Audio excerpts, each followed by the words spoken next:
We are in the final weeks of another Earth revolution. Autumn's end is nigh. The winds of winter return despite having been around for years, but will likely never truly finish. This solstice brings people together around that evergreen tree as they give happiness to loved ones while watching timeless holiday entertainment. There are the inevitable debates about whether or not certain classics truly are Christmas movies. Nonetheless, join myself and my esteemed guests as we commence a Nerdporeal holiday special.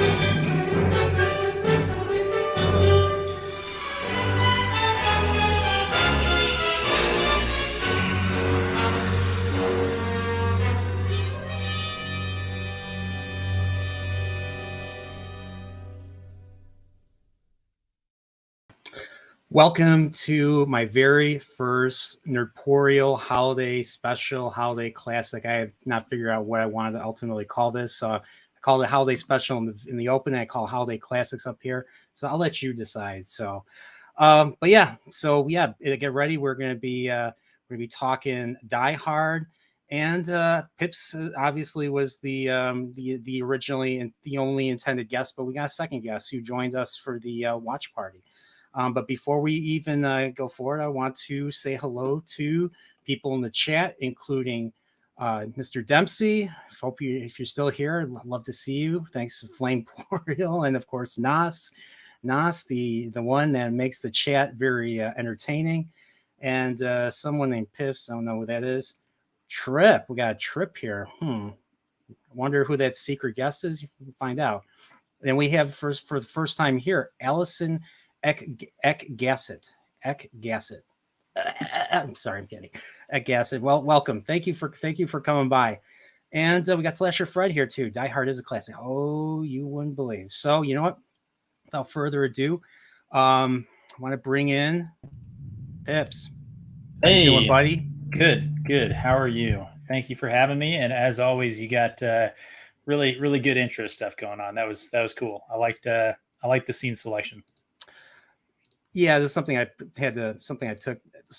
probably didn't. I think I could have done better, but that's just my opinion. But I mean, you worked in the guy with the armload of Twinkies, it's a good comic relief moment. Yeah, I mean, could be problematic, but you don't know that. So, but yeah, Pips, thanks for coming by. This was obviously your suggestion. You called this movie right away, so that's why you and I are doing this. So, but before we get into that, I want to say if you're new here, please hit the subscribe button. And please hit the like button. And Pips, you remember Nerdporeal Continuum? Has that, what has that done for you? Has that made you, has that improved things in your life or something? Yeah. Actually, as soon as I joined the Nerdporeal Continuum, first of all, my wife finally decided to actually marry me. So that's all due to you. I mean, it just made me so much more attractive as a mate and as a man. I mean, it really just drove the stock value up on relationships. Also, I started having just much better taste and appreciation for the finer things in life. It's just way more of a man now. I spend my weekends smoking cigars, drinking single malts, and it's just a good time. It's a good time. You should join. It'll make your life better. All right, you heard that from the horse's mouth. So, other than that, how long have you been waiting to use that? I actually just came up with that just now. See, that's why you should join, because you just genius level jokes like that. They just come naturally, so quick. Yeah. So Pips. So we're calling this out with you. But you know what? It was your suggestion, and you know what? I totally agree with your suggestion. We brought on a double secret guest, and of course, we have the Holly Jolly Trip. Hi, Trip. How are you? Hey, guys. I'm good. How are you? This is your first time on, I think, on a Nerdporeal stream, so... It is. I feel very honored. Thank you.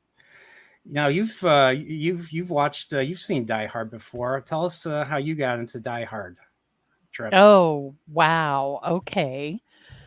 You need to give us a list of questions before you do this to us. um, well, I will date myself. So I don't know what year it came out, but I got into it because I watched it when it came out. I don't think I watched it in theaters, but rented it on VHS. Loved every moment of it. I've always been a big action fan. So, yeah, I just love the movie.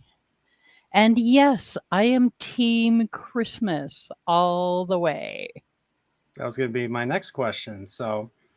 Um, but before I ask that, Pips, how'd you get into Die Hard? Honestly, I can't actually remember the first time that I watched Die Hard. It's one of those movies that I think I've seen a bunch of times, and it's just one of those, like, you see it on TV, you watch it, typically around the holidays. It seems like it just feels right. Um, yeah, I mean, it's all I can say is that it's definitely a Christmas movie. Anyone who says that it's not, they need to watch it again. I mean, the themes, the music, the setting, all of it. It's all there. The basic storyline is 100% a husband coming home for Christmas to spend Christmas with his wife and kids, and it's a classic Christmas tale. I totally agree. Also, we brought this up during our watch. If you don't think Die Hard is a Christmas movie, you're not allowed to think that Home Alone is a Christmas movie, because Home Alone is just Die Hard but with children, which is honestly kind of weird. And Hollywood, pump the brakes there with the children things, okay? The views of the individual do not necessarily reflect the views of the panel itself, the Nerdporeal continuum. So Nice. But I like how you did the Home Alone comparison. Believe it or not, Home Alone, was based off of I think it was a European horror movie about a guy dressed up as Santa Claus just breaking into a kid's house, and the kid just leaves booby traps and everything. So, but I have to say, for myself, I was a young lad in the late '80s. It was I think Die Hard came out Die Hard came out, I believe, in the late '80s. So that was on HBO quite a bit. My parents were watching it. And so I remember, I remember Bruce Willis. I remember the terrorist taking over. I remember, his wife. And speaking of Home Alone, Holly Gennaro, the actress Bonnie Bedelia, is Macaulay Culkin's aunt, or his dad's brother. So nice. There's that connection there too. So you see, I think I listened to Pips on that one. So if you say Die Hard's not a Christmas movie, then yeah, Home Alone might not be a Christmas movie either. So, I was a little kid. I didn't remember the movie because, when I was 4 or 5 years old, I was just, I was a dumb kid, didn't remember shit. But then years go by, and, I started getting into movies, started getting into live action and everything. 7th grade hits, rented it on VHS, watching. I was like, this is the movie I saw when I was a kid. I loved it. I just loved every minute of it. And the fact that Reginald Vell Johnson, who plays Carl Winslow in Family Matters, if you remember TGIF, you remember Family Matters, he was in the movie. I didn't realize he was in the movie, so that made it even more awesome for me. So I watched it. The dialogue was hilarious. I loved the villains. I loved, Bruce Willis was awesome. Everything about that. The action was just action. Just get things getting crazy, and it's not even simple. It's complex. Like there's multiple angles of shit going on, especially with you have the FBI guys, and then you had the C4, then you had the FBI guys coming in, and then just shit just hits the fan quite a bit in this movie. And you know what? It's awesome. So, hey, you sometimes know some of this stuff. Nosferatu in the chat brought up, is this Alan Rickman's first movie role? Because I did know that Alan Rickman was much more of a stage actor before this. I didn't know if it was his first role or not, because I do remember that as sort of the behind the scenes conversations was that Alan Rickman, him and Bruce Willis, I think, did not get along super well. I do not know. I actually don't know that.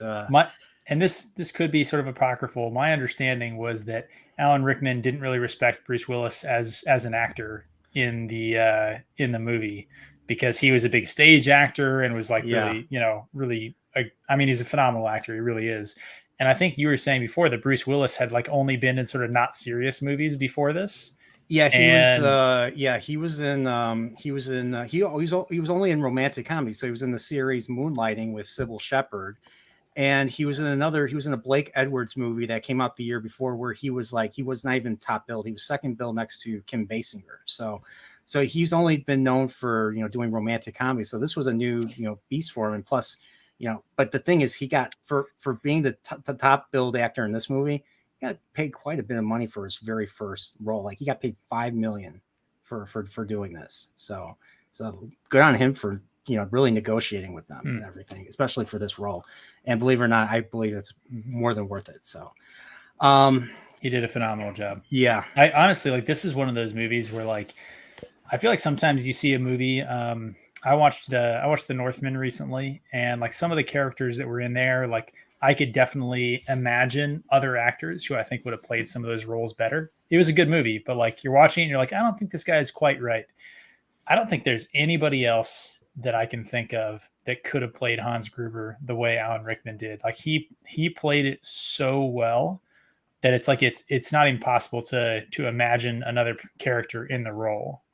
It's just like he had it all. He had the charm. He was funny. Like he knew how to be sarcastic and yes, yeah. And then he knew how to be terrifying. So like he knew how to be all these things that make a great villain and everything. So I totally agree with that. I don't know. I can't think of another actor who could probably play this role. Another British guy, probably. If it had to be anybody, it had to be a Brit.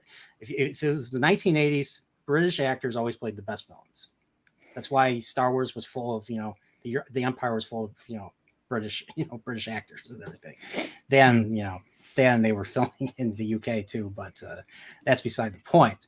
So, so you want to get into the movie and everything? I got the list right. Got the do we want to save our reasons for why it's a Christmas movie till the end?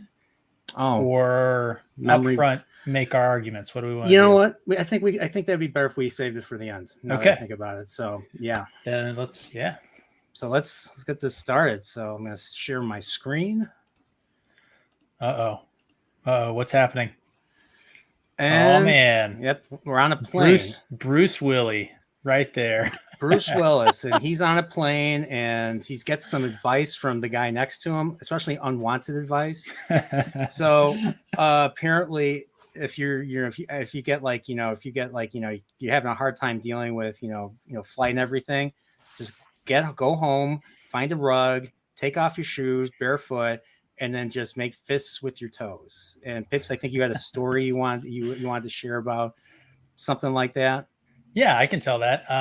People in the chat are proposing. Hey, Ryan Roger F. is in the chat. Good to see you.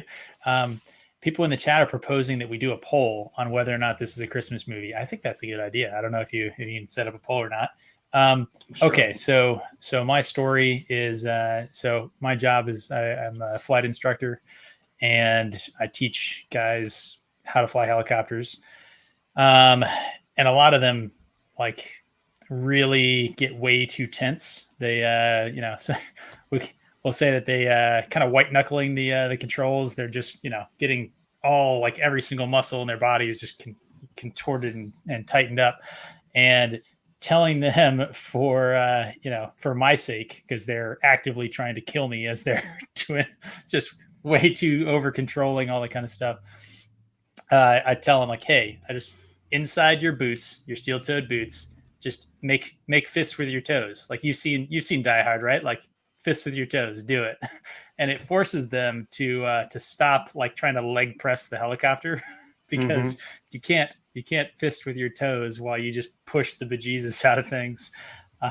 So yeah, I stole that from Die Hard, and I will give it credit for me surviving many a flight with a flight student who just too crazy. Well, there you go. See, Die Hard is necessary for the human race after all. So there you go. But yeah, so here's a very fun little thing that I just got a big kick out of. Maybe it's because it was the 80s. This was when humanity was a bunch of sweet summer children. But like on a plane, he's carrying a gun. Like you can't even carry soap, and you can't even carry more than like 2 ounces of soap now. And here So we good. see him carrying he's carrying in general.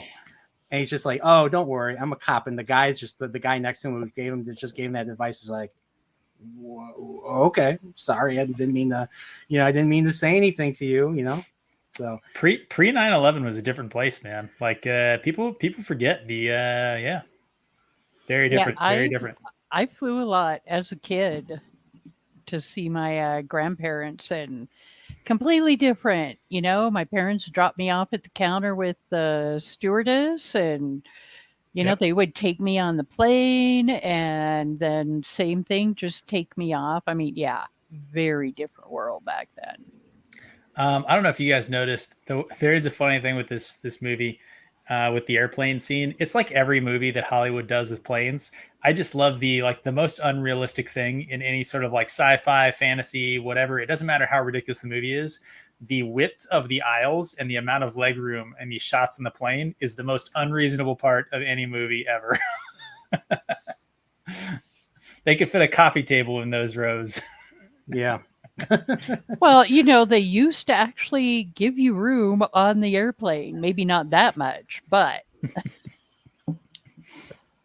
now there's no room for anything. Jeez. It's like a sardine can. Yeah. So like, I always like, I get on a plane and I'm just like, especially when I was like, when I was much heavier, I would be like, oh, I feel so guilty now that I probably ate too much and I probably should have considered, my size and everything. So, oh boy. But here we are introduced to the Nakatomi building, and of course anybody who's seen movies knows the name Nakatomi. Yep. And of course, I mean, look at this right here. I mean, they're having a Christmas party and they're playing the Brandenburg Concerto by J.S. Bach. So if that doesn't sound wholesome and holiday-ish, I don't know what does. But then again, you have Mrs. McLean right here, or Holly Gennaro. And then you have Mr. Cokehead right here. What's his name? Ellis? Yeah, we have Ellis, Mr. Cokehead right there. Mr. Cokehead. Yep. Why do we call him Mr. Cokehead? Well, by the time, John gets to the place, he goes into her office and he's just like, what? And then he keeps fidgeting like throughout the entire scene. He just continually fidgets, and I'm terrible at the time right here. Okay, right here, actually. This is right here. Let me see if I can. You missed a spot. Yeah. Yeah, right here. We just saw all your file folders. Everyone's going to have to go back, freeze frame that, try and find folder number 99. That's where all the secrets are, the state secrets. Yeah. So, and of course, I just had to bring this up right away because I just think that's hilarious.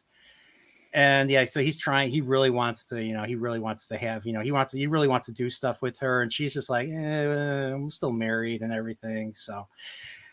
And it gets to a point where he just like he's rubbing in that he gave her a Rolex watch, and you would think, okay, he's just saying that to be a dick. But he's in other words telling Bruce Willis, I'm kind of I'm swooping in. You guys are gonna do this. Well, I'm gonna swoop in because I got more money, and I know what does he say? I negotiate $5 million deals, so I'm important and everything. So, but the thing is, the watch pays off later on, and we'll talk about that. We'll talk about how that Rolex watch, saves lives. But before we get back to that, we find out that Holly, they're married. It's set up that they're married, that they have kids, and that they have a housekeeper. Everything there, of course, we see the picture right here, and well. Yeah, it's nice that so many of the details, the small details, play out throughout the movie. Oh yeah, absolutely, right here. But let me see what we got here.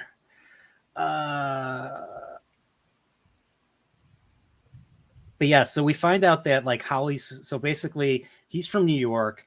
Holly moved here. Holly's been here for 6 months.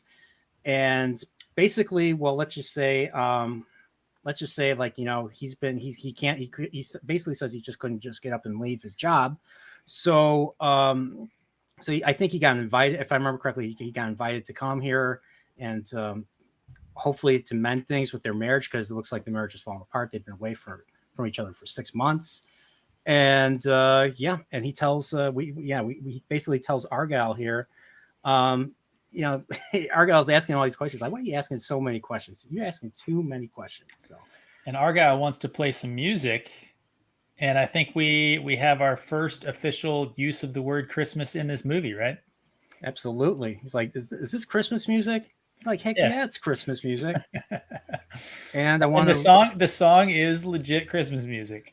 All right, and I want to read this super chat, MJ1 Media, $2. Thank you for coming here. I haven't seen you in a while. Hope everything's going well with you, my friend. It says, my comments are being censored by YouTube. I'm here. Well, I appreciate you being here. Thank you for coming by.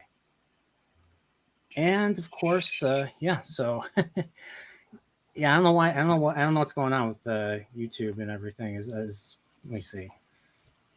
I don't know. Oh well. But yeah, so we have Argyle here. They taking him to the building. And I'll be honest, I think Argyle is this movie's unsung hero. What do you think? Trip, what do you think? I'll let you go first. You think Argyle is what? Unsung hero. Like, I agree. Totally. Like I don't know. He's so, I don't know. I like him a lot. I think even though he just sits in the car, which is a job I'd love to have. Just sit in the car, listen to music, drink shit, hang out with a big giant teddy bear, He's drinking whiskey straight out of the bottle. They're the little mini airline bottles that Nerdporeal is always he's drinking whiskey straight out of the bottle. He's calling up his ladies. He's listening to some beats. He's you know what? He's probably, of all the people in this movie, he's the only one who's like having a good time. Like he's like, yeah, it's Christmas Eve. I'm having a party. I'm getting paid. Well, and isn't that, what a hero should be doing? Just, sitting back, relaxing, and just roll in at the last moment. Yeah. And let's just say, what? Oh, sorry. I was just going to say we got Prophet of the Dragon and Wakazashi in the chat. Prophet is instigating. He's trying to say this isn't a Christmas movie. Prophet of the Dragon. Subscribe to Prophet of the Dragon. The poll says 99 out of 10 people yes.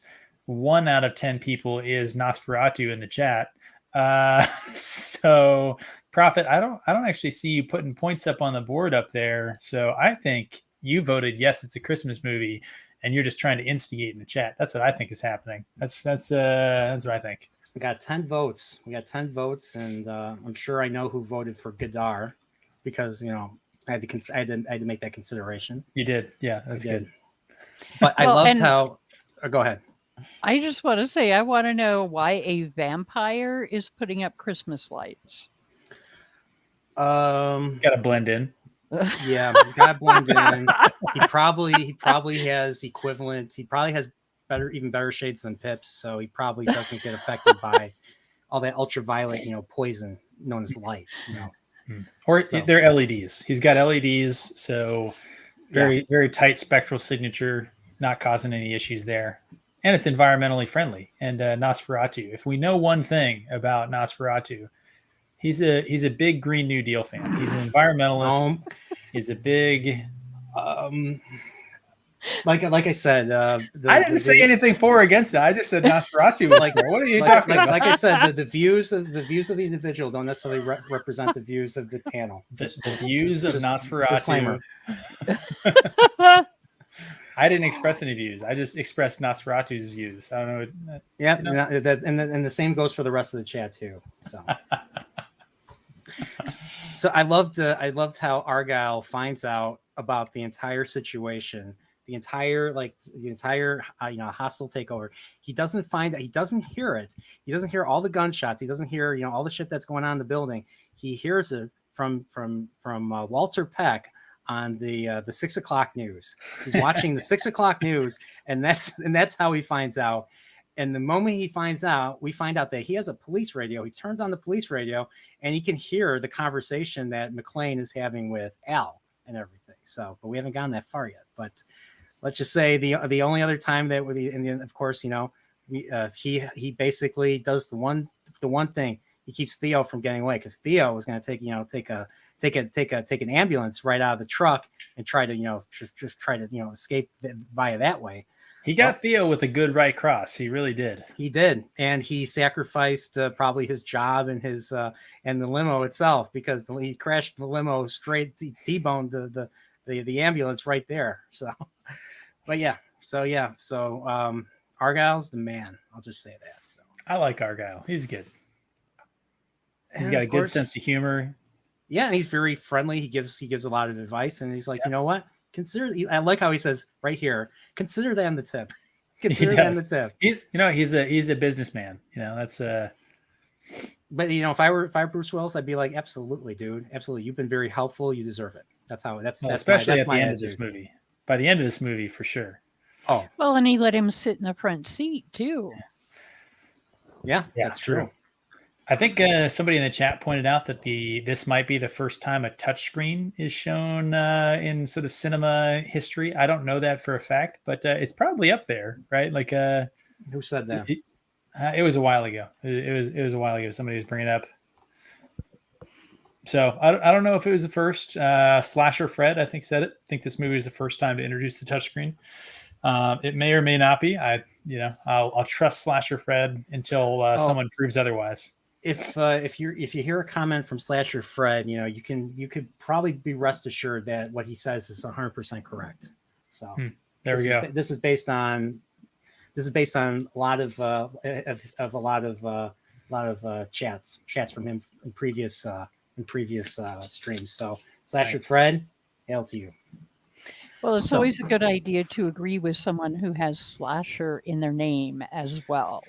Yeah, that's a good point. I think the first stream he came on was actually my Halloween movie or Halloween live watch that I did with Steve and his kids. So, yeah. But here we get the. I love that sound. So here we get to the Nakatomi building, and we learn that he's looking for a name right here under McClane, but he can't find it. And he's like, oh. Did she really do it? Did she really Did she really not using the name? Yep. So she changed it. She changed it to Gennaro, which is what her name is. Which is actually Holly is the. Point number 2 that this is a Christmas movie. They changed the character. So you were saying that it was his daughter in the book, right? Mm-hmm. It was his daughter, and I forget. Mm-hmm. I think it was her daughter. It was his daughter, and it's not the guy's name is not John McClane. Yeah, in the book, but it's his daughter, and I think it's her husband's name. So in this case, this is her maiden name. Yep. So yeah. And this becomes a point of contention later on. Yes. What I was going to say though, point number 2 for this being a Christmas movie is obviously started out mentioning Christmas music. He's there coming home for the Christmas holiday to spend his time with family. So really 3, the trip itself, coming back to visit on Christmas, the Christmas music prominently featured. It's talked about in the dialogue. And point 3, they changed the name of the major female character to Holly, which is it's a Christmas plant. You got some holly. It's right there. Yeah, what is it? Mistletoe is the other one. In fact, mistletoe, holly, and we have Holly Jolly Trip here confirming the importance of holly. Yeah, correct. You guys talked a lot about when we were watching this. You couldn't do this in a modern movie. There's a lot of things in here, and it just occurred to me. I don't know how they'd be able to do that in a modern movie because her name would have had to been Gennaro McClane now. All right, but I want to say hello to Jacob Ironside. Oh, hey, Welcome Jacob. to the party, pal. And then we got Shelby Am I the only one who voted no? I guess so. I guess so. And Steve is telling you something about banning. I don't know what that. I don't get the context. I told him I was going to ban him if he kept on saying it's not a Christmas movie. Oh, okay. I'm drunk on power. You're drunk on power. All right. What makes Han Gruber such a villain is that when the fire trucks come, he doesn't panic. Dude, he doesn't panic for anything. Like the FBI come, he's like, you know what? They're going to work for us. But we'll get to that. So, But yeah, so we get in this really awesome, we get to see look at this lovely 80s right here. The hair, the style, the corporatism. Like this movie just oozes 80s, everything. And here we meet Mr. Takagi, Mr. Takagi, yeah. And he's the one in charge of the, like you said, the U.S. branch of Nakatomi.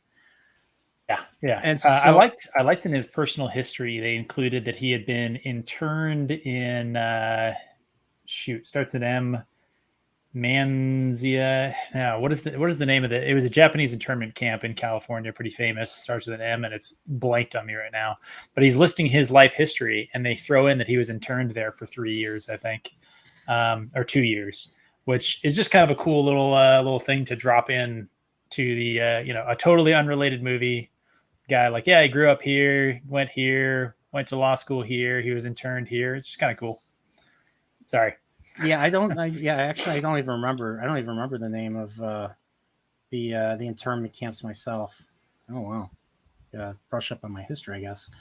But yeah, I liked how they went into. Yeah, I do like how they went into detail, especially when Hans makes his grand entrance, and he's like looking for him. He's just talking every aspect, just as a way to say, hey, we know who you are. We've done our homework, and this whole thing we've planned to the finest detail. And Manzanar, that's what it is. Manzanar internment camp. Manzanar. I knew it was an M. Sounds problematic. It's very true. Should have been Womanzanar, then it would be less problematic. Oh my god! Oh, really? What's weird is people actually do this crap. Like seriously, like I don't think they tried to reclaim Manzanar. I don't think that's happened. I don't know. Now they will, and it'll be all your fault. I just gave them an idea. Like, hey, we could have interned people too. Yeah.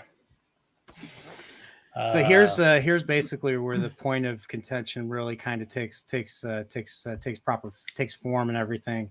So he's pissed off that she changed her name to Gennaro, and she was like, "Why are we having this argument again? We had this argument like I think 3 months ago or 4 months ago or something."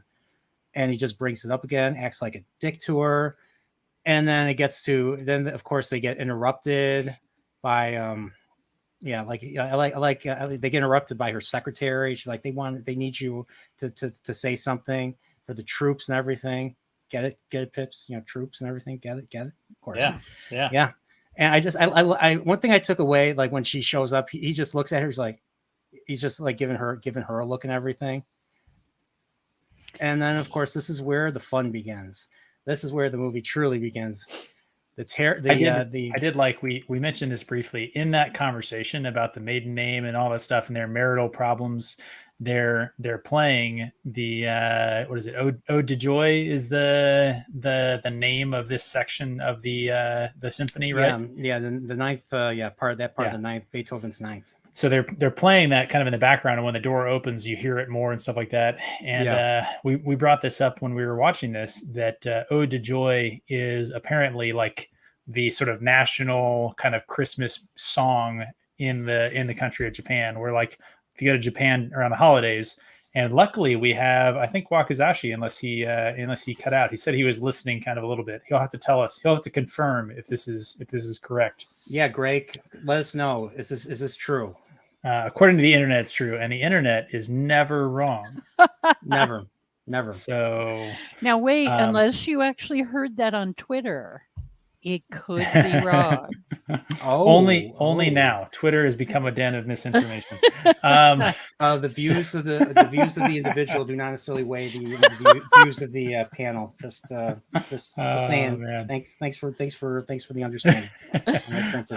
I just wanted to say though that it's cool that it's a Japanese company and they're playing this Christmas song, point number 4, is a Christmas movie. So for Shelby AC taking notes, that's 4 points on the board. You got to start making some ground up.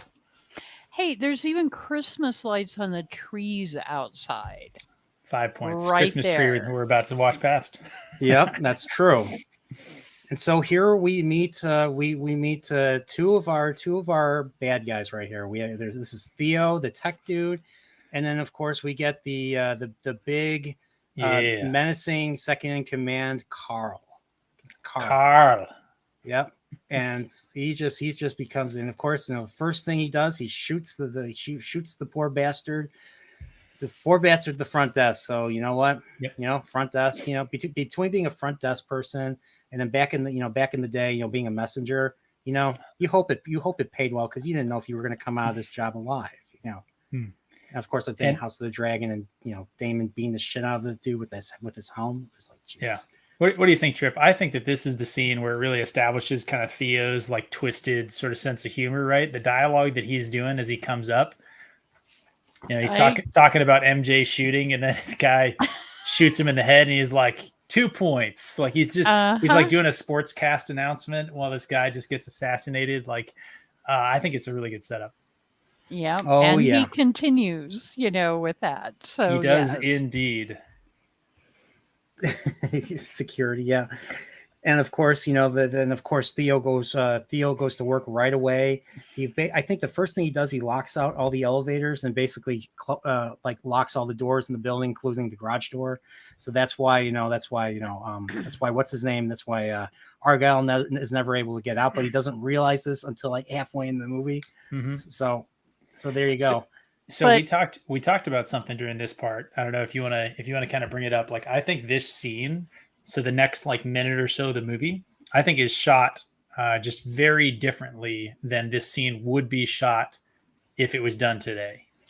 Yeah, because there's very minimal dialogue, but we're seeing actions. And I think there's no dialogue, right? I think for the next minute while everybody's doing stuff, the first line of dialogue that I think we get is where Carl's brother, whose name is escaping me right now, Tony.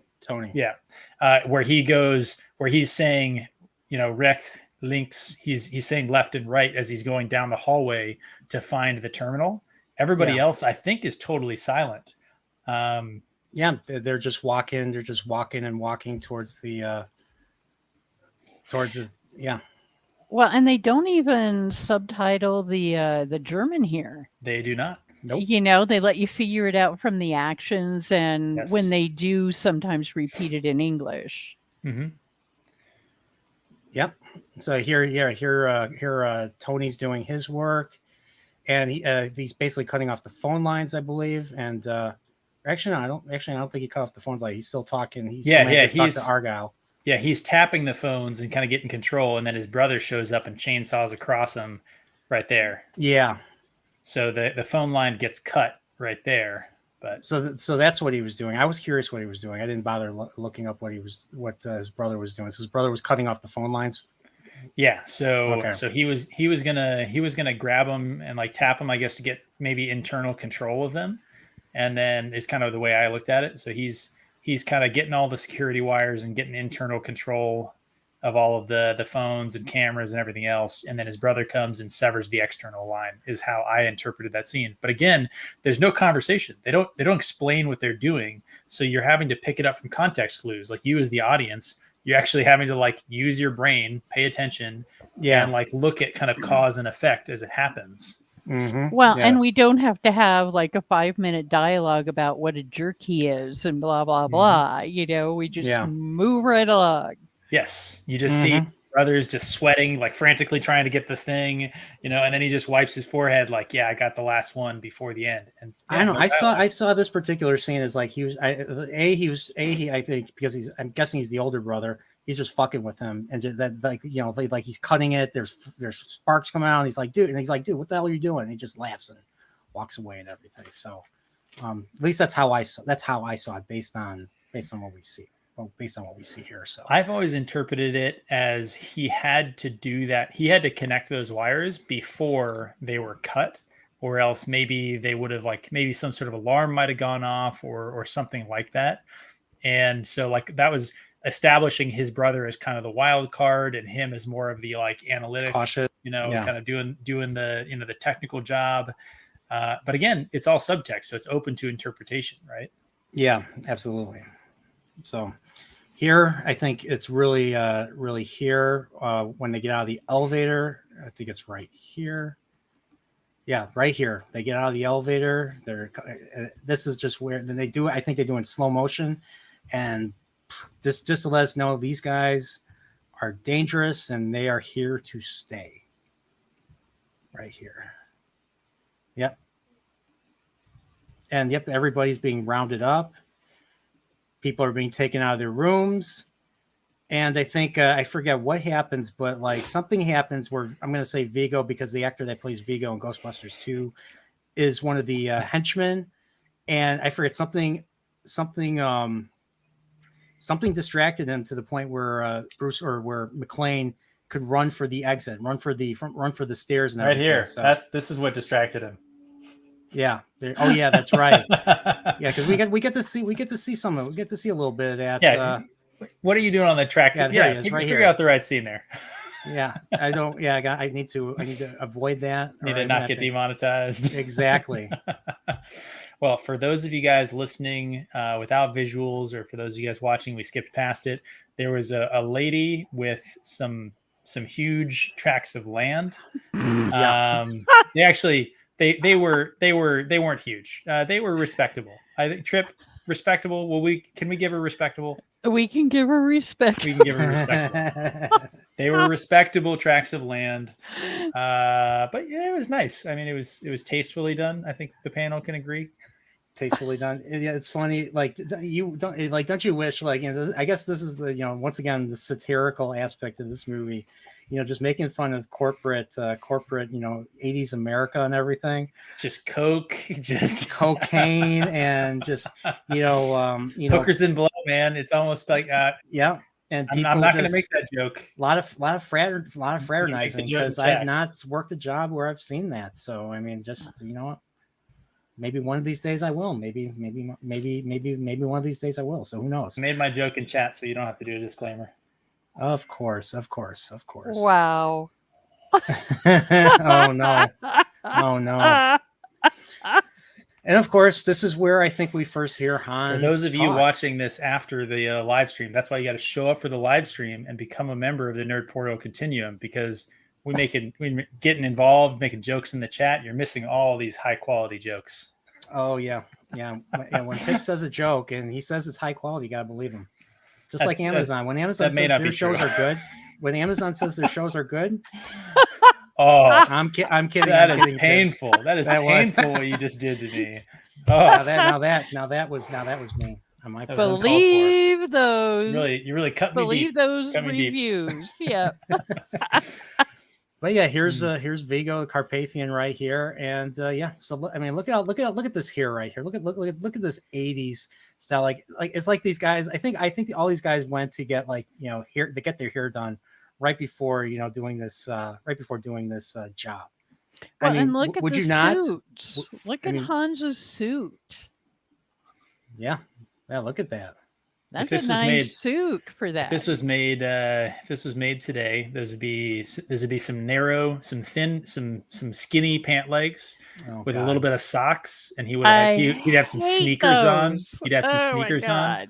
Sneakers and suits just gets under my skin. And you'd have the big bouncy balls for chairs. For chairs. You don't like sneakers and suits, Mr. Pips? No, I'm an old-fashioned suit sort of aficionado. Also, when it comes to good drinks, an old-fashioned, it's a good time. What if a particular person I may or may not know likes to wear a suit coat with a t-shirt underneath, just to shake things up, look kind of nice. A sport coat or a suit coat? Like a blue blazer? I don't know the difference. Honestly, I don't even know the difference. That's how fashionable I am. So if you're rocking a blazer with a t-shirt, like that can be fine. As long as the t-shirt has the little, what do they call that? The little tie on it, the little bow tie. If it's a piano key necktie like t-shirt, like it's yes. Or maybe I'll Oh, even be man. more weird, an ascot. Maybe I'll wear an ascot or something with a t-shirt. I would respect the hell out of a person I see wearing an ascot these days. I'm just gonna throw that out. Yeah, I actually wore an ascot once for a buddy of mine. He wanted to do it was for his bachelor party, and we are all going the cyberpunk, or not cyberpunk, steampunk thing. So I had to actually get an ascot and order one and everything. So, but that's beside the point. So yeah, so we're here. We're here in the Nakatomi building. It's been taken over by terrorists, I guess, or at least they assume these guys are terrorists. Maybe they're not. But yeah, I love how I love how we get this preacher look from Hans right here. It looks like he's holding a Bible and he's preaching and everything. And he's just, he's preaching the devil's preaching the devil's work, because he's an 80s villain, and 80s villains are evil. Just they're evil, and it's fun, and that's okay.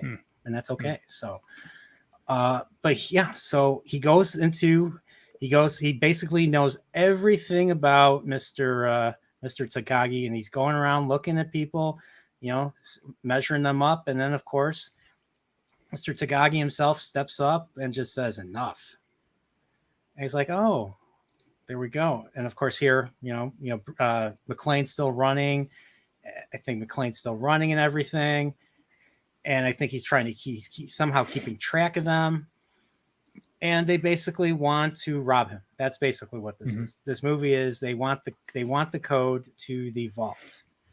And he's just a dirty capitalist. He's not even a terrorist, just a dirty capitalist. He's just as Mrs. McClane, or as Holly says at the end of the movie, with all that posturing, all that talk, you're just nothing but a common thief. I'm an exceptional thief. Mr. I was gonna say, I think somebody in the chat threw that line in there earlier. They did. Yeah, the chat is on top of it. Speaking of, I think you have a super chat from super chat.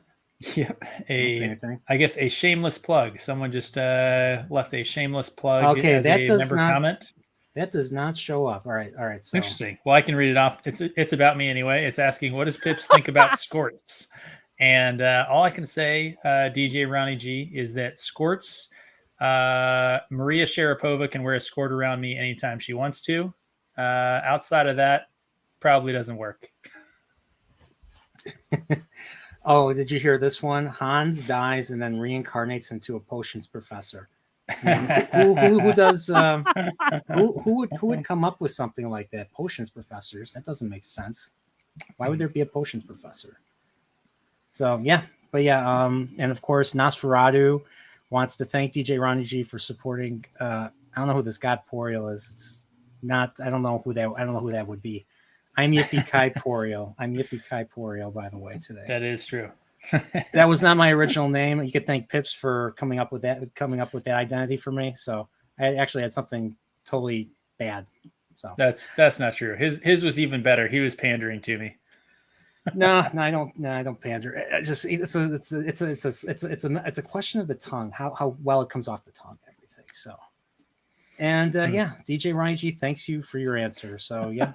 So by the way, subscribe to the Whitecloaks because they paid me to say that. So, and subscribe to Prophet and the Dragon too. We paid him lots of money to say that, actually. Yeah, in high quality scotch, right? Yeah, I think we can say this. I think we can say this. Yippee Kai Poreal, he may be a shill, but he is a expensive shill. We had to pay him non-exceptional lots. Expensive shill. So much money, guys. So much money. You don't even know. So does that make me oh my God. That makes me a Nerdporeal now. Oh no. Oh no. Fuck. Excuse my language. But going back to this. So yeah, so he wants the code, and I forget the Takagi's like, I don't have the code.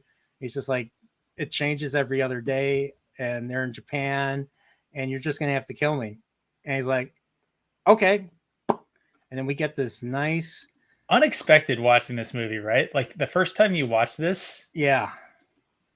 It's like, you'd think that he'd like shoot him in the leg, right? That's the classic movie trope. right? He'd like shoot him in the leg, or he'd shoot somebody else, right? He would have taken 2 up there and he shot the first guy, right?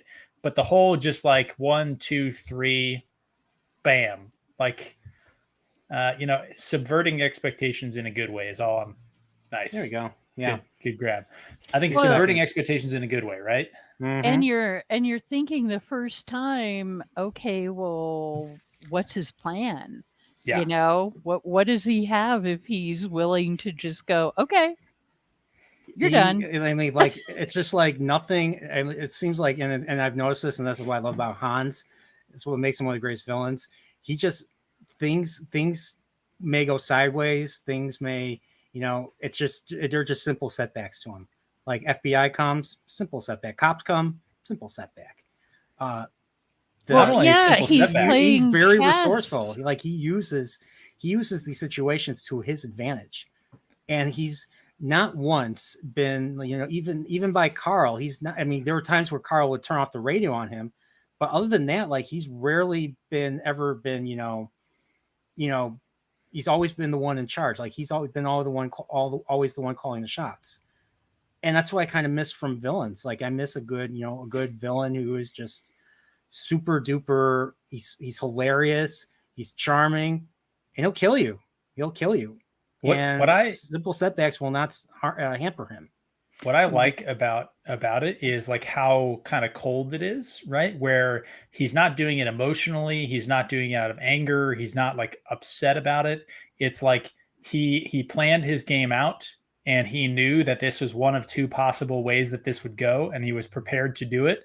And like it doesn't even move the needle for him. Like his system of morality is to the point where like it doesn't even matter, right? Like killing somebody doesn't matter. Like it's all about like getting to the next part of his plan.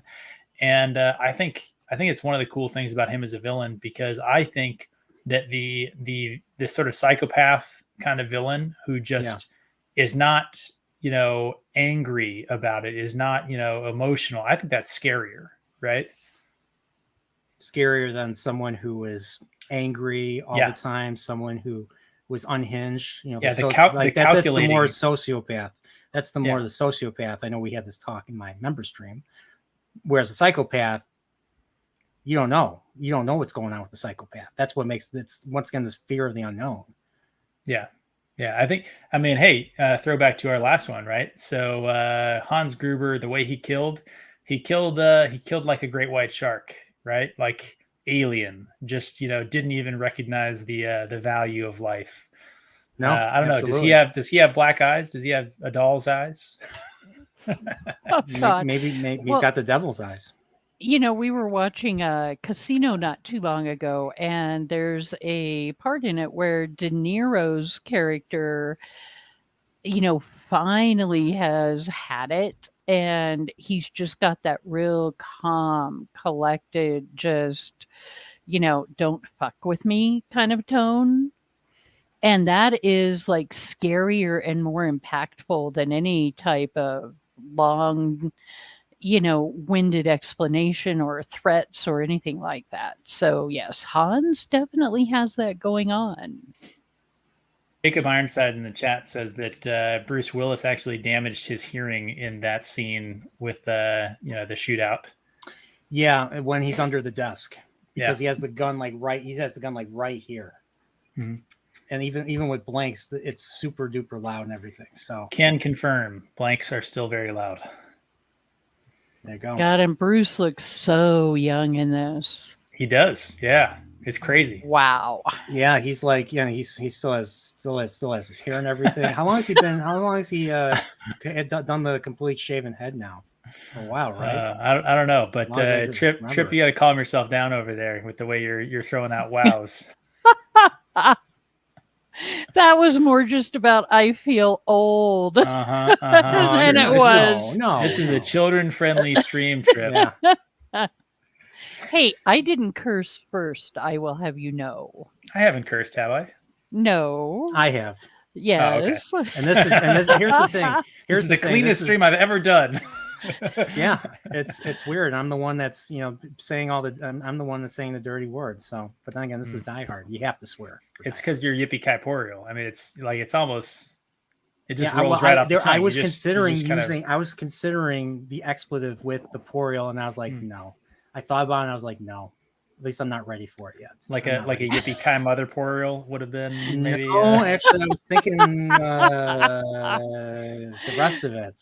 Yippee Porial mother effer.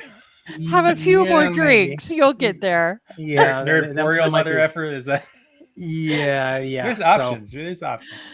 Oh, look at his face here. That's great. Yeah, he's looking. I believe he's looking up at the sprinklers, and he's like, you know what? I'm gonna just pull the fire alarm. That because the phones are out, he can't call anybody. Yep. So he pulls the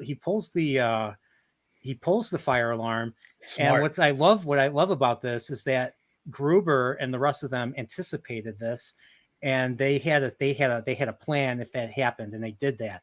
They had like the bill. I think they needed the building code, and they needed to call to let them know. And they said, "Oh, this is a false alarm." So they had that contingency down. That's why he's right here. He's like, "What the fuck are you doing? Don't turn around! Don't turn around!" You know. I love his dialogue here. Something about like you and your dumb dog. Like it's like just keep on coming. Like show up. I'll give you guys a kiss. You and your dumb dog, or some line like that about the Dalmatian. It's good. I liked it. I have to read this. And it's the cop. It's the cop and firefighter thing. It's funny. Yeah. So yeah. Allison says calm, collected, intelligent villains that don't do stupid outbursts are a rare treat nowadays. I can't really think of any villains that did. Kylo Ren. Excuse me. Sorry, that was a cough. That was a shit cough right there. Hey, the views of the host are not necessarily. Never mind. Actually, they're 100% the views of the rest of the panel. Trip, I think we can all agree the sequel trilogy trash. Are you on board with trash? With no comment, just not even. I was just thinking earlier, you started to say that, and I'm thinking Galadriel, and then I'm thinking, oh wait, no, she's not the villain, is she? But is she? You couldn't even remember if she is the villain or not. You're talking about that. Good. You're talking about that Amazon property thing. something about the one that shall not be named. Something about circles and abilities, and this like that. Circles of force. I think is circles of tempest or tempest of circles. Okay, like the circle has a tempest inside of her. Hurricane. It was the Amazon Prime hurricanes. That's what it was. And no, it was a volcano. They did not win the Stanley Cup. It was a volcano. It was the volcanoes. Remember? Oh yeah, it was the origin of the volcano. It was called Mount something. Oh man, I love how this got derailed. I love how this got derailed really quickly. I did, but okay, back to the movie here. Was there something in here where they were giving him a hard time about his quote unquote man pack? Or am I just imagining that from a different conversation? I don't think maybe it's a European thing. Maybe it's a European thing. He's got it's a satchel, not a merce, okay?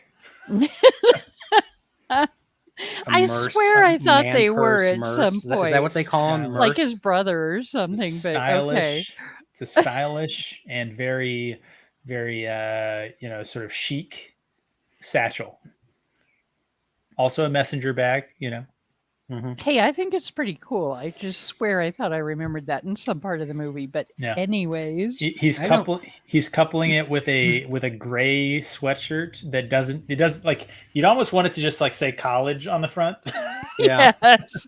And remember, and gray sweatpants and teeny tiny shoes. Teeny tiny shoes. Yeah, teeny tiny shoes. Well, as we're about to see in this scene, he's got little feet energy, very, very low energy. Yeah, he's like, so what's going on here is, in case you haven't seen this movie in a while. So John pulls the fire alarm, and of course they already had a contingency planned out for that, but they were able to track it to this floor. So that's why he was sent up. He was sent up to find whoever, pulled the fire switch. He's like, I'm here. I'm not going to hurt you. But then the moment he says that, he shoots the ground right here. Perfect. Actually, perfect shot right there. And it's funny. There's a it looks like a I can't unsee what I'm seeing right here, but this looks very phallic right here. Like that gun is literally his Actually, thing. I think I just put something in the chat there. I think he might be a member of the Nerdporeal continuum. Actually, I think that Yeah. might be. I mean, This, unfortunately, he has some. This continuum does not condone terrorism. I was just going to say, I mean, obviously, like with great power comes great responsibility. He used it wrong, and then what is it, FAFO? But yeah, but I mean, is look at that he? flowing hair, guys. Like, look at that. Look at those luscious locks. That looks like a member of the Nerdporeal continuum. That's all I'm going to say. Yeah, but I he's mean, got to be firing blanks here. Whoa. We see the sparks. We see the sparks off the ground. We see the sparks off the ground, and obviously, no member of the Nerdporeal continuum could be firing blanks. Oh, That's really? no, Not even, that's not a- even, that's so not bad. it's a Like, physical, even Placid Phoenix, it's really? a physical impossibility. It can't be done. Jesus Christ! you got We me too. warned you. Yeah, you did. This is gonna be. I have to live with the consequences. This is gonna be either your highest rated or worst rated stream. Oh, yeah, but yeah. So I think he gets lured. He gets lured by a machine. McClane turns on a machine. He gets lured there and basically manages to ambush and get the drop on him. Again, he's like, smart. "Oh, you're a the fire policeman. alarm, smart. The saw, smart. Like these, I like it. Yeah, you're a policeman. You can't shoot." He's like, "Oh yeah," and then of course we get into a nice little fight. They're running into the walls. They're running into the doors, and then fall down the stairs. And one is lucky and one is not. So because of the movie, John is going to be okay, and Tony, or terrorist Tony dude, is not. So here we got it. So And I don't think we had any weird, crazy karate style, unbelievable moves throughout the choreography in this movie. Just a lot of male, just a lot of toxic male testosterone, just all in, oozing. Yeah. Just pushing and bashing and punching and a lot of grinding, a lot of pushing, a lot of some thrusting maybe was in there. A lot of shooting blanks. We talked about that trip. Holly Jolly trip. We talked about it. You've been warned. Good luck. And so we get this beautiful touchscreen again, and there's Theo. I love his goggles. He's wearing the goggles. I don't know what he's doing. I forget, but he's setting up the drill, right? I think the drill was about to turn on and start drilling. I don't know. Theo is quickly becoming one of my favorite characters. He's good. Now that I really think about it. Yeah. He's got a lot of great lines. And he's among the villains, right? Like there's only a few that actually like kind of register as characters. So obviously you have Hans, you have Carl. To a certain extent, maybe you have Carl's brother. Like I feel like we got a little bit of an idea with him. We have the guy that stands in as the security guard, a little tiny bit from him, but Theo has got to be the number 3, right? Hans, Carl, and Theo, I think, are the 3 with the most personality, the most development.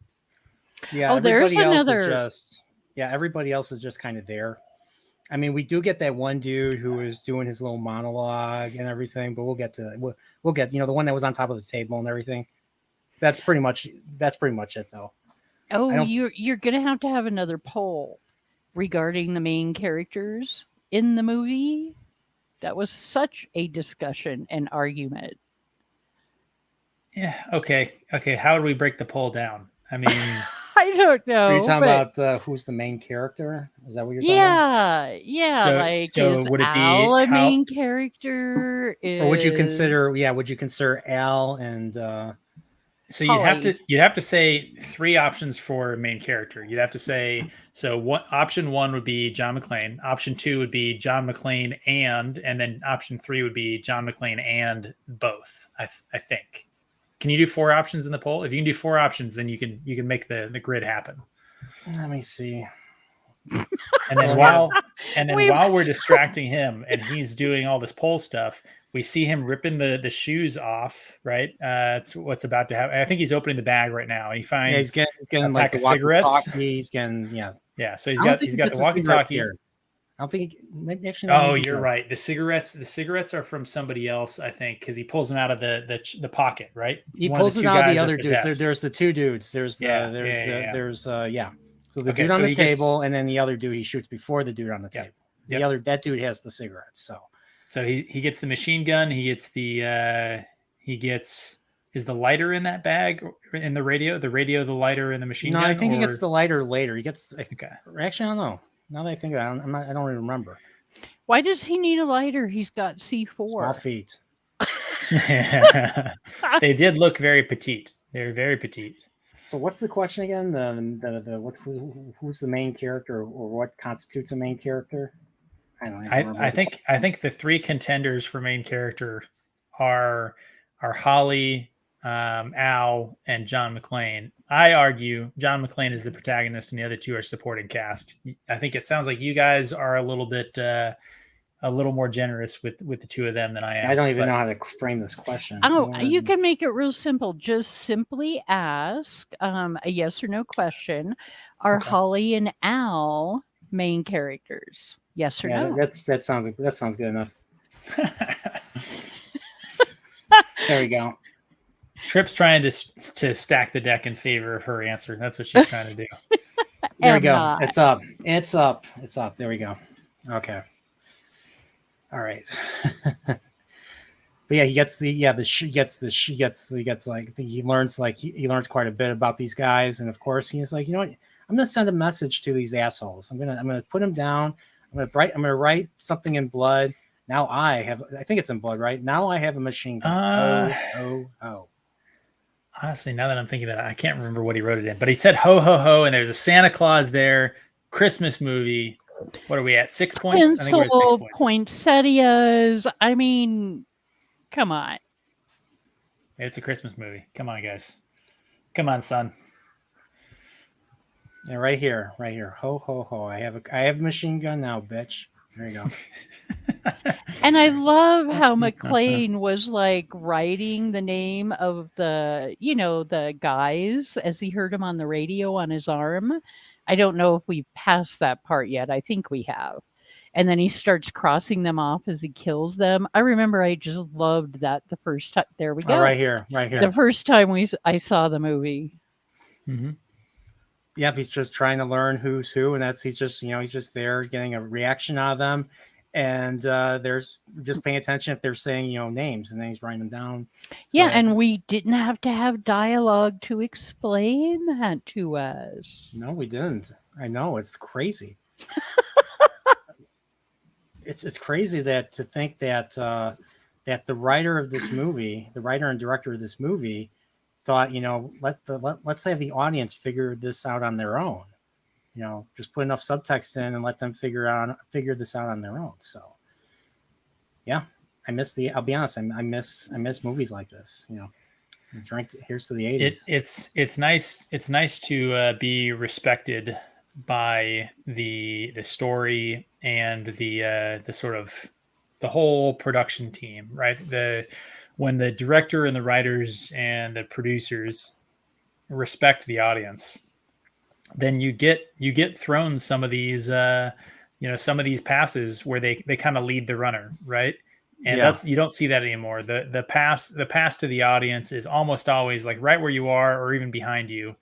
And then that makes it, there's no opportunity to miss stuff in a movie. There's no opportunity to like have to go back and rewatch a scene and be like, oh man, like I didn't actually catch that, or to like have a conversation with somebody else about the movie later and realize that like you missed a piece of it that they found. Right. Yeah. Well, and that brings to mind another Bruce Willis movie, Sixth Sense.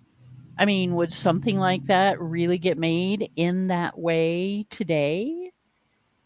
Because I know when I got to the end of that movie, I won't spoil it for anybody who hasn't heard it, but when I got to the end of that movie, I literally went, I mean, I kind of maybe about 5 minutes right before the twist, I went, But yeah, I really missed it all the way throughout that movie. I did So I too. went back and watched it and went, wow, it was like Oh. watching 2 different movies. It was great.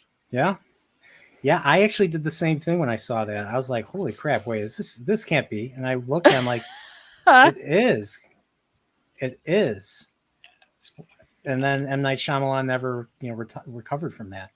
Yep, never made another Not good movie. really, not as good. I like some of them. I The tried Village was good. I tried Unbreakable. Oh, I like that. Unbreakable is okay. Yeah, And then I heard that they made a sequel to that, and they made a sequel to the one that was with James McAvoy. What was it called? Yeah, I Glass or watched something? that. Or It was. I I think heard it it was. was. I Yeah, heard nothing. I had heard nothing good about it. it was Which is intriguing and weird, but I never watched it a second time. okay. So Allison brought up in the chat here. So point to consider: are moviegoers nowadays smart enough to still like movies like this? I think the answer is yes. I think most people are.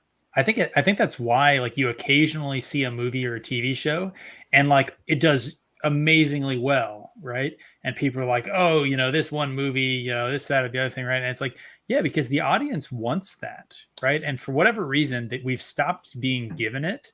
And I think it's just because it's easier to make a movie. You can be like kind of guaranteed success if you just kind of do the spoon-fed movie with like the bright sounds and colors and all that stuff. The dopamine hit straight to the brain, right? Yeah. It's harder to make a movie that is interesting and has to like kind of be teased out because that has to be takes more work. You have to put more thought into it. It has to be planned out more and everything.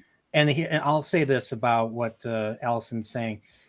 The thing is, like even the most like even the most like some of the best movies that came out around this time, most people will like. But the thing is, when something bad is made, there are a lot of people out there that don't know the difference, and they'll say they like it because reasons I don't know. And that's like the issue with there's those of us that cut down certain properties because they're not what they used to be. We see this, but there's a lot of people who don't see it. And that's where this whole kind of culture divide kind of really stems down to. Yeah, what I've picked up on, I think, with that kind of division is I think there's two types of audience members. There's ones who are critical audiences where they like to, as they're watching something, dissect it and analyze it and really pay attention to the details, and they want to see the consistency and the continuity, and they want to try and have to figure the puzzle out, or they want to have to pick up on the subtext, right? They're the active audience, right? Correct. And then there's the passive audience that is along for the ride, and they're enjoying the show, they're whatever, right? They kind of, and you see this sometimes, people are like, hey, just like turn your brain off and just enjoy the thing, right? And to me, that sounds like a terrible way to watch a movie. Like, why would I want to turn my brain off, right? And I think I've done that. I've turned my brain off. That's because there you go. And what I think I've noticed is that when film studios made movies for the critical audience, everybody likes it, right? Because the critical audience appreciates the effort and the details and the higher kind of stuff, and the passive audience is still enjoying the show, right? But now we've gotten to the point where they've stopped catering to potentially the minority audience, right? They've started doing the mass market, the Michael Bay movies, right? Yeah. And that leaves a section of the audience, upset. And that's what I think the difference is. There are people who just like everything, and then there are people who are more discerning. Yeah, and funny you bring up Michael Bay.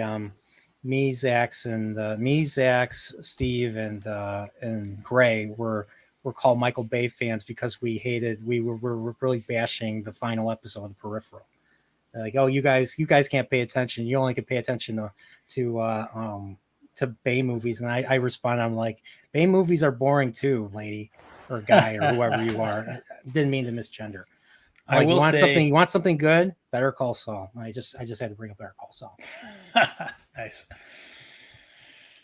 I think you pointed out that this was actually filmed in an elevator shaft. He's actually riding an elevator, right? Yep, he's pulling this stunt right here, and it's crazy. Like, he did several stunts in this movie. So, yeah, it's ridiculous. Look at this. Like, oh, I can't show that.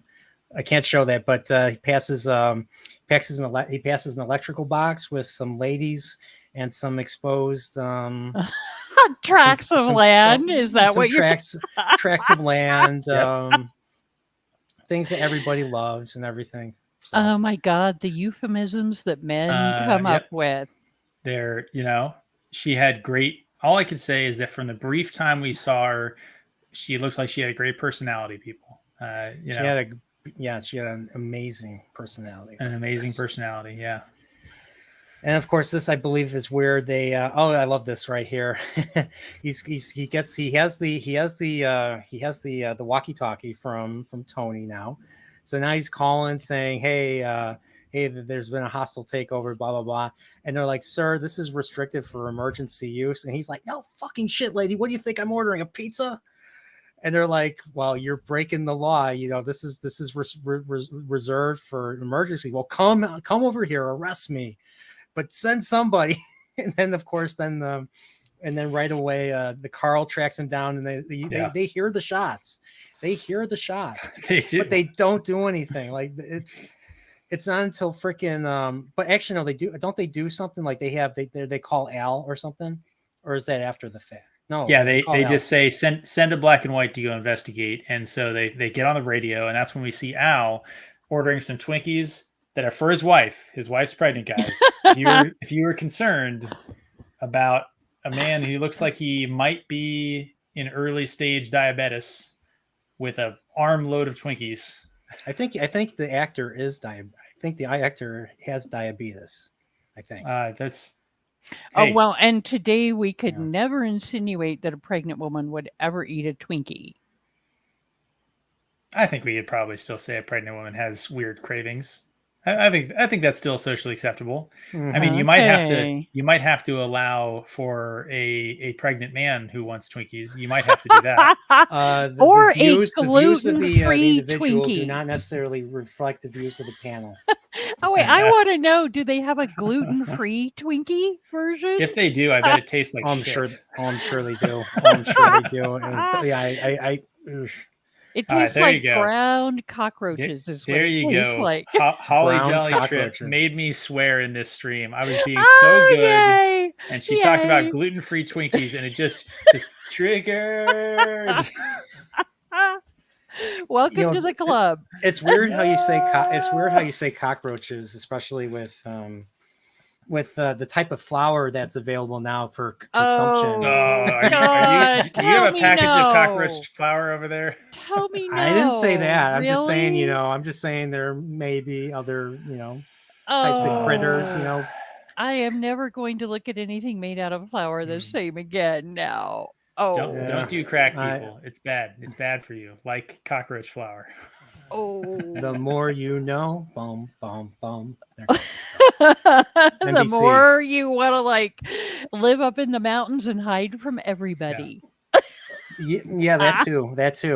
Yeah. Which I do, by the way.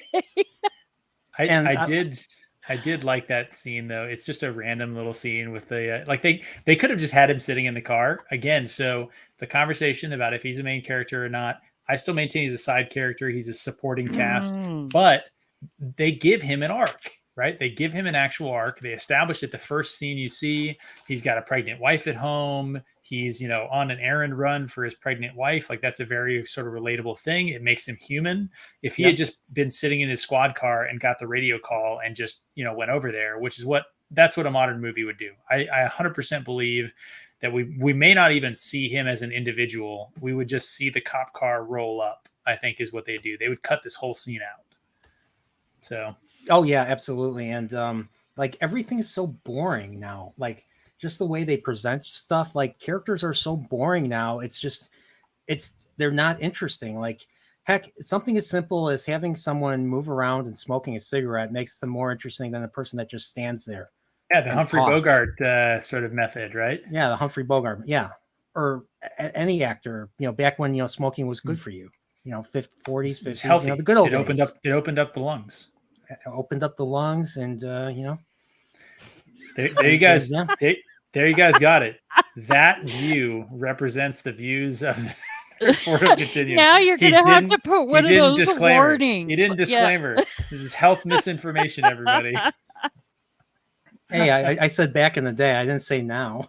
Yeah, now you got to put a disclaimer up. Smoking. What does the disclaimer say these days? Tobacco is known by the state of California to cause cancer. Oh, God, not that. But like even Disney now, when you go to one of their older movies at the top left, it'll be like, have something about, has smoking scenes or something or other. And it's just like, no, stop, people. Hey, Nas, I can say that I've had blood pudding. I've had a breakfast. I've had English. I've had traditional English breakfast, and it's delicious. The blood takes some getting used to, but yeah, there's white blood and there's or actually I forget what it is, but yeah, there's different blood puddings and everything. So actually, blood is not the problem with that. It's the pudding part. It's putting blood and pudding together in the name. Yeah. Because rare steaks are great, but blood pudding, bloody as hell. Weird. And we're off the rails. Yep, we've been off the rails for a while. So we got a body thrown out the window next, right? No. Actually, what happens now is he's calling he called them already, and now Carl has made it up to the roof, and he's chasing poor John. You did intermittently pause on the 77-cent gas. Yes. Which, hey, raise your hand if you remember gas that was less than 75 cents or something like that. Like, yep. I remember those days. Yep. People in the chat. Allison definitely does not remember those days. Fantastic. Yeah, right here, 75. Yeah, right here, 75 cents. I made a big deal about that when we were watching it. So, and wasn't that probably even leaded gasoline? In the 80s, I want to say yes, maybe. It might have been. I don't know. I don't know. My car took leaded gas for a long time, but my car was a 68, so it's not a great metric. I would have thought the 70s was when we got rid of leaded gas with all the environmentalist, the hippies and stuff. As long as I remember, the gas was always called unleaded gas. So I think it was they unleaded lie. Gas at this point. Remember, they lie. Yeah, there you go. You can't trust the system. That's like, are you drinking unleaded scotch? Mm-hmm. I think not. Well, you might be. I might be. No, his is full test. It's leaded. That's definitely leaded scotch. $17 a bottle. That's got all the lead and mercury you can want. Yeah, I'm tasting it too. But yeah, we get a nice little chase out here. He flees back. John flees back inside. They're chasing him. Yep. He gets through. He uses. I love how he is so resourceful with what he has. He has the gun. He uses the gun to get past this propeller blade right here. This fan. Yep. And then he uses the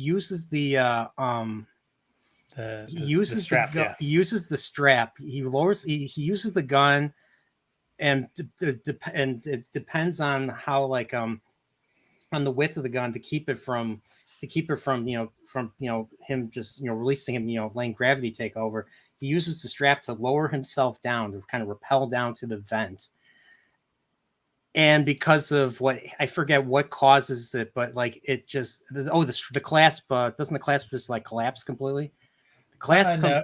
It just slowly comes loose, right? So it's those types of clasps, it's a little friction thing. So it goes through it once, then changes direction, comes back through it the other way. And so it's just the friction on the strap. And it's able somehow to slowly work its way back through that. And then it comes loose. Yeah. That's why you're supposed to oil your gun and not oil the strap. Mm-hmm. So he's lowering and he's about to. Oh yeah, I think he falls. Let me see if I can get that right here. Yep. Yeah, he falls and he catches. He catches, and luckily, he's got some good lats. So he's able to pull himself up and get into the vent right here. And we get this iconic shot right here. Let me see if I can get it. Where is it? Come on, where is it? No, that's not it. Right here, perfect. And he's just like, what does he say? He's like, where is it? I can't read. I can't find it. Shit. Have another drink. I've heard that before. Come on to the coast. We'll get together, have a few laughs. So there you go. We're playing that inside. Like, it is a great line from this movie. It is like, why he's like, why am I fucking here? It's like, why am I fucking here? So, that's great, and of course, but yeah, such a tight crawl, and I love here how they're first they try to shoot the vents, but then Carl actually tests them to see if there's any weight, to see if they're hollow or not, and he gets close to where John is, but the thing is, because of the fact that he was called back, that's why John was spared, because back in the day, things were written to be smart and not stupid. Like, I'm sure there would have been a dumb reason if this was made now why he would have left. He just wouldn't have done it. Carl would have been like, he wouldn't have done it. Carl would have looked at John and been like, for no reason, he would have said, I like you. I like you. don't like, I swear I hate it when characters do that. Just out of the ordinary, just say, I like him. I like this person. So, but yeah, yep. Al's here. He is Al's showing up at the Nakatomi, just driving around. Oh wait, let me see. Of course, here we have he's back in the boardroom where Mr. Tagagi lost his head. Huh. Okay, that was dark. I'm not even.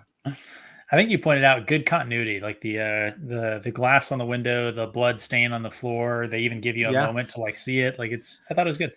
Yeah, I like, it's just the nerds, just the nerds in us that just like, appreciate this stuff. And I mean, it's back then, like, they worked really hard, and this is not just in movies, but also in television. They worked really hard to make things as believable as they could.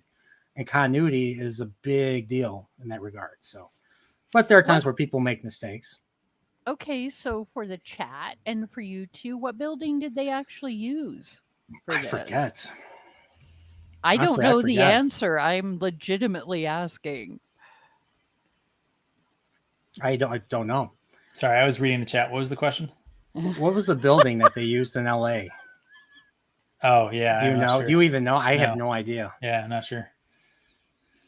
So Al's in the building. He's about to leave. I think that this is where he starts to uses the chair to hit the glass. And this gets these guys' attention right here. Mm-hmm. Yeah, up on the roof. The guy on the roof heard it and radioed down and told That's right. He told him the floor, which I think was the 34th floor, if I remember from his whatever he shouted in German. Freeze, motherfucker! It's like, don't shoot! Yeah. And of course, his buddy comes from behind.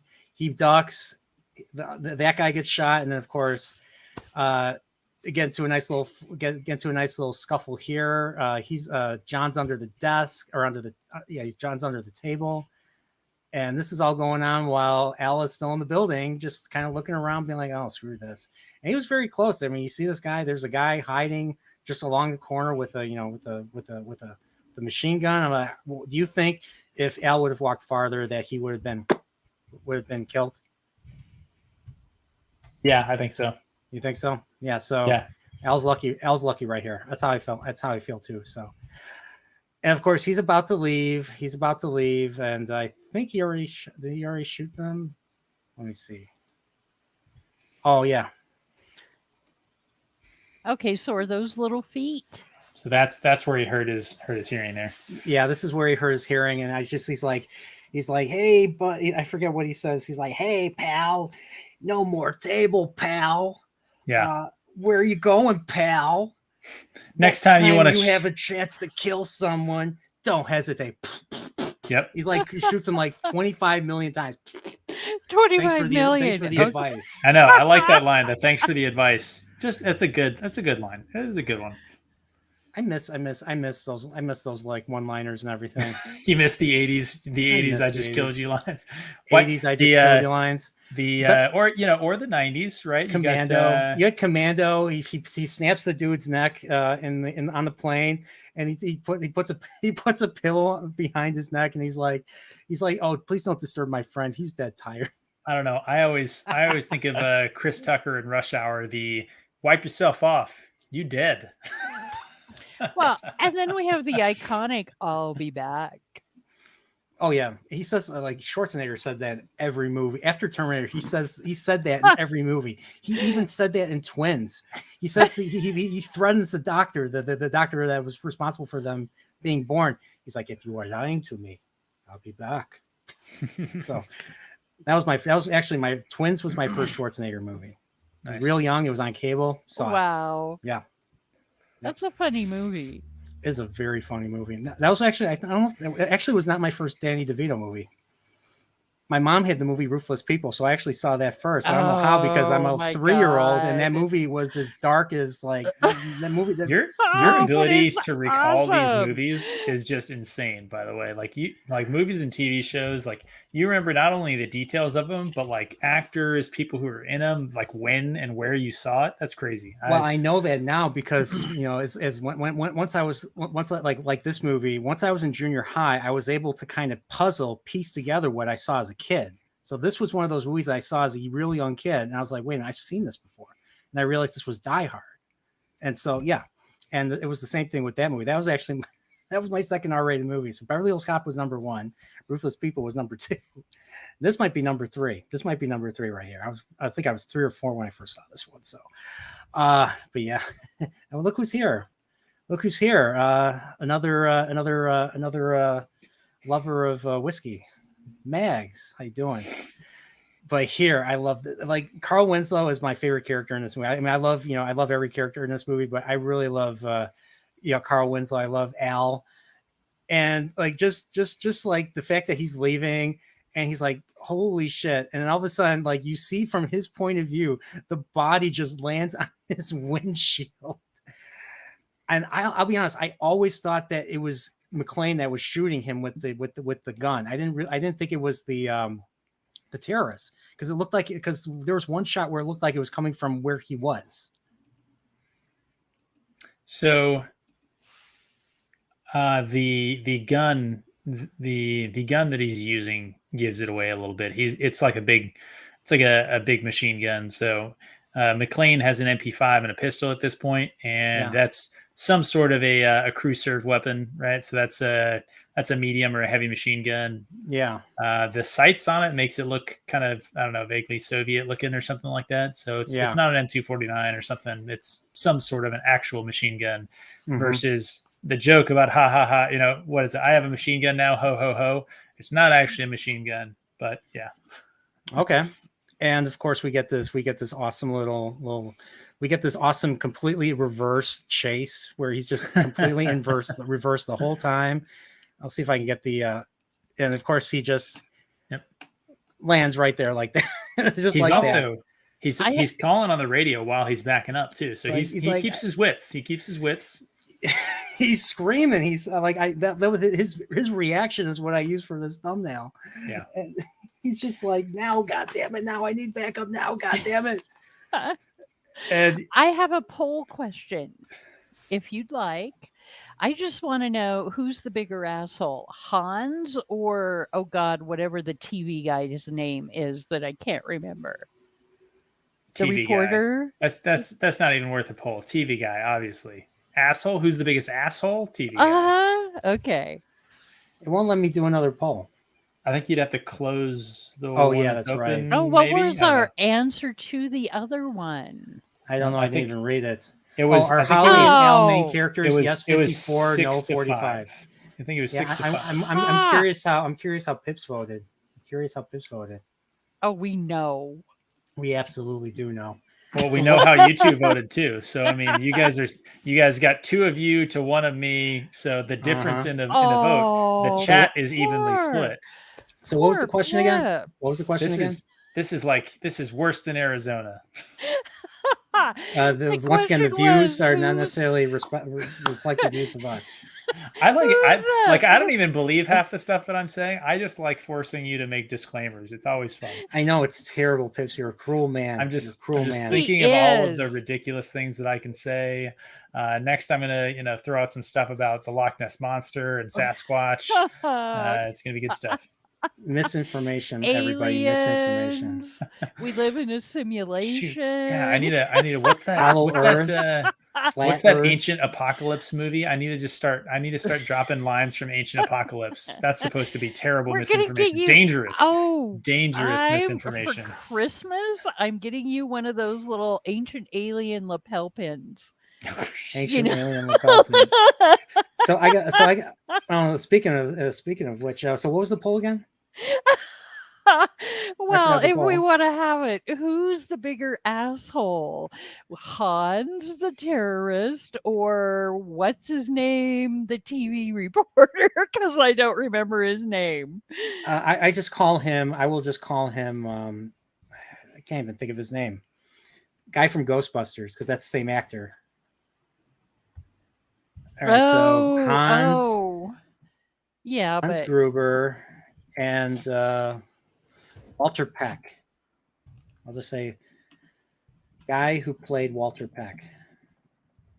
There we go. Yeah, he's so important too. He's so much of an asshole. We can't even remember his name. New poll up, everybody, ladies and gentlemen. Don't forget to vote. Your vote counts. Your vote will save this stream. Unlike that other thing. What do you think I was going to say? The word, no way. Online voting. I don't know that. Questionable. Suspect. Yeah, William Atherton. Yeah, that's the actor's name. I forget his character's name, but Slasher Fred said that there's a line in the trailer that isn't in the movies where John McClane gets asked by Hans if he's actually an American, and John replies that he's an American only if New Jersey counts. There you go. I have a good Jersey joke if you guys want to hear it. It's how come California hasn't broken off from the U.S. and floated out into the Pacific? Do I have to make a disclaimer here? No, I think it's good. Well, maybe. So okay, go ahead. The reason it hasn't floated out in the Pacific is because Jersey sucks so hard. Well, it does. So yeah, that's. I did not spy any disinformation right there. So that's 100% accurate. That's certified fresh. Certified fresh. Even though Rotten Tomatoes stinks misinformation. Yeah. That I will not. That I will. Oh, this is such a great scene. Hans, booby. Is this it? I don't think it is. I think it's yeah. It's a no. It is. It is. Yeah. Okay. Cool. He drops out some real racist terms there. You would not be allowed. Yeah. By the way, Pips, that joke was statist. Mine. Uh-huh. Yeah, but in the good kind. Oh, in a good way. Okay. In a good way. It's a good kind of statist. The one where you just don't support New Jersey. Yeah, this is okay. This is where McClane and Gruber are they actually talk to each other for the first time over the walkie-talkie. Yeah, and he's like, "Who are you?" And he's like, "I'm a fly in the ointment, a monkey in the wrench, a pain in the ass." And I just loved I love this thing. He's like, is McClane just another American who has seen way too many movies as a kid? Yep.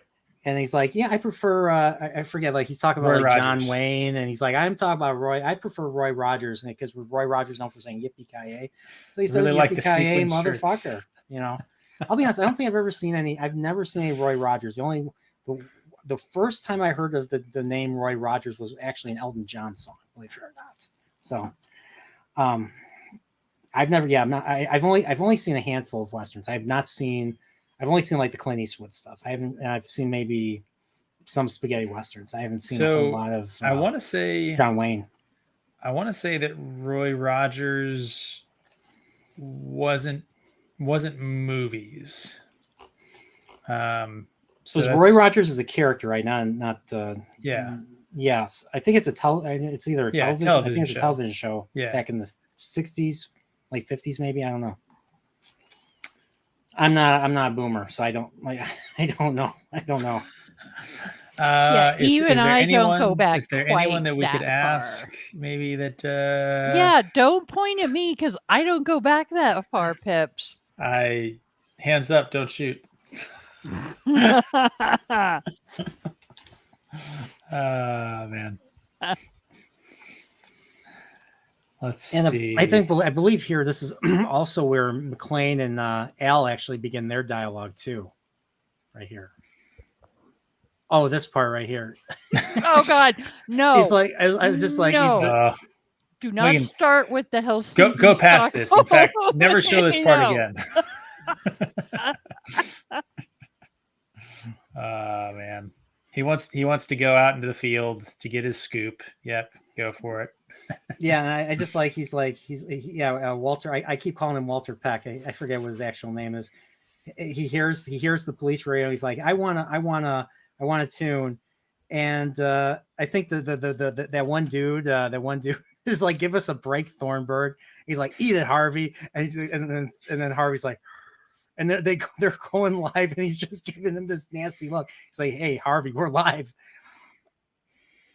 Welcome. Well, and then he just completely changes. He's like, hello there. And then I like how the woman was looking at it. The female anchor right next to him was just looking at him. Was like, oh, this is satire right here. That was pure, beautiful satire. I love it. I just love it. So, oh boy. So yeah, I already talked about the flying the ointment.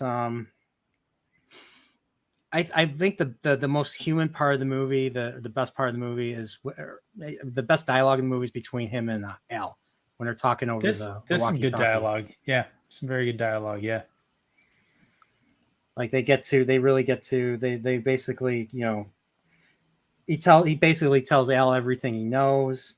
Yep, and gives them an idea how dangerous they are. And he's like, what's your name? He's like, I can't tell you yet for obvious reasons. And because of the fact that they talked about Roy Rogers, he's like, call me Roy. Okay, listen up, Roy. And he's just like, I know how to spot phony IDs. These guys, I know what they're doing. These guys are professionals. Yep. And then of course we get this dude. We get Paul Gleason himself. We get Dwayne, a deputy chief, Dwayne Robinson. And he is just the asshole. He is just the asshole boss who questions Al at every single turn, and always questions everything that McClane's doing. And I just love what ultimately the ultimate exchange between him and McClane is. But that's not now. That's later. That's later in the movie and everything. We're talking about now. Now, when will then be now? Soon. Wait, when is now? Now? What is this? You just missed it. You just flicker, missed it. flicker. I think that's a rock story. Nah, we're just riffing on Spaceballs. Yeah, didn't we watch that movie not too long ago? I don't know that that's the case. Oh, I must have forgot.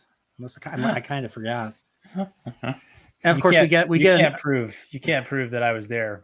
For example, there's no Nerdporeal Spaceballs the movie. Definitely not. But you know what there is? There's a T-shirt. Nerdporeal the flamethrower. Oh, Yeah. That sounds like a cool T-shirt. Where could I get one of those? Oh You gotta my go to the. You gotta God. go to the. You gotta go to the Nerdporeal Lifeform, the nerdporeallifeform.com, all one word, and you gotta go to his merch store. And there's a shirt there. Wow, that sounds really cool. Is there like a link in the description or something? Maybe There is a link in the description. Now the question is, will people click on that link? That's the bigger question right there. Only if they want to save the universe. So Burn with those all being the the burn all stakes, the toxicity. Use that Nerdporeal flamethrower to hypothetically burn all that toxicity out of entertainment today. yeah, I mean, with the stakes that large and real, I mean, I think you might actually be a bad person if you don't click the link in the description. Just don't burn the stakes themselves. You know, you want it bloody as hell. That's true. Rare, medium rare is sometimes acceptable. Mm-hmm. It was so subtle, guys. No one even noticed it that we did that. That was so subtle. Nobody. Super smooth. Nobody. We got 8 people we got 8 people watching right now. Thank you guys for watching. Don't forget to hit the like button too. Oh no, it's smash the like button now. Oh, smash the like Oh button. God, There I you go. hate that. There you go. Dempsey wants the meat and he wants it raw. Oh my God. Now okay. Well, no, he says give me the steak and give it to me rare. He Yeah. didn't say meat and raw. What do you think he is, a dwarf? An Amazon dwarf? Jeez. He might that's a fate. Well, actually, that's the best fate in that show. Yeah, and he might be, because Pip seems to have some kind of invisible sunglasses property providing thing going on there. So Dempsey could be a dwarf in disguise. I don't even know what's happening. You ever do? Are you new here? Who invited you? That would be you. Yeah, that's right. And after that intermission, we return to our movie. Yep, we return to your wonderful Nerdporeal programming. There we go. So what do you guys think of this scene with Holly kind of stepping up, because now pretty much she is the Mr. Spock of the Nakatomi building, so she's the second in command, and because of that, everybody's looking to her for guidance, and so she's the one that goes and requests a couple of things, smart and respectfully, but yet still being firm and still being believable. Somebody we can easily get behind.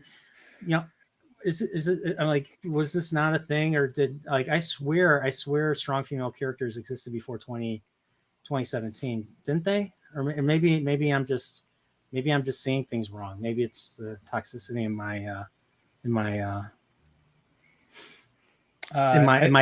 my viewing experience that's distorting all this. What's going on, Pips?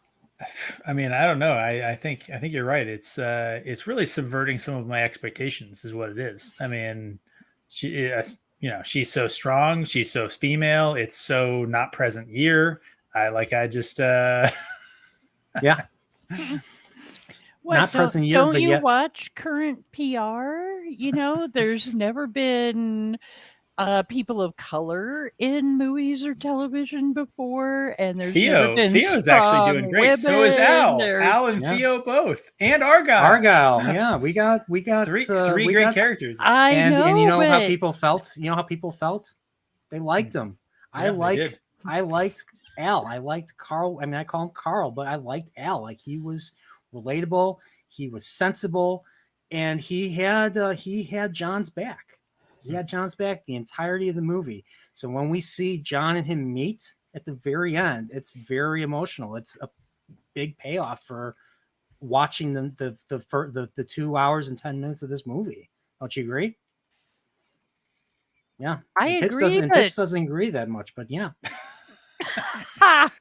But you're canceled because this cannot exist. Don't you know that? I guess we must be in that alternate dimension. And I am going to smack Dempsey if they remake this movie. It's going to be all his fault. He's talking about that in chat. So he says, so how long until they remake this one? They have not remade Back to the Future. They have not remade Back to the Future. But yeah, they better not.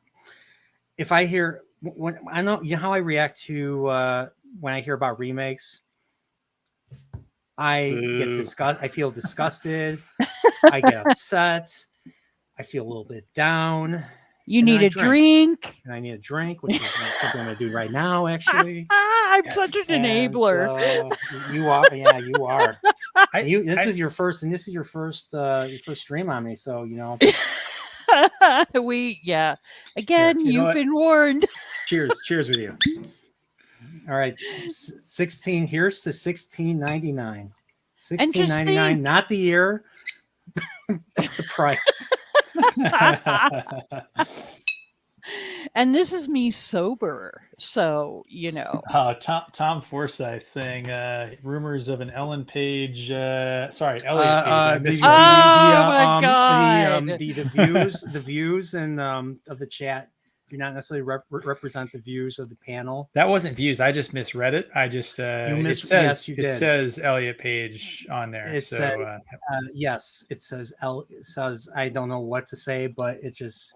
And Nas is telling me to drink. Oh, come on, Nas. Don't you care about my health? And come on, Max. Really? Uh-huh. I don't know what this Nerdporeal is. It's not a thing. It's never a thing. It never will be a thing. And if you think it's a thing, you better I better erase this right now. And forget you ever saw this. Now I'm gonna go play with my dolls. Excuse me. So I thought the dialogue in this scene was good to kind of roll back. I thought her line was well delivered. It was a good, kind of firm, strong line. She kind of pushed the boundary a little bit. She said something like, I really couldn't stand to be in your presence or something like that. But I'm here because like somebody's got to take charge of the situation. Yeah, so like she has like here, she actually has like a respect. She has a level of respect from, believe it or not, from Gruber himself. Yep. Like he's just like, okay. And like the thing is, she doesn't put him down. She doesn't talk him down, doesn't make him look like a buffoon, but he's just there. He's still listening because the fact that he understands, he's not, I mean, he's a complete villain, but he's not completely unreasonable. Yeah. So we get that a little bit from him.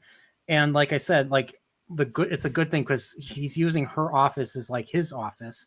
So it's such a good thing that she has that frame down. He doesn't know, who she really is, because if that was the case, then, well, shit might happen sooner than later, or she'd be like the next one to go, or she'd be the next one threatened. So instead of Hans Booby, yeah, it's my favorite. And then line. Mr. Cokehead himself.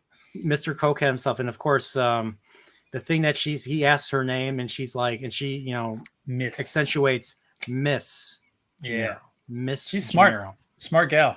Yes, and as we see later, respectable tracts of land. So yeah, and we do see that. We do see that later. So, and of course, like I said earlier, Argyle actually learns what happens because of the news, because he has the TV in the car, and that's how he finds out about this. I love that. He's like, what? And then he turns on the police radio and everything. I don't remember if it's this scene, but I think he overhears McClane. Mm-hmm. I think he overhears McClane. He's like, yeah, because McClane's still alive, and he's talking to Powell. And of course, here we get the the SWAT team is moving in. And he's just like, and of course, Al is just like totally like, we don't even know the full situation. And they're like, oh, don't worry. Like a certain YouTubers say, oh, don't worry, he'll be fine, and everything. So, and of course, these guys, he's telling them to stop too. And of course, poor Argyle's trying to get out. He can't get out. And now they're going to battle stations, because I can't really think of any other way to describe this other than being on a ship because I've watched too much Star Trek and everything. So these guys are going to battle stations, and of course, our favorite. This is one of my favorite goons in the '80s. He's been in like almost every '80s action movie, I think. Always as a goon, and here they're getting ready to, they're getting ready for a major thing. And what does he do? He's ready, and he steals a candy bar. Let me see if I can get that.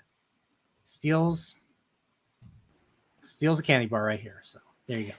This must have been before they even had vending machines. I think they had vending machines. I know, but it's like a movie theater right here. Yeah, I know. I'm sitting over here cracking up because I'm thinking this is a huge office building. So why are they selling candy in the lobby? This is like a gift. It's like a gift shop right here. You got like the candy underneath. Oh, you have okay. The magazines behind, true, or the books behind, true. and everything. It's almost like they're in an airport almost. So we get that nice little moment of levity right here, and it's stuff like this that makes me laugh. It's not that dumb Whedon speak that they have to break tension and say something stupid in order to lighten the mood. How about something a little bit more, authentic, something a little more real, or something that we can relate to that makes it actually funnier. And yeah, so what else we got here? But yeah, I think so they're prepping like a rocket launcher. Vigo, the Carpathian, and oh yeah, they're shooting the lights here too.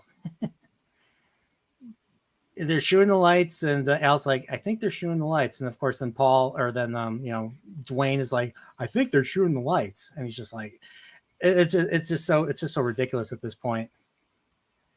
Oh, look at this rocket! Look at that rocket launcher right here. There's Vigo. I think were they drone this to the floor or something?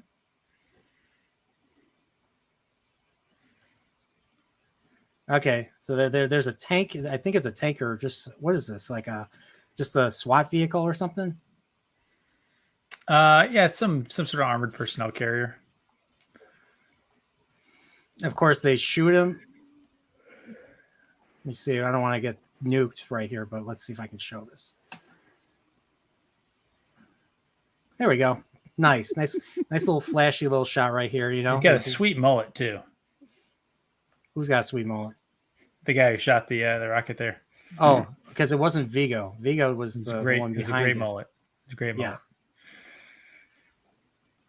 And I believe this is where like John is like, oh shit, I got to do something about this. So he gets okay, I think this is going too far. But he has like the detonator, so he has like he's got the C4, the detonators. One little brick of C4, puts it on the chair, puts the computer monitor on the chair, ties it up, and just throws it down the elevator shaft. And just somehow it doesn't blow up the whole building, but it kills the two guys that we wanted to kill. I'm just like, wow, that's pretty darn accurate for just throwing a bomb, some explosive into the elevator shaft. It was super easy, barely an inconvenience. Yeah, barely. Also, we learned C4 doesn't melt steel beams, and nope, C4 does not. It's so ridiculous. Oh my god! How about airplane fuel? Oh, I forgot to mention. Theo's comment when they shoot the vehicle. Yeah. He says, "Oh my God, the quarterback is toast." Yeah. Theo. I actually did write down his stuff. Yeah, because he kept doing the sports metaphors. It was good. Yeah, that's true.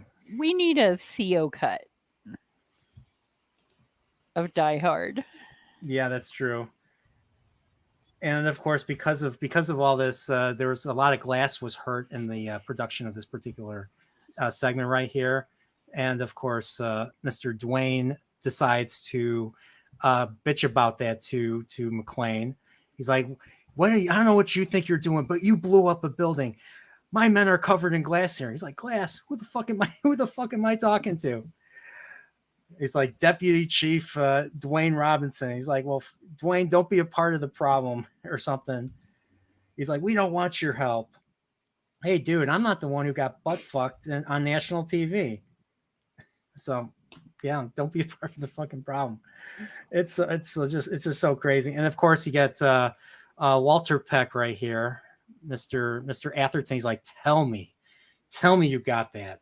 And they're like, we got this, because he's an asshole. He's an asshole part of the media, and that's all they care about. They don't care about the repercussions. They just care about getting their scoop and getting the footage. That's all that's important. Media and journalists doxing people. That's not believable. That's not credible. I don't. Nope. I don't think this is a realistic portrayal. And Dempsey is right. It's true. This man has no dick. I think it would have been really funny, had Holly punched him in the dick instead of the face at the end of this movie. Yeah, but there would have been no payoff because she would have just punched him and just no reaction. And then, Oh, there were. What do you mean no reaction? Because this man has no dick. Oh shit! Oh shit! You got me there. Yeah, that's right. I need a drink. Oh, you're gonna have so much fun tomorrow. Yeah, it's gonna be first day of school. I mean, not school. Feels like school sometimes. Whitecloaks is going to he's going to come in like a wrecking ball. Training. I'm going to be learning shit tomorrow. I'm going to be learning shit and asking questions. Good questions, acceptable questions. So, is this the scene? No, that's not the Helsinki the Helsinki syndrome. I don't think this is the Helsinki scene right here. But one thing I like, and I want to say this. One thing I liked is like I liked how I just liked how like they always mention, like they always talk about the big tabloid, or not the tabloids, like the big journal, like the big reads, like you have your 60 Minutes. They bring up 60 Minutes. They bring up Time magazine. I don't even know if they bring up Reader's Digest, but they really bring up those two right there. Oh, I read this in this magazine, or I read this in this. I read this on this, on this thing, so on this channel or something. So, and of course, this is where we get what's his name? We got Harry here. Oh yeah, I already talked about this. So yeah, Paul Gleason's being a dick like he always is. And here we get Mr. Cokehead right here, Mr. Ellis, and he's just like Bubby. He's like, I'm here, baby. I'm here to help you. I can give them to you. And it's just along with several ethnic slurs. Oh yes. He starts off with you and the Dago mustache and the greasy hair. Okay, I'm okay. We didn't hear that. We heard lumbago. That was what we heard. We didn't hear. Hey, that's good enough for Saturday Night Live clips on YouTube. So I think it's good. Okay, sure, absolutely, of course. What, no Celebrity Jeopardy fans back when SNL was still good? All right. Fine. Oh, that was I love Celebrity Jeopardy. What did I say about ethnic slurs? It's too bad that it could never happen now, but I wish they could have gotten Sean Connery and Alex Trebek. That would have been great if they would have gotten those two to actually do that. Gosh, yes. It would have been good. Like they would have just showed up one day, like alongside, Will Ferrell and Daryl Hammond, dude. Like, the way to do that would have been to start with the SNL sort of actors, right? And then like halfway through to just like swap them out. And just all of a sudden it's actually the real Alex Trebek and the real Sean Connery. Yeah. Oh man, that would have been gold. Back when that show was good, right? Yeah, I love right here. I love his dialogue. I love Hans Gruber's dialogue right here to Ellis. He's just like, you got a problem, right? Well, I have a solution. He's like, oh, you're very perceptive. You figured that out all by yourself, huh? Oh man, it's so good. I negotiate $5 million deals all the time. So this is nothing right here. Yeah. So it's I like, think yeah, this scene was the first time that I ever heard the expression poison pill in context with business. And now everyone knows it from the Twitter sale deal. So, hey, Die Hard did it first. yeah, that's true. I think the Twitter thing is where I first heard poison pill too. Tells you Except how it's in here. touch It's I right. am. It's right here Yeah. in this scene. Yeah, it's one of those things that I didn't pick up on until like literally now, because I've heard poison pill used before. So it's weird. It's just weird how that works. Like it goes over your head know enough about it or care about it. But then when you hear went over all the your time helmet now, it went over my helmet. More to the side, sir. Okay, Pips, you know what to do. Huh. What was great about that single scene? That was another setup and payoff. They set that up, and after that, every time he does something, all the men are like, "Oh, like that." Yep. Oh boy! So many of the people in the chat have no idea what we're talking about, and that's because they haven't yet joined the Nerdporeal Continuum and become better men and women. And they need to join the Nerdporeal Continuum today and then watch all of his back catalog, including, but not limited to, a fantastic watching of Spaceballs. No, yeah, we were laughing our asses off, weren't we? We need more cowbell.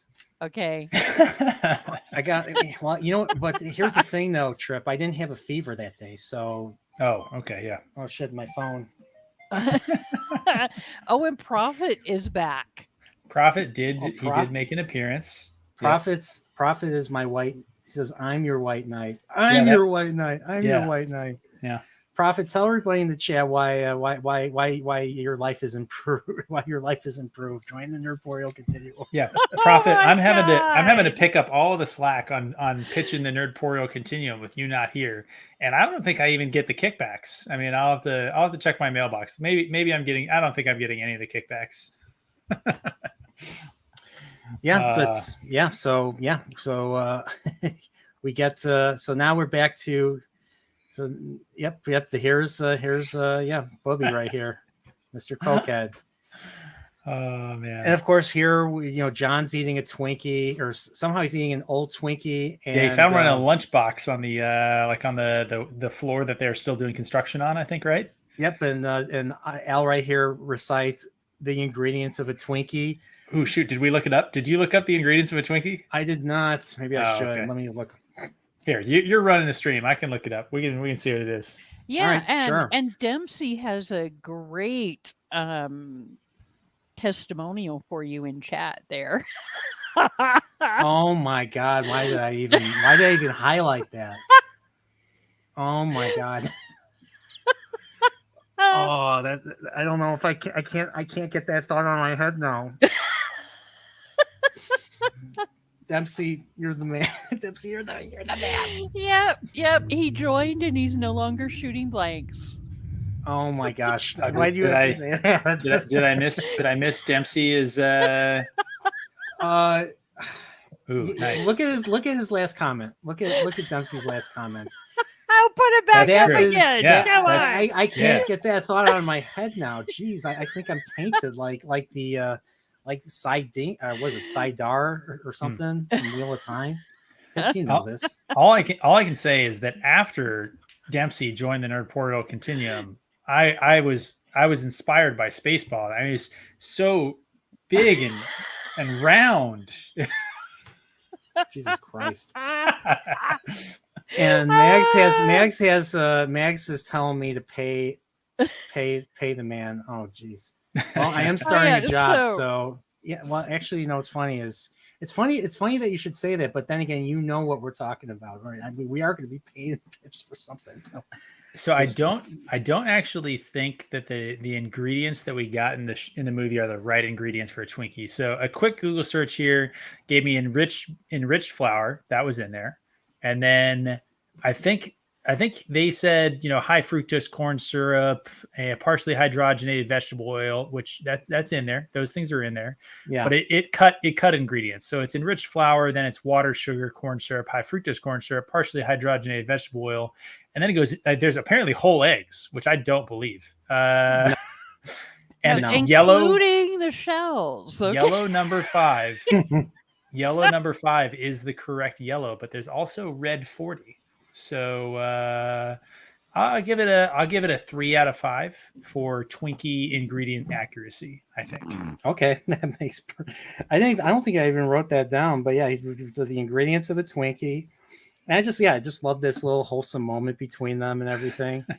The scene would have taken way too long. There's like 60 ingredients in the Twinkie. Yeah, absolutely. Yeah, here's the Twinkie right here, and and of course Hans right here shortly after this chimes in. He's like, "Hey, I know who you are." And he's like, you are John McClane of the New York Police Department. And because of that, now everybody knows because they're on an open line. So now the media knows. Now, of course, Al knows, the police knows, everybody knows who he is now. And of course, he puts Ellis on. That Ellis Walter Peck asshole. Walter Pecker. Well, that Pecker. Walter Pecker with no pecker. Yep. Man has no dick. But yeah, and he's just like he needs just like to join. He needs to become a member. Oh man. Oh my gosh. Nerdporeal is never inviting us back, ladies and gentlemen. You guys in the chat, we appreciate you coming here. You're seeing the final stream with Pips, the first and last stream with Trip. First and last. Never again being invited back. Never again. Yeah. Pips has already passed the point of no return here. So, and I'm not talking about the drink. I'm talking about content here, the content of his character. Yeah. But I love right here. He's just like, I like right here how Ellis is just like, John, you got to tell them what they need to know or they're going to kill me. And he thinks he's fooling around, but like Hans is like, he takes out the gun. He's like, come on, Hans, buddy, put the gun down. This is not television. It's radio. Or I forget. Isn't that how he puts it? Or something, something yes, like that. Yeah. Like, I'm not a method actor. This is radio, not television. Yeah. And it's radio, not television. He's like, hey man, put the gun down. And of course they give him a Coke. They give him a glass of Coke. And until, it's funny, I never put it together until Pips, you said it during the watch, because of how coked up he is. They give him a can of Coke, and that's how he dies. He dies drinking the Coke. And right here, perfect. What a terrible that man, that is an ugly way to drink from a glass. There's something not like right about that. It looks like he's chewing on the glass. Oh, like the last thing you want to do is chew on a glass. But do demonstrate the proper way to drink from a glass. There we go. We need a demonstration. Full size yourself so we can see this. This is why we're not getting invited back. Mags knows what's up. She knows. Yeah, she does. But I like one thing I did take away from this is that the only time that John was just like completely scared at this point, like the entire time. It wasn't until it got to a point where he just tells Ellis to shut up and to tell him, I don't like. He's like tells Hans like, hey, this man does not know who you are, but I'm not the type of man you are. And he's like, I do. I like how like Hans actually like he says, yeah, that's right. And you'll give me the detonators. And then he, of course, takes out the gun, shoots him. And we don't see him shot. We just hear the sound. But then later on, they show in the next scene, like they just show him just lying there with the camera panning. And I think they blurred him out for rating reasons or something. I don't know. That's what I assume. They showed the blood spray from what's his name? The boss. Yeah. Behind the glass. That was behind the glass though, so you couldn't really see it that well. Yeah. And of course, everybody's heard this, and of course, Paul Gleason is blaming McClane because I love that. I love he just let that man die. The same as pulling the trigger himself. Yeah, right here. And I like how Al right here is the voice of reason, just saying, you like, come on, you're being thick. You're just like someone on a particular Twitter platform. Sorry, excuse me. The views of Nerdporeal are not the views of Nerdporeal. That was perfect. That was a perfect response. But it's all the Twinkie wisdom. What's funny is like I saw an old episode of All in the Family. I don't know if you guys ever seen All in the Family. It's Archie show. Bunker. There was an episode where he meets Sammy. There's an episode where he meets Sammy Davis Jr. and Sammy Davis Jr. comes over to the house, and he doesn't know. I don't think he's ever really truly entertained a person of his particular tone. I'll say tone. He offers him a Twinkie, so that's why I was curious if that would be problematic by today's standards to have a man like Al, eating a whole bunch of Twinkies, everything. So that's just a lot of I mean, between doing a report on Martin Luther King when I was in grade school and watching that show, I learned quite a bit about the racism in our history and everything. So I was just curious. So the racism? Yeah. Yeah. Okay. Not going to say the actual word. Not going to say the actual word. Oh, okay. We're in stealth mode. I see. Stealth mode, code words. I love code words. You got the sisms and the things, the virus of unknown origin. You got the what of unknown. I don't know what you mean. I don't know what you mean. I don't know what that is. So like, I hear miss something. I don't know. But like, you see Miss Gennaro. You hear Miss Gennaro in the next scene, and she's delivering some great lines, probably. Yeah, that's exactly what it is. I believe, but I think right here, this is where Hans is basically making all these. He's trying. I think maybe I'm wrong, Pips. But I think he's just trying to buy himself time, and that's why he's making this list of phony demands. Yeah. So some breathing room. Yeah, there he comes up with the list of all the different people because then Carl's like, who are those people? And he's like, I read about them in Time magazine, right? Like he just comes up with like just a random list of like, these freedom fighters in, Sudan and these terrorists in Canada and these other people. Because he just wants to like get them chasing their tail while he continues to unlock the vault, right? So because everybody still thinks he's a terrorist and he has demands and everything. So yes. he's not subverting expectations. Have they brought the FBI in yet? Because I can't remember if this is the first. No, the FBI are not. Yeah. The FBI are not in yet. So they don't come in for an hour and a half into the movie. So this probably triggers that. Unlike real life, when they would have come in an hour and a half before the movie. Yeah. Well, yeah, I think it's time just a for no-knock raid. I think it's time for another poll. I think the question should be: Is Yippee-Ki-Poreal actually going to last through the discussion of the end of the movie? We're getting by the there. way, we got 11 votes. Who's the bigger asshole? Guy who played Walter Peck. Obviously. Yeah, I mean Hans was the bigger villain. Hans is more likable. I liked the thing that I like about it, he's kind of a gentleman, right? Like he's an exceptional thief. He's an exceptional thief. Yeah, it's kind of like the cat burglar sort of trope. The gentleman thief kind of thing is a common trope in literature and movies, stuff like that. And so he is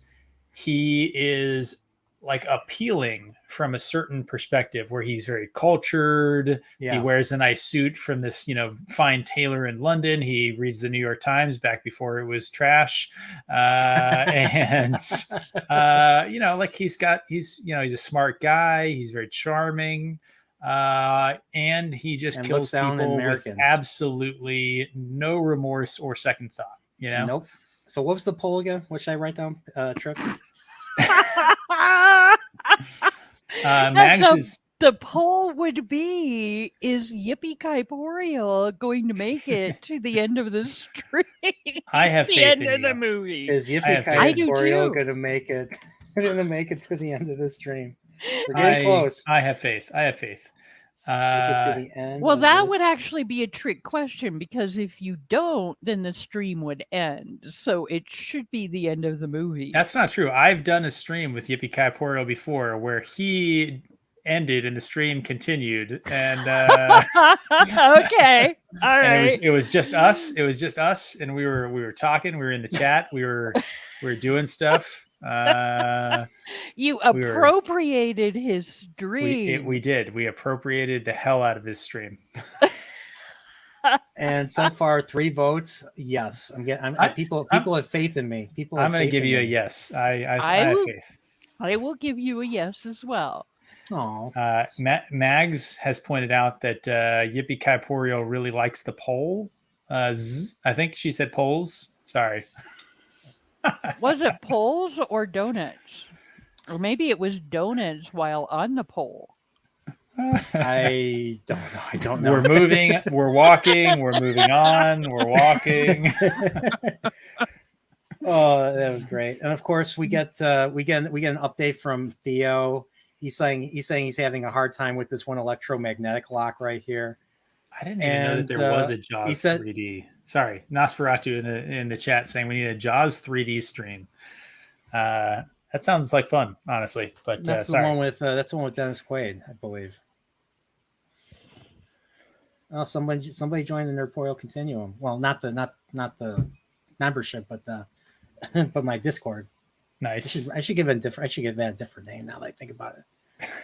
I'm losing my voice. The Nerdporeal Discordtinuum.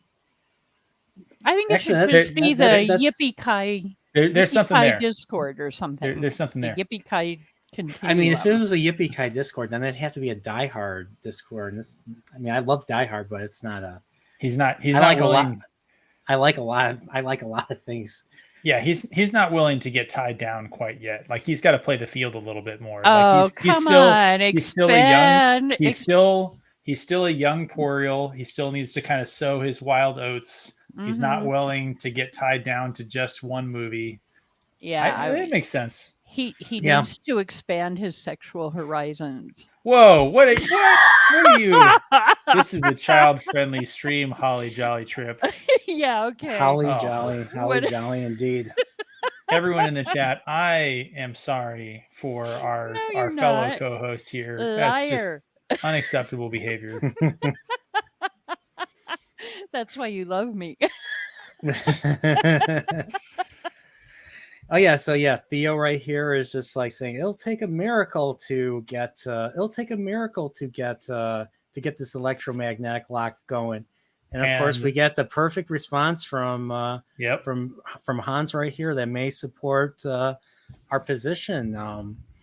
It's Christmas, Theo. It's the time of miracle. It's the time of miracles. That is true, and we do get a Christmas miracle in this show, which is a good movie with Bruce Willis, which at the time maybe not so miraculous. Today, miraculous. I will agree with that. Sadly, Bruce Willis, it's hard times for Bruce Willis these days. Yeah, that's true. And what's the thing? Is he like having sometimes I wonder, it's like, what, are they having financial problems for some reason? Because just see them do movie after movie after movie, like Liam Neeson as well. And I love him. The Nick Cage syndrome. Okay, here it is. This is what we're talking about. That book title is fantastic. No. Hostage terrorist hostage is the name of the book, and they have this expert on to talk about this syndrome where the hostage becomes the hostage starts to form bonds with their captor and all that. You were thinking Stockholm syndrome, right? Wrong. It's called Helsinki syndrome. Seriously, like, where were you? And what's funny is the guy here thinks, he says, "Oh, Helsinki, Sweden." No, it's in Finland. It's in Finland. I just love the I just love the I just love the reaction. He's just like, "Oh shit. I just made a fool of myself. I just made a fool of myself on live TV." The kind of point that we were making watching this, right? So it's Helsinki, Finland, and Stockholm, Sweden, right? And so they're calling it Helsinki syndrome instead of Stockholm syndrome, and he responds like, "Oh, like in Sweden," and they're like, "No, in Finland." And so it's like he responds correctly for the actual name of the thing, but but in the movie they flipped it to make him an idiot, and it's fantastic. I like it, Harvey. Like Harvey just doesn't get a break here in this movie. But I thought that was great.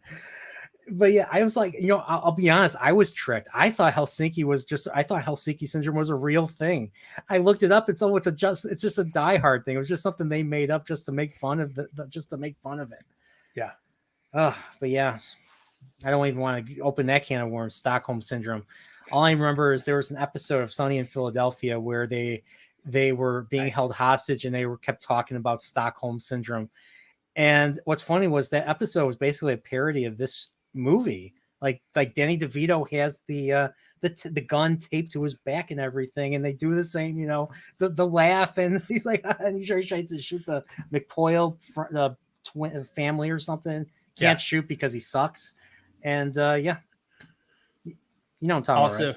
Also the subject of a Rick and Morty episode, I think. The tape on the back and the she's doing it Die Hard. Yeah, my brother tried to get me into Rick and Morty. I watched and I was just like, I don't know. I can understand it's not for everybody. I think it's pretty funny. It's one of those, like, I don't know, it came off as just gross. And I just like, I mean, I've seen Family Guy, I've seen The Simpsons. So it's a lot of like reference humor and callbacks and like stuff like that. And I mean, there are other shows that have probably done it just as well that maybe you've seen. And so if you've seen a lot of other of those shows, you may not like it. I don't know. It's hit or miss for some people. I think it's pretty funny, but far afield from Die Hard. Absolutely.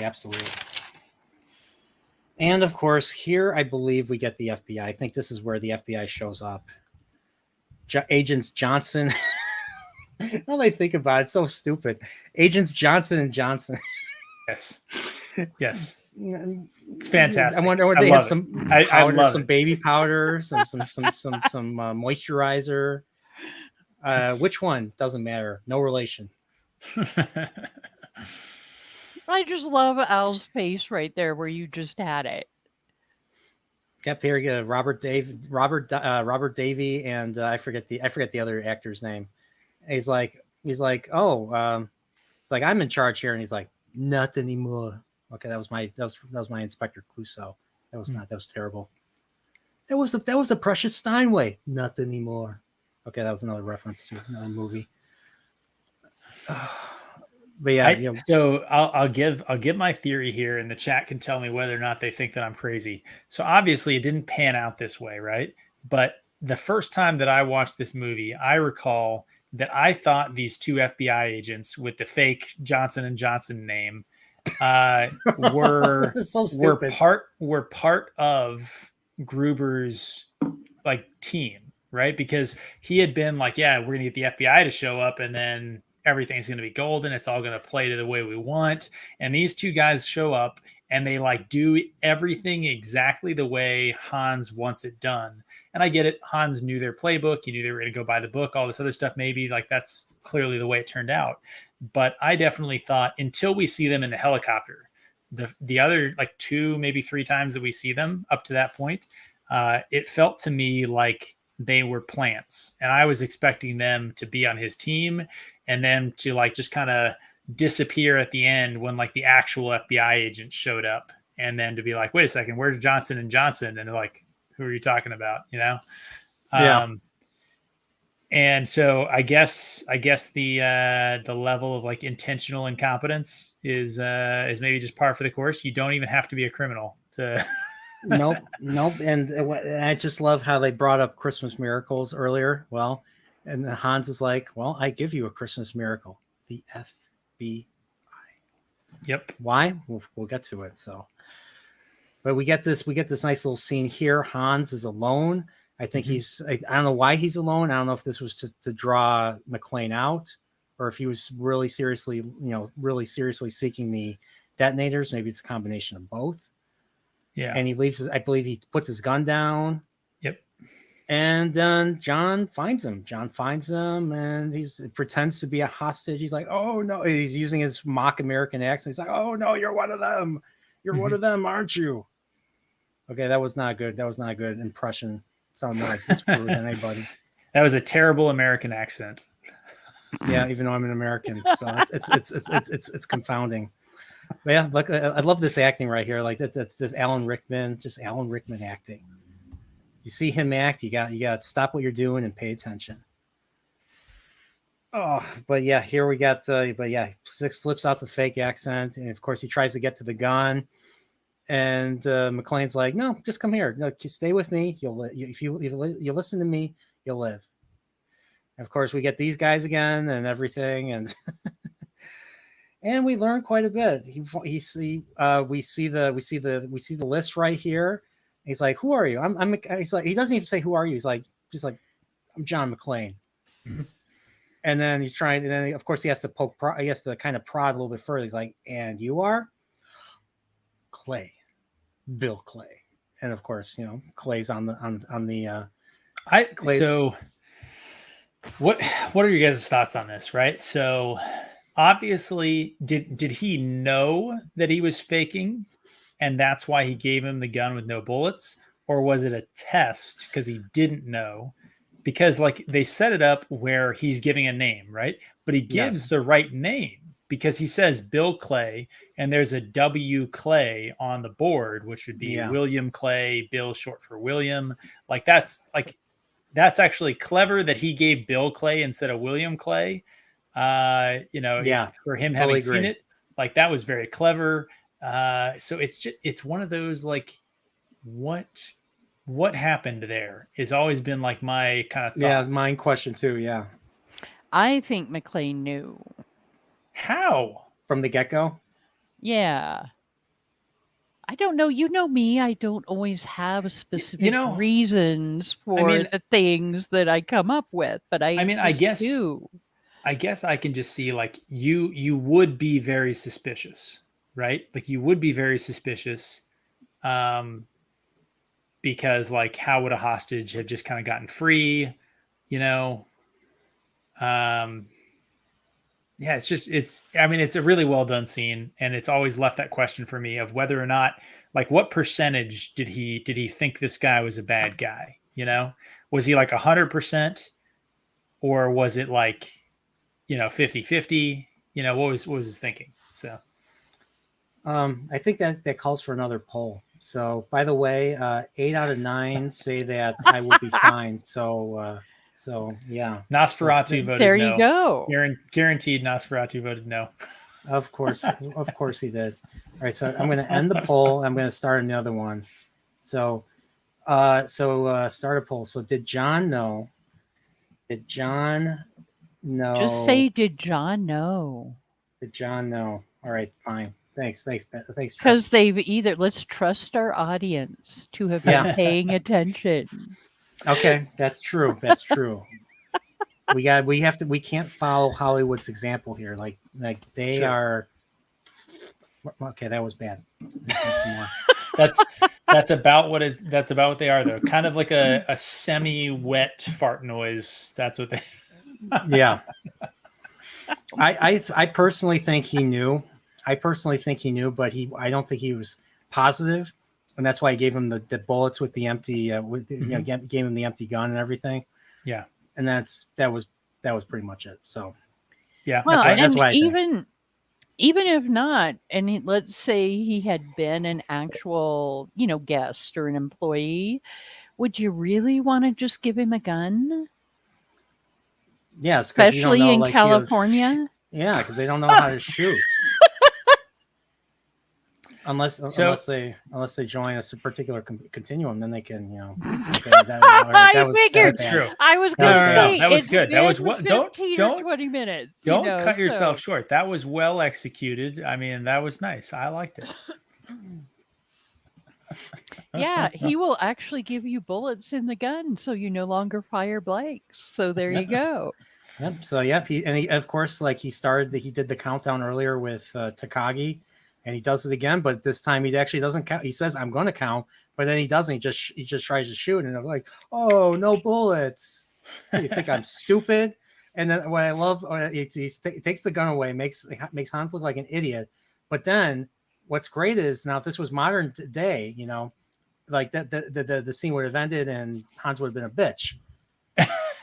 No bullets. It takes it, but he's like, "Oh, you were saying," and then of course Carl just shows up. And shoots basically obliterates a lot of glass. They come up the elevator. They come up the elevator, or they come up. Yeah. They come out the door, or the door. Yeah, something. Yeah. There we go. Perfect. that guy had a bad day. Yeah, he had a headache. He got like shot in the day knees with a headache. Yes, right. He got like just riddled in the legs, and then like neck first into a glass pane. That looks So a lot of glass. So just to just to say, a lot of glass was hurt during the production of this film. So Steve, if you're still here, that's so the peripheral. Actually, I'm sure the peripheral tried to steal ideas from this movie. I think we have to look in the credits and find out if they had a glass intimacy coordinator on this film. Oh, I'm such a nervous. This is a nervous laugh on my part. Oh, that's good. That's good. The things of what's funny is I never heard that until I started watching videos about a certain thing of circles of Hurricanes. circles of non-action, hurricanes, non-action, hurricanes, circles of hurricanes. Yeah, because they destroy everything. They destroy everything in its path, including structure and lore, and especially the people, the characters. They just no more. Everything gets blown away, and I don't know. Oh, and even the creator too. Sorry, more glass than ass. Yeah, definitely. What does Dempsey have to say? I haven't read any comments. I need to read some comments. I need to be nice. Dempsey's a member, and like he said, I'm not even going to repeat that. But if you know anything about guns, the first thing you do is check the ammo and chamber. Always assume it is cocked and loaded. It's Jesus. So I kind of agree. Jacob Ironside said if you know anything, like you could tell that there are no bullets in it. I would say you might be able to tell that it's not full, right? Like a 17 or 21 round magazine there, like that has some heft to it, but it can have 5 rounds in it, and like every pistol weighs a little different, but 100% somebody like Hans, somebody who's like been around some firearms and done some stuff, like you'd take it, you'd check the chamber, you'd look at the magazine to count how many are in it, you put it back in, right? But counter to that, had Hans done that, like he's playing the character of a guy who's only shot paintballs before. That's what he says. Like, hey, have you ever shot a gun before? Like, yeah, at the tactical ranch or whatever, guns with paint pellets or something is what he says, right? So if he had come out there and like taken it and done a quick like half rack, check the chamber, draw it, put back in, half rack again. If he had done that, then John would have been like, yeah. Whoops, saw my Windows Explorer by mistake. Folder 99. But so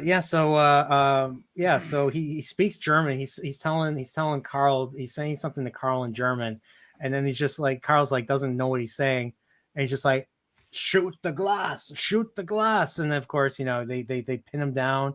They're shooting the shit out of the room he's in, and they what's that little hockey puck explosive that they use? What's that called again? A little flashbang or something. Is that what that is? that they use? I mean, Okay. I don't know. I haven't seen like a hockey puck looking one other than just like in this movie. Well, but they slide on the floor. It kind of looks like a round Yeah, disc yeah. and everything. whole That's why I call it flashbang. a hockey puck, because I'm ignorant and I don't know my explosives.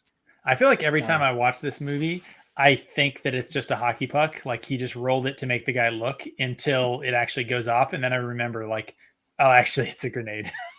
Yeah. So, so they're pointing all this shit. There's nothing but glass. He can't crawl without hurting himself. So we don't see how he gets out. We just know he has a line between himself and the exit, the stairs. And we don't see him escape, but he's clearly gone. They throw a whole bunch of shit at him and he's gone. And then let's just say they go to the next scene. They're back amongst the we get this again. We get this again, and what's his name? Carl's really pissed, and like I like how he scares the pregnant one. Like, look at him, he's just like, let me see if I can get that without getting nuked here. I went back. Wait for it. There we go. That guy looks totally pissed. And I love how Holly responds. She's like, he's alive. Only John would drive a man. Only John would drive a man that crazy. Yes. I love this movie. I love this movie. Trip laughed a lot on that line. And yes. Nerdporeal and I were like, that seems no. That's not how that works. Oh, that is It was so funny. exactly how that funny. works. But I will bring up something from the chat. Is it Anthroparian? Well, right here, you have to. I'll let you read it. You have to admire the setup that starts at the beginning on the plane with the taking the shoes off and wiggling toes leads to this scene. And my comment to that was the follow through in this movie. We've talked about that is great. Oh yeah, everything is set up and paid off. Like it's everything. I mean, almost everything. I mean, is there anything that hasn't been?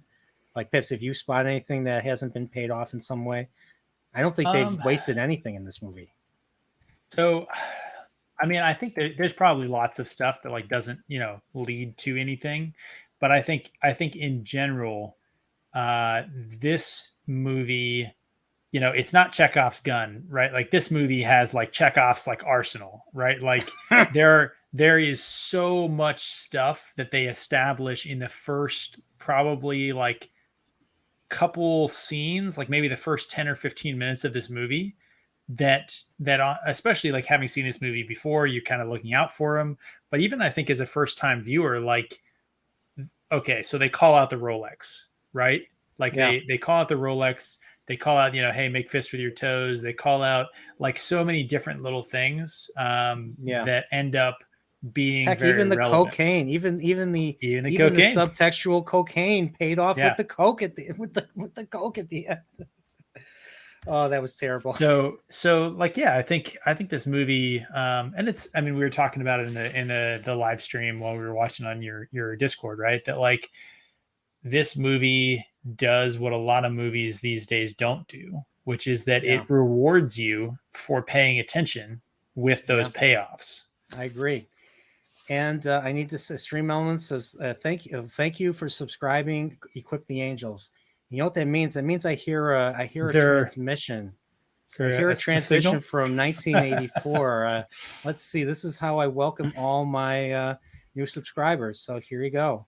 I swear, if you ever show your face out there, I won't. Ever. I won't. Ever. I won't. I promise you. Oh. And if that's not welcoming, I don't know what is. But welcome once again. Equip the Angels. Thank you for subscribing. I need to start unsubscribing and then subscribing again every time I'm watching in your stream to just get multiple pings. It's just such a great scene. Yeah, that's true. Not that I'm endorsing anyone in the chat currently to do that. This is already disrupted enough. Yeah, well, you know what? I think Pips for saying that. I think I can spare another. I think I can spare another scene right here. Here we go.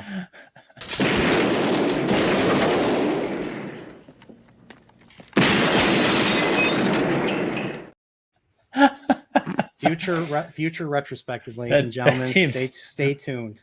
That seems. Are you warranted. feeling respected now? No, still no respect. Me and Rodney Dangerfield, the same, just hard lives. That's all I'm saying. Pips is feeling sorry for himself once again. That which is a common theme, and any streams with Pips. That's just saying, we love Pips. That's why I drink heavily to feel better about myself. It's It's all Speaking an of act. which, speaking of which, Let me tell you, it's a I'm gonna disguise. be drinking plenty of water after this. Sorry, I didn't mean to interrupt you. You need some Coke. Have a Coke and a smile, yippee-ki-poreal. You know what? If this was 1971, I would have bought the world a Coke. Well, I had a job then, but Maybe you should buy your members a Coke. that's when that's they an join. idea, but I don't think a lot of my members drink Coke because full of corn syrup and sugar and just ugh. Drink Coke. I thought that was more of the other Coke. Yeah, you should get your members the other Coke. Yeah. Oh, look who's talking over there. $17 a bottle scotch. But I don't And have you're $17 talking a about- bottle That's scotch. I'm the That's- seven. I'm the That was $17. named at you, Pips. There you go. Anthro in the chat also liking the Hans Booby, I'm your white knight. It's such a good line. I love it. I love it too. When films were filmed on film, scripts, Polaroid. That's not wait. Where does he say that? Oh, his most recent comment. Oh, right here. I am Yeah. yeah. Well, that term is pretty problematic. White knight, seriously? Like, come on, dude. Come on, dude. Enough. But yeah, so only John can drive a man that crazy. So let's see. I think the glass part is next. Oh, here it is. And I'm gonna show this. We're gonna show this. So yeah, prepare to be cringed. Oh, he's getting All right. brave Another now. poll. This or stepping on a Lego? Which one's worse? Oh, come That is on. actually a good. That's a good It's a idea. great All right. poll. It's a great poll. And by the way, 10 votes. Did John know? 9 out of 10 say yes. He knew right away. So I feel like so I voted yes, but then I feel like Yeah, but is it a regular Lego or is it like a little, Dempsey. Star Wars Ray Lego? so Stefan. So what? It's So like what was a it little again? A glass? lightsaber. So what would you say? A glass versus a Lego? Yeah. Step Oh, on come on. step on I glass mean, versus Lego. that's gonna be a no-brainer right there. But you know what? I agree. I'll Lego is way worse. Have you ever? I'm assuming Pips, you've never seen Akira, the anime film. The villain in that movie literally steps on a glass like this. Oh shit. That was stupid. But there's a glass on the floor and he literally steps on it. He gets and the same thing happens. He has a couple of glass shards in his foot.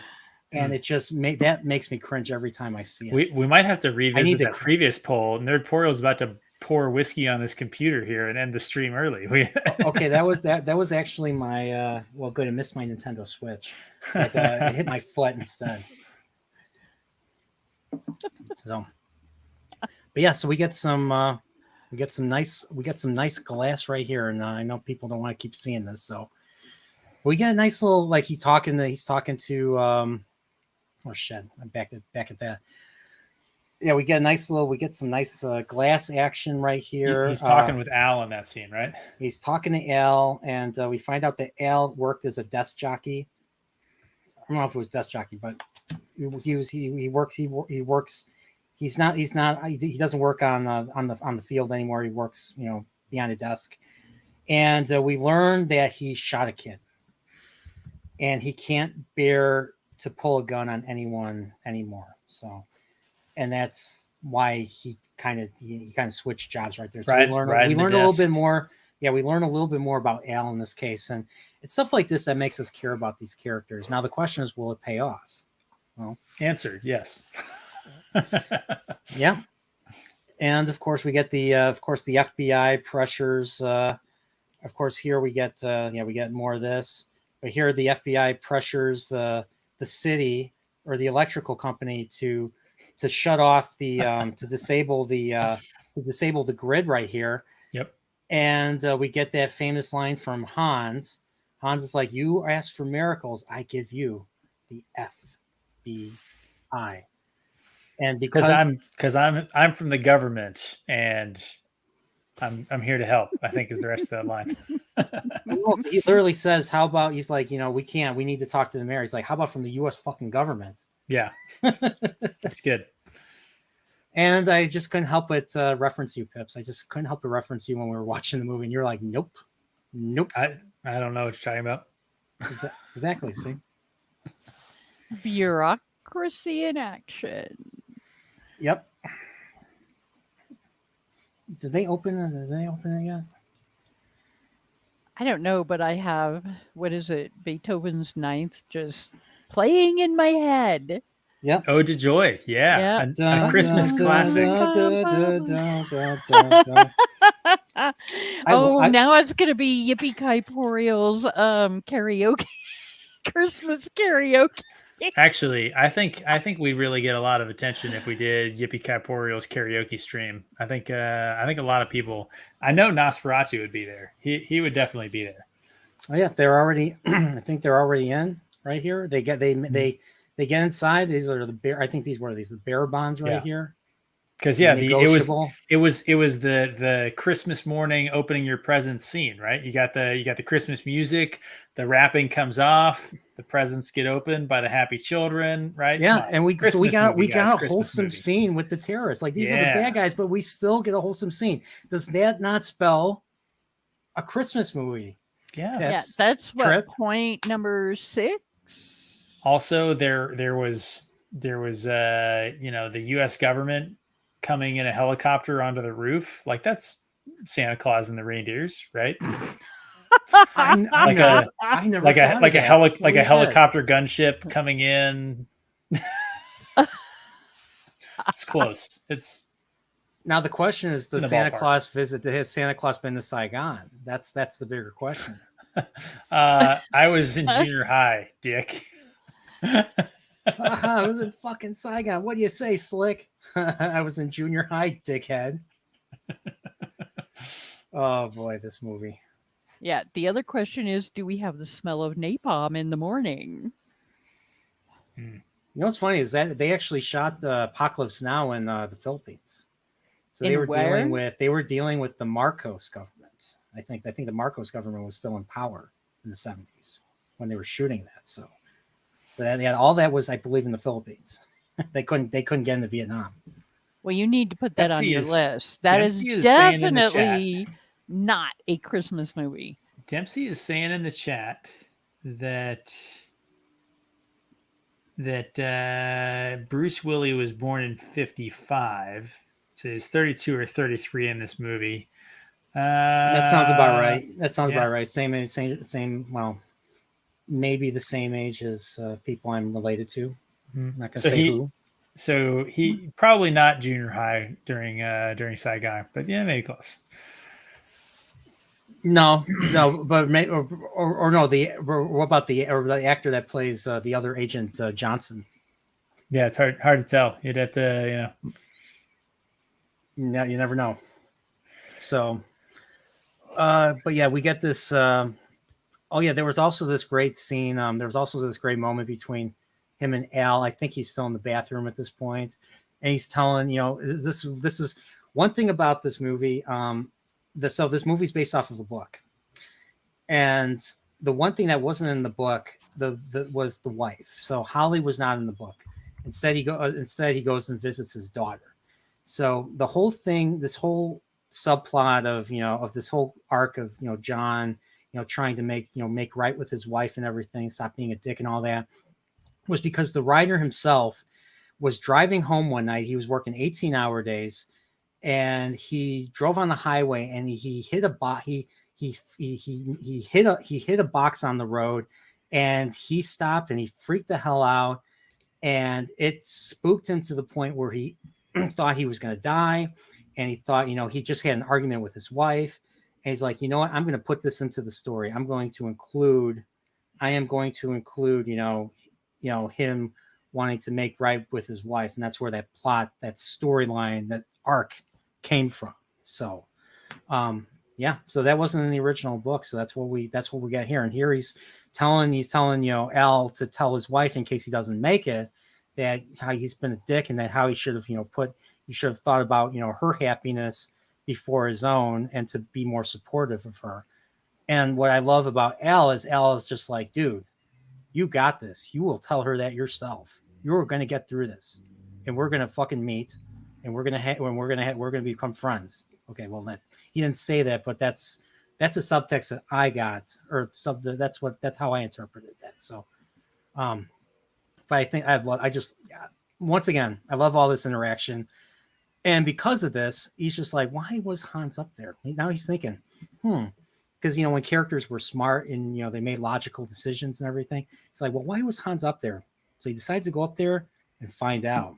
And this is where we get, this is where we learn that they're going to blow up the roof with the C4, and they're going to take all the hostages out there. And if I remember correctly, they were in contact with the FBI, and they're saying, oh, we're going to move the hostages above or something. Isn't that what they said, Pips? I don't remember. Something about 30% of hostages or something like that, right? I don't know. I don't know about 30%. I just remember when we hear percent, there's like when they're on the helicopter, and they're saying, oh, we might lose 15 to 20% of the hostages. They might die. And he's like, I like those numbers. I can live with those numbers. I can live with that. Like, okay, once I heard that, like, they're gonna die. They're fucking gone after that. And so he goes up there, he finds the C4, but look who found him first before he can, report the C4 and the fact that they're blown up. Carl's here, and Carl just takes away his gun, and he takes away his he ultimately takes away his walkie-talkie, but for some reason Pips thought he took away his walkie-talkie twice. I don't know what it is. Maybe, I don't know. Pips, can you explain that? Should I have not exposed that, that hard truth or that truth? I think it was just we were watching the scene, and so Carl reaches forward, and I think we decided that he grabs his gun. But just like, the deja vu moment, there's this scene, and then it cuts away to the guys on the ground. And they watch the FBI choppers coming in, and then it comes back to this. And in the second scene, you see Carl reaching forward, taking the radio. And in both of them, so he takes the gun and he kind of throws it over his shoulder, and then he takes the radio and he throws that over his shoulder. And it was just like a deja vu moment where I was like, man, I think he did the same thing twice. But I think one was the gun. So yeah. And why does Carl not kill him right away? Because he wants him to suffer. He wants him to suffer. So, I mean, you could kill him, but will that really, make you feel better? No. Will making John suffer make him feel better? Probably not. But you know what? He needs to take out that rage. He needs to take out that anger on somebody. And who better than the murderer of his brother? Right there. So yeah. And of course, I think here isn't it here where we get that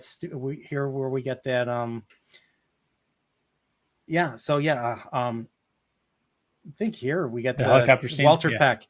I think here they find out that because Walter Peck's thing, he has the kids on right here. Yep. Walter Peck has the kids on right here. And what's weird is, and there's no way he couldn't. I mean, I guess he couldn't have known about it, but still, from the audience's point of view, he's like, dude, you fucked her. And so this is how Hans finds out that Holly is actually John's wife and everything. Yeah, it's her reaction. Yeah, it's her reaction. So he sees her doing that face, looking at the news feed, right? Yeah, right here. And dude, it's been 3 fucking hours, dude. I have to fucking, man, I have to speed this up. You have to invite more sort of, more controllable guests. Not just controllable guests, more controllable hosts too. Me. but yeah, we get this. Yeah, but yeah, Walter Peck just exposes her. Now because of that, now they keep her close. Now Hans is going to keep her close from now on. And yeah, we get this beautiful shot right here. They're still fighting, and we get the helicopter scene here, and this is where we get I think the Saigon bit. Yep. Still talking. They're still fighting. I think this is where Hans says, "Oh, I'm an exceptional thief." And dude, like freaking, yeah, this is right here. That smile, yeah, that's it right here.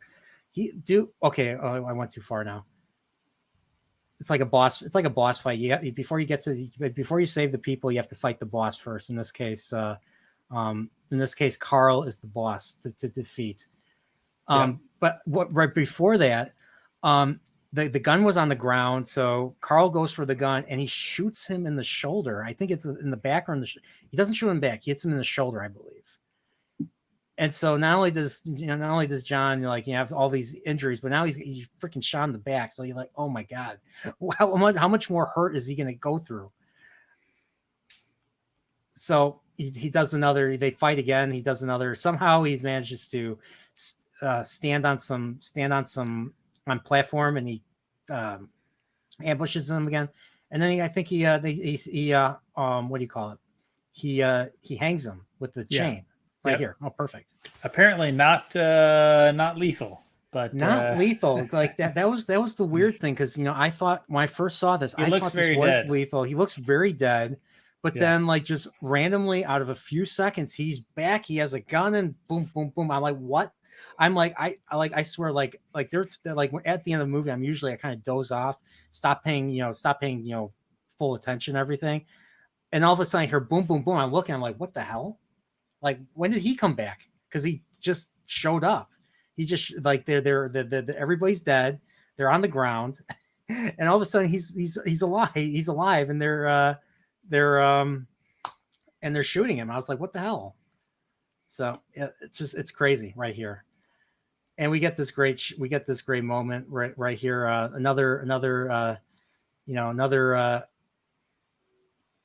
Yeah, he tries to get them off the roof, and they won't listen to him. So he starts shooting in the air to scare them. How many times has this actor been killed in a movie? Probably like millions, because he's been in like every movie. All right, next poll: that guy or Sean Bean? Who's been killed more? Yeah, that's a good idea. I'm going to do that. All right, so by the way, 12 votes, 50%. So six said glass, 6 said Lego. I don't feel right ending it with a tie. It feels like a wrong. Someone in the chat needs to vote. If you haven't voted, you need to hop on there and vote. Break the tie. Break the tie for us by voting Lego. Oh yeah, by the way, I want to say hello by voting Lego. I want to say hello to William Jackson. Howdy, you might remember me. You might not. Hey y'all. You might remember me. You might not. Hey y'all. And he says, "Hey Pips." He does say, "Hey Pips." I said, "Hey to him." Or no. That's what I do. You do the movie stuff, and I just sit here and just talk to people in the chat. I'm just I'm like a chat bot. Okay, you're a chat pot. You're a chat bot. But a lot less Russian porn. Okay. I was thinking equine sex bot. Sex bot. Whoa. Man, I thought you said you were going to be the sober one there, Holly Jolly. I am sober. Jolly. Yeah, we get this great shot right here. Let me see if I can wait for it. Yep, he's shooting up, all because he's telling them to get down. And I don't know if it's because of the noise, because of the helicopters. Freaking FBI guys, the fucking FBI guys. It's like I'm like, I need to get them down. So what am I doing? I'm gonna shoot up, and then the FBI guys think he's the terrorist. Yep, and they come after him. And of course, we get the iconic "I'm on your side, you assholes." Let me see if I get that right there. I just like the jump off there. Yeah, this is such a great scene. Bam. Yep. And because he has no time, he wraps himself up in a fire hose. Yep. Tied, tethered to the support. He makes a joke about, rope. I'm never even gonna think about going onto a tall building again. Which Oh, I was thinking, what does? Oh, I wrote down what he says. He's like, John, what the fuck are you doing? Oh, let me see. John, what the fuck are you doing? I will never even think of going up on a tall building ever again. Oh, Jesus. And he jumps off. And we get this right here. We see the blood from his he's trying to kick the window, and we see the blood from his foot right here. Let me see if I get a good shot. Yeah. It's Okay, nice. Yeah, that was it. There's a blood spot on that little shot. But the thing that I was thinking, I was trying to remember the later Die Hard movies. I was trying to think if there's a payoff for his never think about going into a tall building ever again. Well, in number 2, because that's the one at the airport, Yep. right? Yep. Yeah. So when he crosses over to the annex, isn't that kind of a tall building? And I was thinking more that it might be like the Live Free or Die Hard, or the one where like his son kind of takes over the the really bad one. Die Harder. Was it Die Harder? Yeah, we won't mention one. I think it's Feel Free to Die Hard or something. I don't remember. No, it's Live Free or Die Hard, because I love that movie. That's the one with Justin. That was the one with Justin Long. Yes. And Timothy Oliphant, right? Yes. Oh yeah, he was the bad guy, right? Yeah. Let's not I think he's in the show Timothy. I'm currently watching. He's in that show, Justified. Yeah. Yeah. Oh my God! Stop it. Not Harlan. Raylan Givens. Raylan Givens. Yeah. The fact that I remembered his name means I like need that some show. cream-filled donuts now. Does the nag say something about cream-filled donuts? No, but you're talking about Timothy Oliphant and. Wait, Timothy Elephant? Who's Timothy Elephant? I said Timothy Oliphant. Don't start. Don't. Hey, Trip. Pip. What do you call like a wild dog that howls at the moon? Fuck off. How do you say that? Fuck off. That doesn't sound right to me. I think it's called something else. Just. Jesus.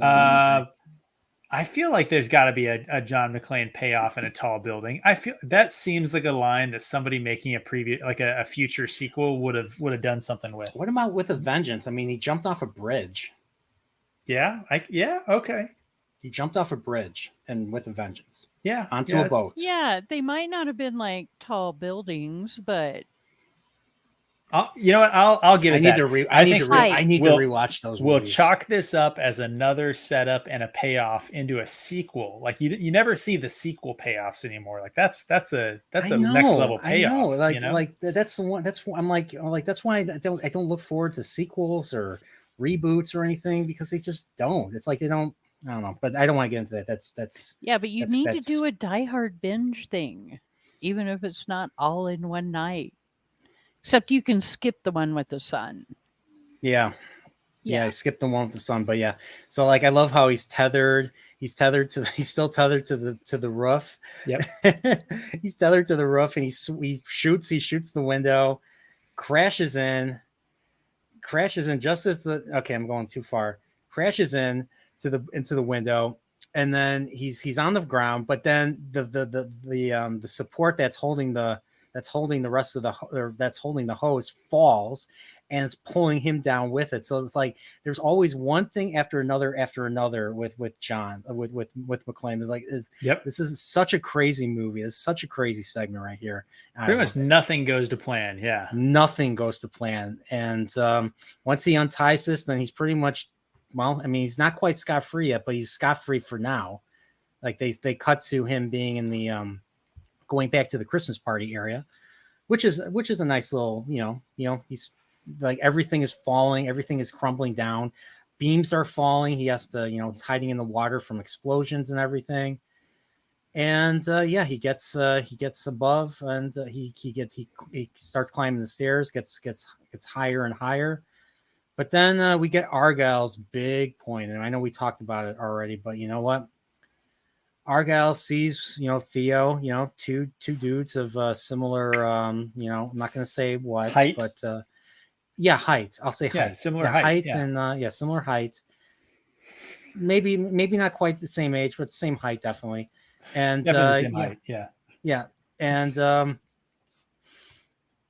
Argyle just decides, you know what I'm going to do? I'm going to stop. I'm going to actually stop this guy. Yeah. And I'm going too far now. I'm going too far. Right here. And of course, here we see Theo trying to flee with the van, the first responder van. Yep. And let's see.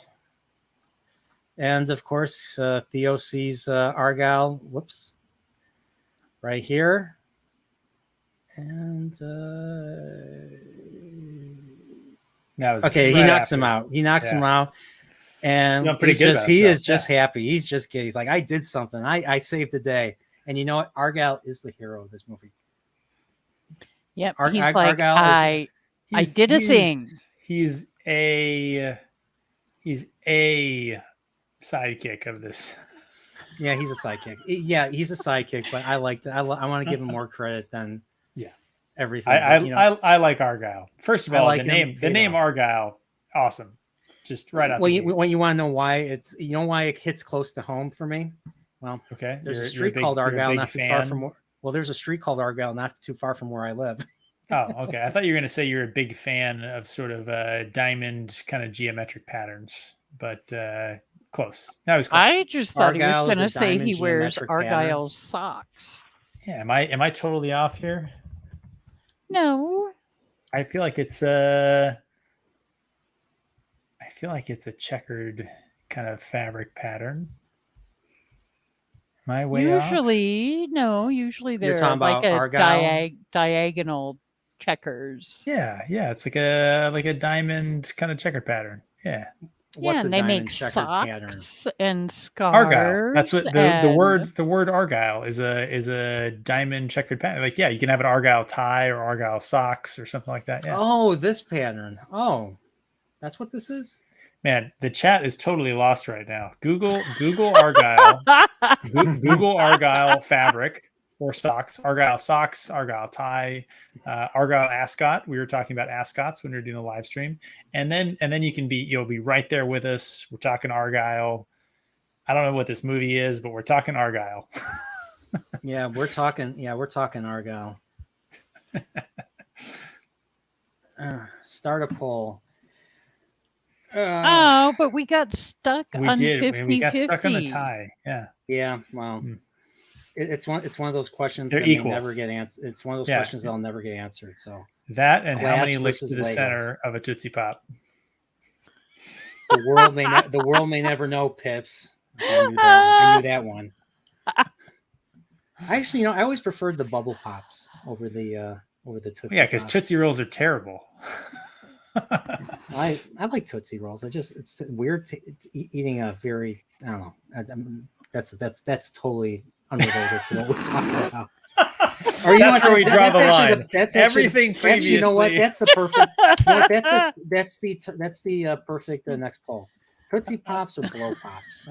Oh man, everything previously was totally fine, but where Yippee-Ki-Porial, where he draws the line. Yeah, but did you say it's up? Pops? Never mind. Vote I'm trying to behave. Vote to save our way of life. Okay, that was terrible. Whose way of life? No pop aficionados. Yeah, exactly.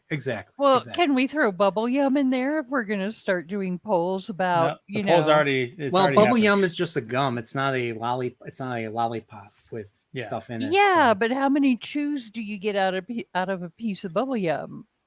Like 3, as opposed to. They're like this big. You take 1, 2, 3, and that's it. It's three, and the flavor's gone. Yeah. And then you can chew it forever after that, but 3 and the flavor's gone for sure. Yeah. Heck, I don't even think you could blow a bubble after 3, to be honest. The experts have spoken. Maybe we need a bubble pop with bubble yum. in People the still center. watching this stream at 3 hours and 13 minutes in are going to be like, what the hell is happening?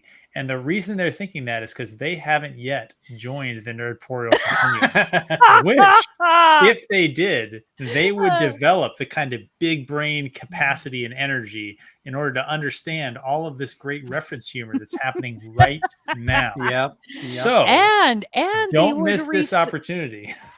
They would receive either a free Coke or a free bubble pop.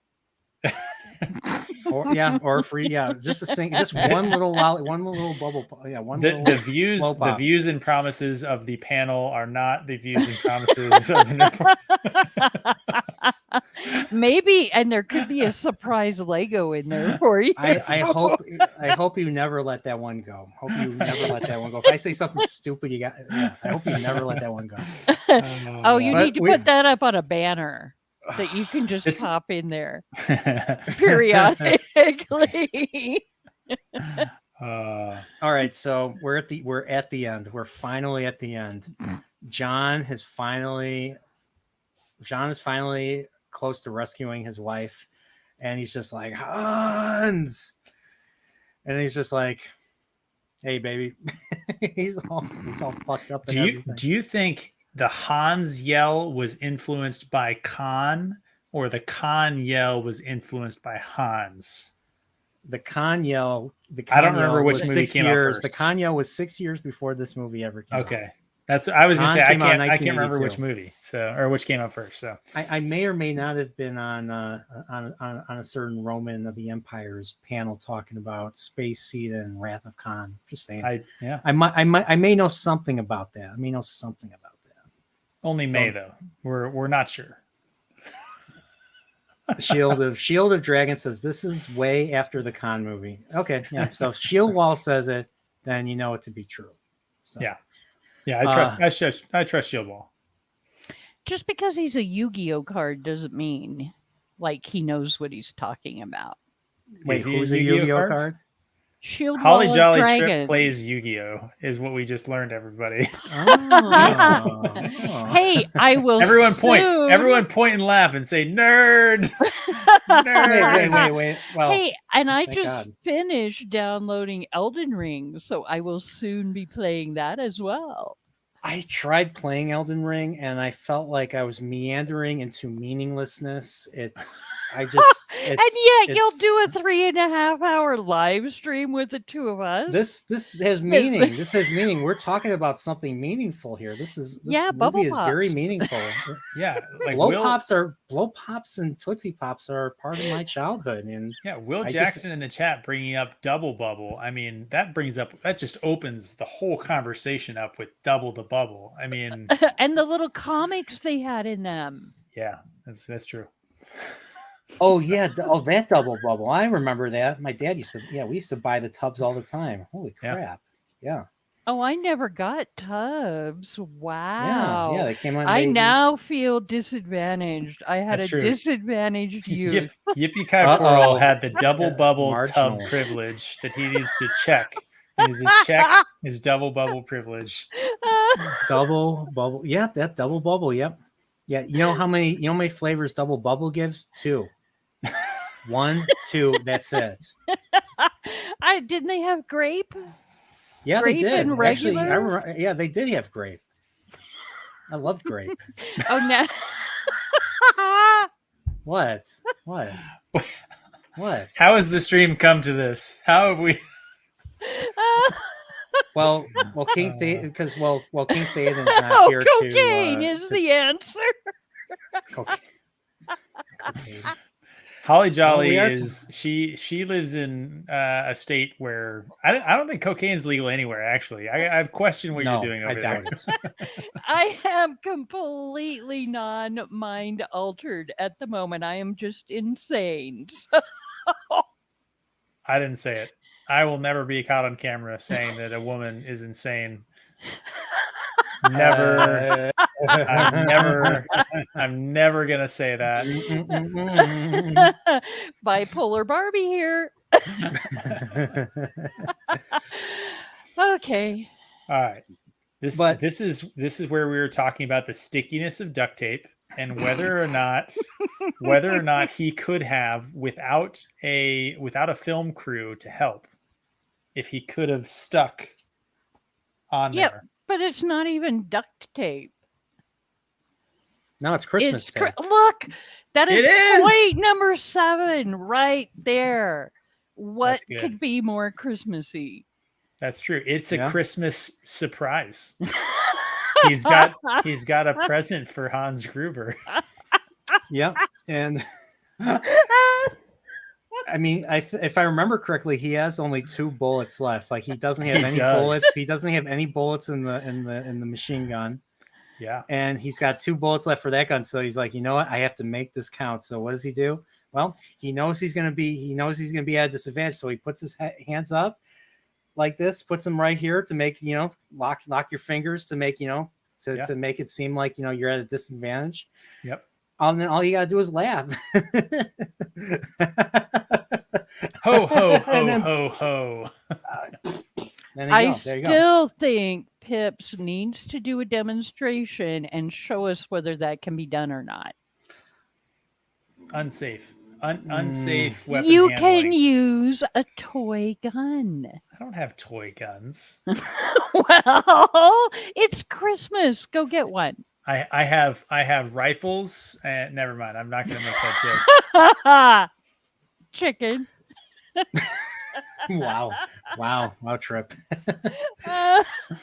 Uh, But yeah, we get but like, you know what though? I think one thing Damn it. one thing I forgot to mention. What's wrong, Colonel Sanders? Are you chicken? Sorry.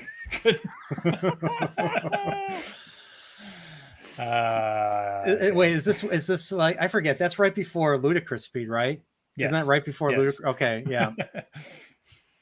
And then of course he flies into the bulkhead, and they re-show that entire segment, and he's like, never show this again. Actually, erase this, and everything. But like right here, I feel this is where the Western, like all that talk of Westerns kind of pays Yeah. off. He shoots him, he's like that, and then he does this. He blows. What? Do you think we can click here a couple times, see if we can't get the speed here? Let me see. That looks like it might. Let me see. Looks like he's just- Laughing. oh, look at those There we go, hairy there we go. armpits. Bam. 1, 2, right in the headshot. Yeah. There we go. Yeah. Does he give the blow? Let's I don't. He hits front. He hits front desk dude in the head. I don't. He does, hits. yeah. He hits Hans. I think in the. he shot Hans first in the shoulder or something like that, right? Yeah. Because she kind of elbows him and ducks down, right? Yeah. Oh, here you go. Here's the payoff on the old The Coke watch. Fiend's watch. Yep. And so Hans is hanging for his life right here, and he's just. I like how slow this is, and he's holding on to her watch, everything, and they're like, "Oh, I hope it's not a hostage or something." Or okay, that's a little too far. Yeah. You might have to just play it like a couple. There you go. Right there.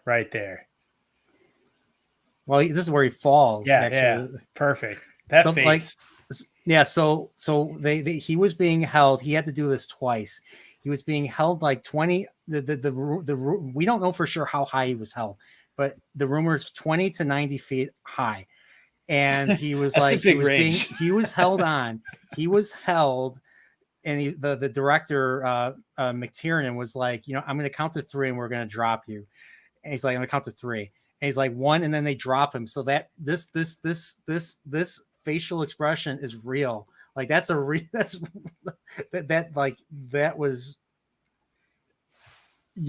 like he's yelling some obscenities right there. That's what that is.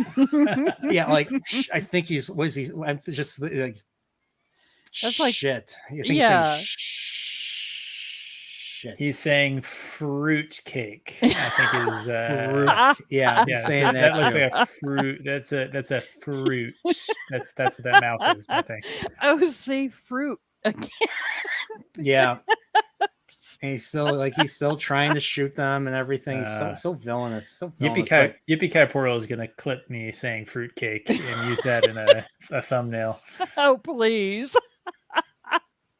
Yeah, but they basically unclasped the watch from her, the Rolex that Mr. Cokehead, gave her as a gift just to piss off John, and well, she loses the watch, and it kills the bad guy, and now because she loses the watch, they're together again, and it's a happy ending right there. It's a happy Well- Christmas miracle. It's a happy And- Festivus miracle. You There were know, feats and of strength. There were how- feats of strength. There were an And airing of airing grievances. Yeah. How more loving can you get than she just falls into his embrace and he's covered in blood and I think guts and who it's hard knows to- what. It's So hard to you tell know, from this angle, but I think she's still got her top on. So, like, You know more. why. I mean, we, get more. we saw the we do see some of the we do see some of the chest, So all right, fruitcake. Hey, you asked a question. I answered the question. Chat, back me up here. I mean, come on. That's entrapment if it's anything. Which is another one of my superpowers. the FBI guy saying, "I hope that's not a hostage," is funny to me. That was not the FBI guy. That was freaking Dwayne, the deputy chief of police. Yeah, he says stupid shit. He's basically the comedy relief. He's the asshole. He's the asshole boss. Oh, speaking of comic relief, so we missed this because it was such a short scene, but we talked about it in the watch, right? When they were setting up for the cops to try and storm the building and stuff, right? The scene where the guy, he like gets into the newsstand in the building and he's got his gun trained on the door, and then he reaches down into the case and grabs himself a Butterfinger. Oh, we talked about that. Well, I talked about that. All right, I was drunk and I blacked out. No, that's all right. That's all right. That's all right. That's all right. I mean, you've been on stream, so I'm cool. Yeah, that was a flicker moment. Don't worry, that's cool. I've done that too. But yeah, Pips. Yeah, we talked. But yeah, that whole thing about with the candy bar. That that dude, just like that little sense. There's shit's gonna go down, and you get that little bit of just a what's that little word? human moment. What's that word for relief? Not relief, but like a little humor to kind pathos. Of okay, Pat. Well, that's not what I was thinking, but okay, sure. See, here's okay, where we're not I blank out on here. words myself. Yeah, I blank out on words too. So yeah, but we get that nice little moment of no, pathos is not the word. Not pathos. No, it's not pathos. Where's Dane when you need him? Dane would be here. He'd say, "What the fuck, Pips? What are you fucking saying, Pips?" That's Dane. Love you, Dane. I'm saying I've been drinking 120 proof freaking scotch this whole time. That's what I'm saying. Yeah, mine is only I think 80 because 40% times 2 would be 80. Yeah, so. No, don't you divide it in half? No, it's the other way. Yeah, it's the multiplier way. Been a while for me. But yeah, so we cut to look at this. Look at all that. We joked about this. Look at all that paper snow. All that paper snow, and they're playing lead. I don't think they're playing Let It Snow, but they ultimately do play Let It Snow, despite the fact when they're driving out. Yeah, when they're driving out. When they're driving out, and so everybody's here, and there's two great moments in this little thing, right? So yes, he finally meets Al. And it's such a beautiful, like the way they're looking at each other, the way, Yep. This is such a great. I love this right here. Let's see if I introduces her. Hey, this is my wife, Holly Gennaro, and she says, Holly McClane. Holly McClane. Yes. And then just tears, just blowing noses. I mean, the theater. Such an emotional ending. So wholesome. Standing ovation. Oh yeah, and then of course, all of a sudden, look who comes back, and we didn't see this coming because it just happens out of nowhere. Here's Carl. Carl's alive apparently, and he's got a gun. So what happens? Carl's got a gun. Carl's got a gun. Oh God! And somebody with I'm assuming that's a revolver, right? He's like the die-hard Terminator. Yeah, it's he is. That's very yeah. All right. Trying to think of who from like a Western that would be the most evocative of which is kind of the that shot with the revolver. I mean, obviously a lot of westerns, but I feel like that's a very Clint Eastwood. Very Clint Eastwood. Very I think Dirty like Harry. Dirty Harry is kind of what I'm thinking of, like the like the revolver kind of like in focus on the thing that just like makes me think of Dirty Harry is probably it. But I may or may not know someone who might have done a Dirty Harry retrospective. Just saying. And that's why you should join the Nerdporeal. Oh my god! I actually, you know what I did? I actually added the sound effects. So I actually re-added the sound effects into the video that I did. So I actually found a file of the 70s Magnum sound. Because I actually shot, I could say I've heard the sound of a 44 Magnum, and it doesn't sound anything like what you hear in that movie. Like nothing. So I managed to find the file. Interesting. Okay. I mean, gunshots in movies are, exaggerated. Yeah. At least in the 70s they were. Well, I just mean like they don't really sound like guns, right? So they're exaggerated in some ways. They're kind of, not in other ways. But yeah. Everyone should go to a gun range.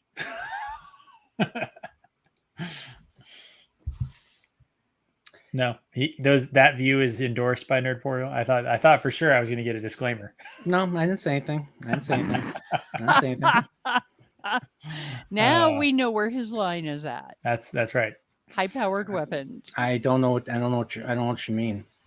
So the next scene we get here is the reporter, right?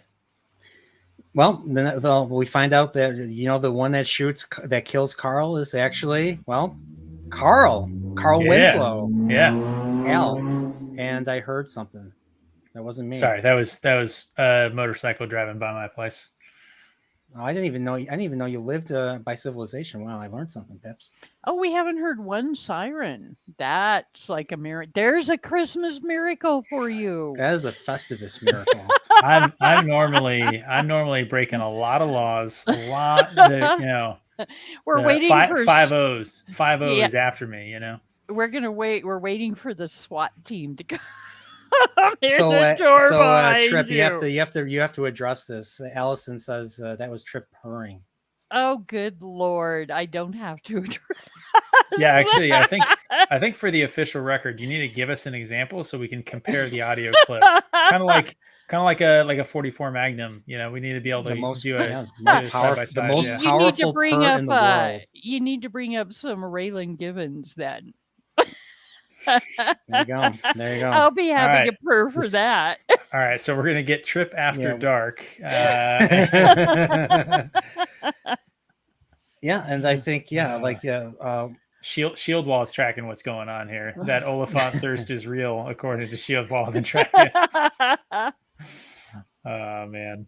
Okay, where's Walter? Yeah, Peck? Where's the punch? Yeah, where's Walter maybe Pecker? it was before. Maybe it was before the shooting. It might have been right. No, before, I don't think so. I think it was after the shooting. There, right here. Oh, it might be. Might be about to see it. Just all right, wait. I don't want to spend too much time. I don't want to get nuked. Let's see. Bam. All right. That guy has no. Well, I mean, like we said, that guy has no dick. That's why she didn't punch him in the dick. She punched him in the face. Oh, he remembers that now. Yeah. What? Me? You're talking about me? Yes. Well, I mean, I feel like every time I take a sip, I level up. Like he drinks and he knows things. What level that was are a you terrible at that was now? a terrible line of dialogue, because that's something totally not from A Song of Ice and Fire. By the way, did you like? I have to ask, because I'm just I'm so self-conscious. Did you like my George R. R. Martin dig that I did in the beginning? If you ever remember that, the beginning of this stream. Yeah, in my opening, I drank way too talk much. I talk about the winds of winter. Okay, I'm gonna have to show it again. I'm gonna have to show it again after this. Okay, I'm gonna have to show it again and everything. But yeah, so this is why I'm not your streaming brother. Your streaming brother would have remembered that. He would have recognized that. It wasn't Sean Bean getting beheaded. Spoilers for anybody who hasn't watched that at this point. Oh, right here. You know what he says right here? Did you get it? Yep. Did you get it? That pays off too. Everything in this movie pays off, and of course, Argyle comes and takes our heroes away, and they. Yep. Now, if this White were real, Christmas. I would be in the freaking hospital. I have a foot wound. I shot in the shoulder. Do you think The they went to limo- the the hospital? Or do you limo think he could just be- took them home? The limo could be taking him to the hospital, but I think Mrs. McLean was gonna take care of him. That's what I think. I think she was gonna look after him. She's going to look after him, even though she's not a health professional. She is a deputy. She's like a deputy director of a major corporation. I mean, she's a mom, so she knows how to. Yeah.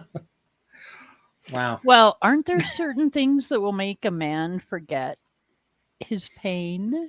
Trip, we were just talking about how she's a mom. God. Gosh, Oh Trip. my God. What is Jeez chat? Louise. Chat, can you believe this?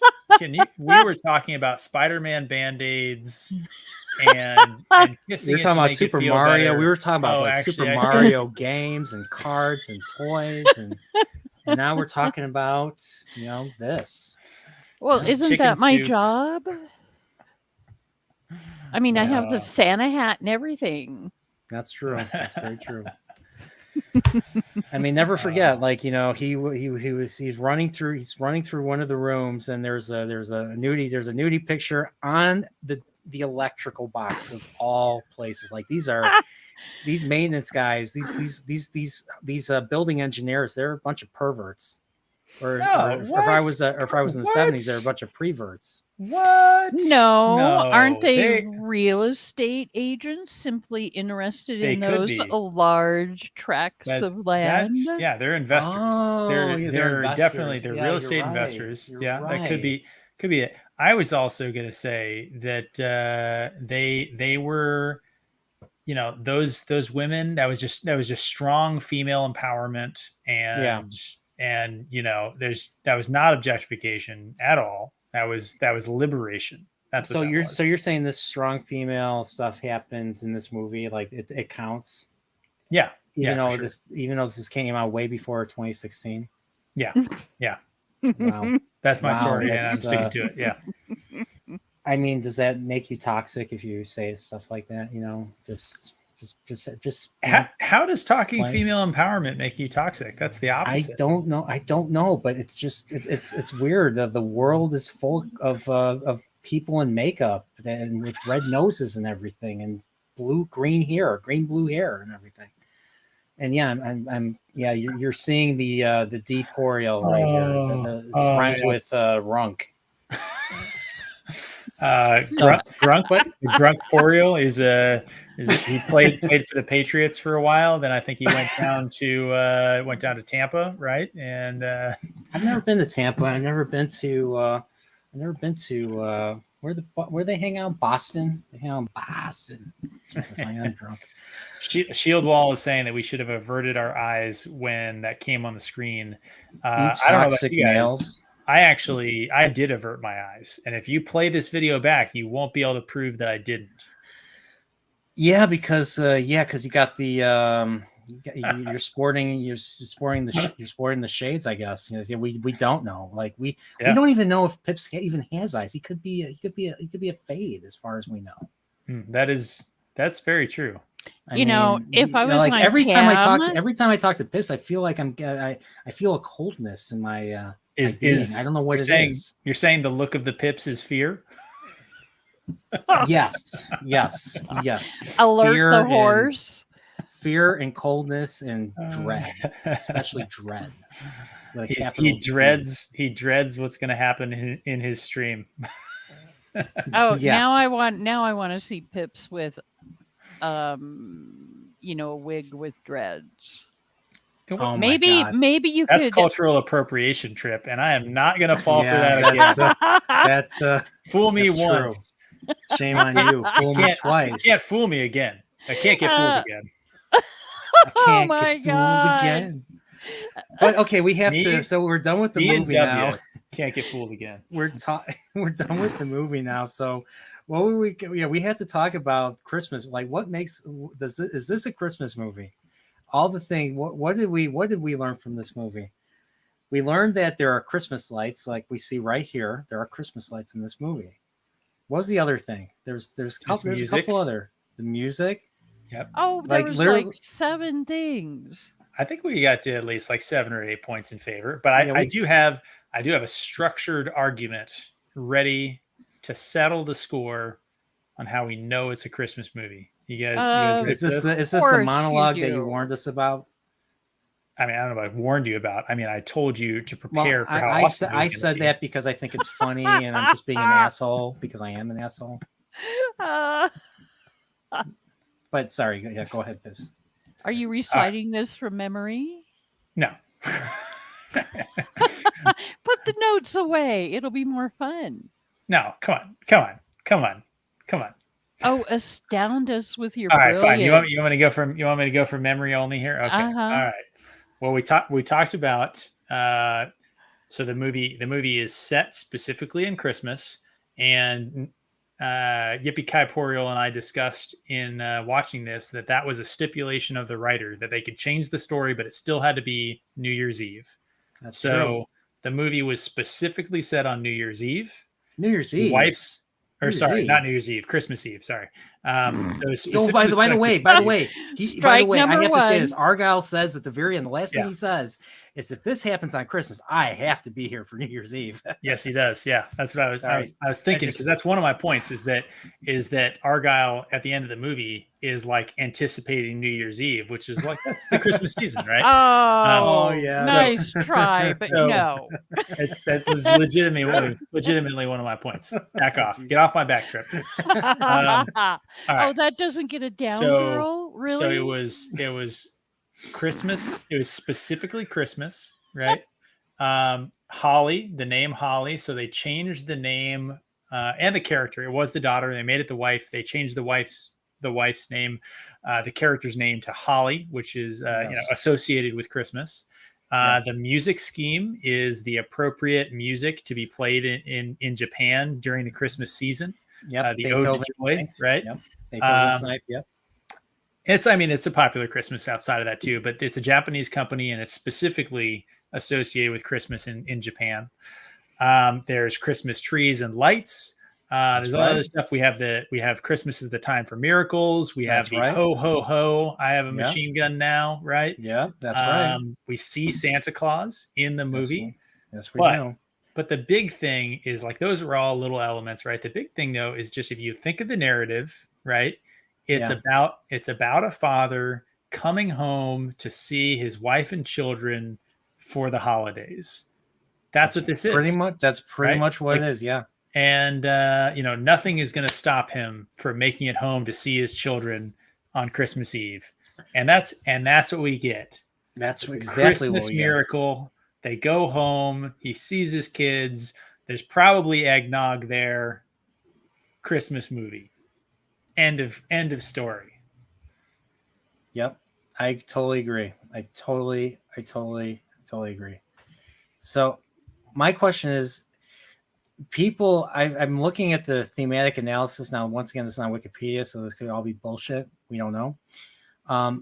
But do you think that there's I'm reading this right now, and it's saying that McClane is seen as a Christ-like figure. I think it's kind of pushing it, don't you think? What? That's maybe a little far. Yeah.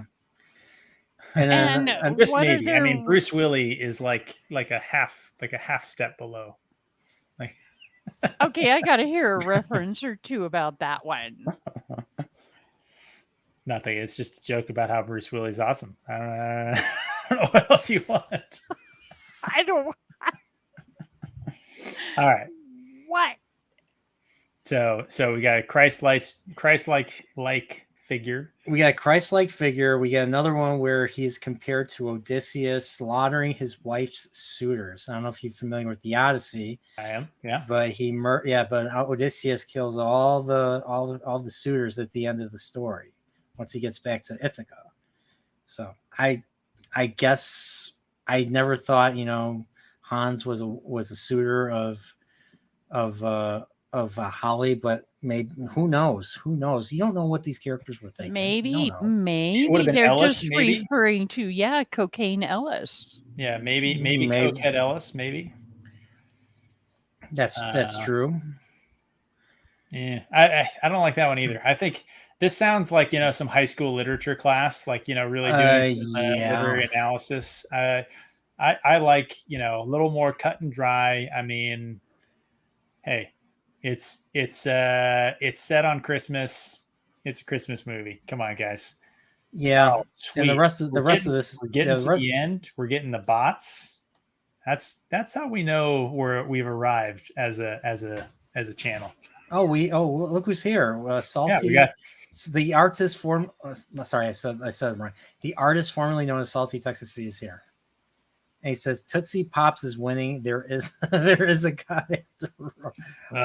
Is that still up? I forgot that was still up. Yeah, 67%. Wow.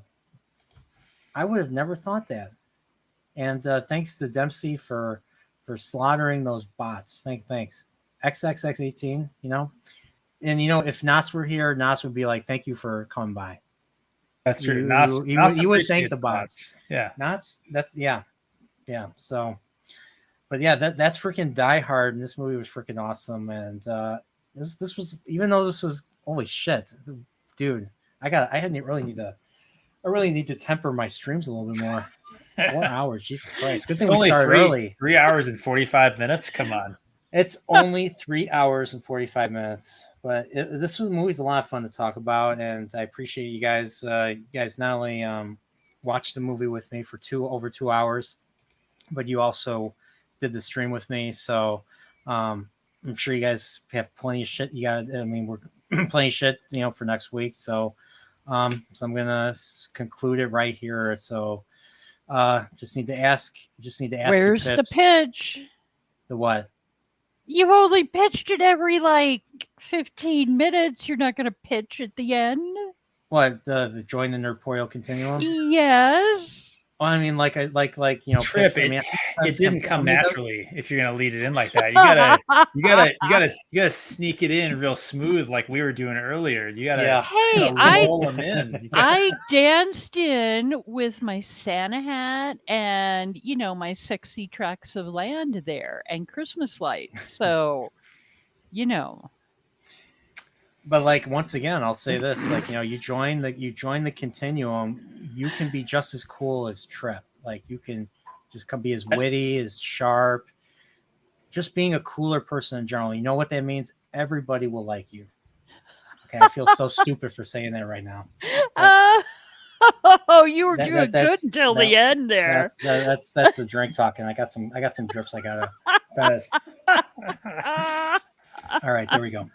Oh God! Well, this was a lot of fun. But I'll say this before. Sorry, Pips. I didn't mean to. Sorry, I didn't want to interrupt you.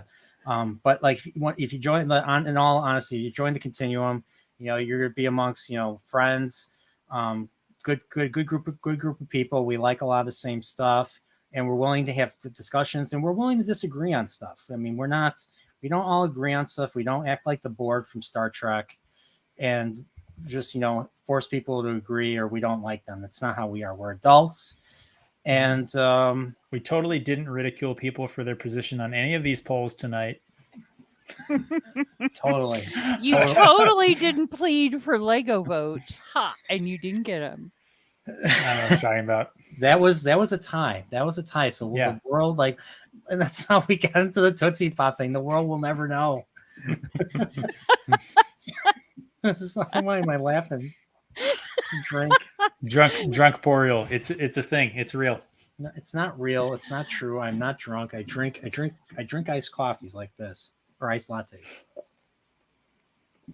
Now I need to eat something.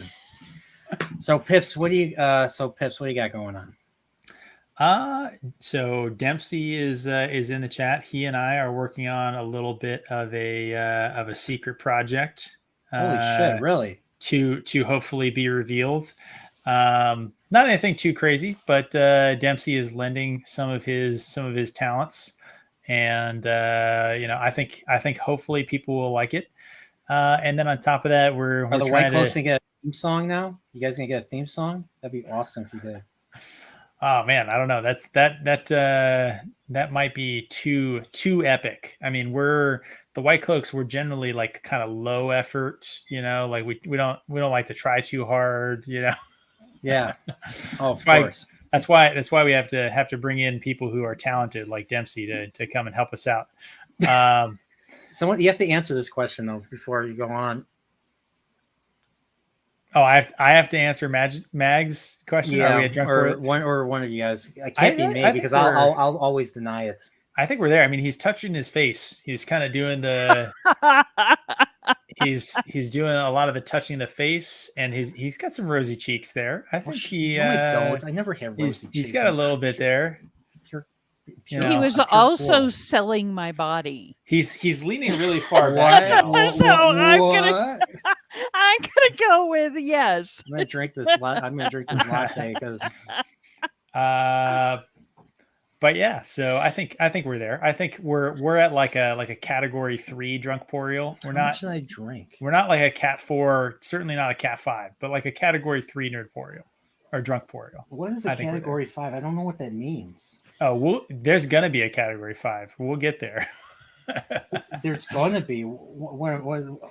Okay. Yeah, Matt. When Mags and I do our stream with you, we're gonna get a cat 5 drunk Boreal. Yeah, that reminds me. I have to add you. You're it's gonna be my thing. You're gonna be You're gonna be the one leading that. I'm just gonna be sitting back and chilling. Yeah, that's a cat. Is that what you're saying? A cat 5 drunk Boreal. You're kind of a sleepy drunk Boreal and not like an angry drunk Boreal. Oh, I'm never. Well, luckily no. But yeah. He's gonna have the ball cap, that usually is used with I am bald. beer. I don't need a bald cap. I am bald. He's gonna have like the poker, like the ball cap and glasses. He's gonna he's gonna have like the scotch in each one with the little sippy straw, just leaning back. No straws. No, it's, oh, what is this acceptable? Is this acceptable, Pips? Is drinking out of this? Yeah. I mean, it's Knob Creek too. So there you go. Yeah. Ideally for tasting, you probably want like a Glencairn glass or like one of these kind of little tapered. But the Glencairn glass does it ask for one's manager? Oh, okay. That was terrible. That was a terrible joke. I liked it. It was good. Drunk Boreal. So someone in the chat has a good idea. Oh, Dempsey. So we should take a poll on who wants to see both of you stand up. Actually, the sad thing is I'm quite sure Pips would be just fine. But yeah, I'm totally fine. What are you talking about? I'm totally fine too. What are you talking about? This is me on like any given Tuesday at 9 a.m. Like we're totally fine. Well, I mean, if you're trying to compare me to Pips, I'm going to freaking lose every time because, I'm not I'm not a veteran of anything. Well, also I have a horse's liver. It's like 3 times the size of like a person's liver. What is 3 times the size? Don't get crude. I'm not. I asked a simple question. I could have been speaking of your ego. No, that's only twice the size. All right, so Magitech said, I like how I said Magitech. Nerdporeal needs to stand up and try to wave his arms and touch his nose. Well, I'm waving my arms. Okay, well, I gotta stand up first. All right, so give me a second. All right, so camera, stand up, wave, touch my nose. There you go. Give him a round of applause. There was a lot of cheating going on. Give him no. A round of applause. That was there's normally not feats of athleticism on a stream like this. That was coordination. That was hey. You need to bring up Beethoven's Ninth and play a little bit of it. Oh, but you'd get struck, wouldn't you? Or is it public? Oh, that would 100% get him struck. I did play piano. I did play an easier version of Ode to Joy, just with a single triad on my left hand, and then the main melody in my right hand. I play piano, so I know how to do it. I think it was, I don't know if it was C major. C major, I think, was the key that I played in. I played out of an old piano book, so Well, you could play it I'm for out us. of. I'm totally out of Bum, practice. bum, It's bum, something that's something I need to.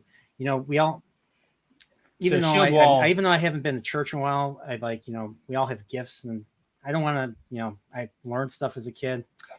Don't want to waste it. We getting could older, have so. a Nerdporeal recital. I did play recitals. The last thing I ever played, I was a senior in high school, and I played the third movement of the Pot of Take. It's the one that goes da da da da da da da da da da da da da. That one. And of course, I think the second movement's the more popular one. That's the one that they played in Charlie Brown. That's a really slow one. You guys, you probably don't even know what I'm talking about. So, but yeah. So is that what you're doing, Pips? I not playing think the he piano, no. froze there for a moment. I think he just. No, that's I do that too. It happens. I didn't freeze. I just it. have good posture, Trip. Yeah, yeah, exactly. Yeah, Pips has got great posture. Whatever. It's part of the training. It's part of the training right there. Yeah. So yeah, we got stuff going on. I mean, if you want to help support the channel, feel free, please do. We always appreciate it. We have some really great fans. A few of them are actually in the chat right now. So for those of you that made the trek over here and are now subscribed to the Nerdporeal Continuum as well, thank you. It's always great having you guys here. And I'll just say again, thanks for having me on. Always a blast. I'm sorry for contributing to the derailment that has made this almost 4 hours long. Dude, don't forget that's my stream. It's my responsibility. But the thing is, I don't like to be how would I say it? I don't like to be stiff. Okay, that came out. I don't like to be what's a good word? What's a good word? I'm not even gonna. That's like T-ball. I'm gonna leave that one there. It's too easy. It's beneath me. It's beneath me. Well, it's beneath him too. But I prefer conversations over strictly.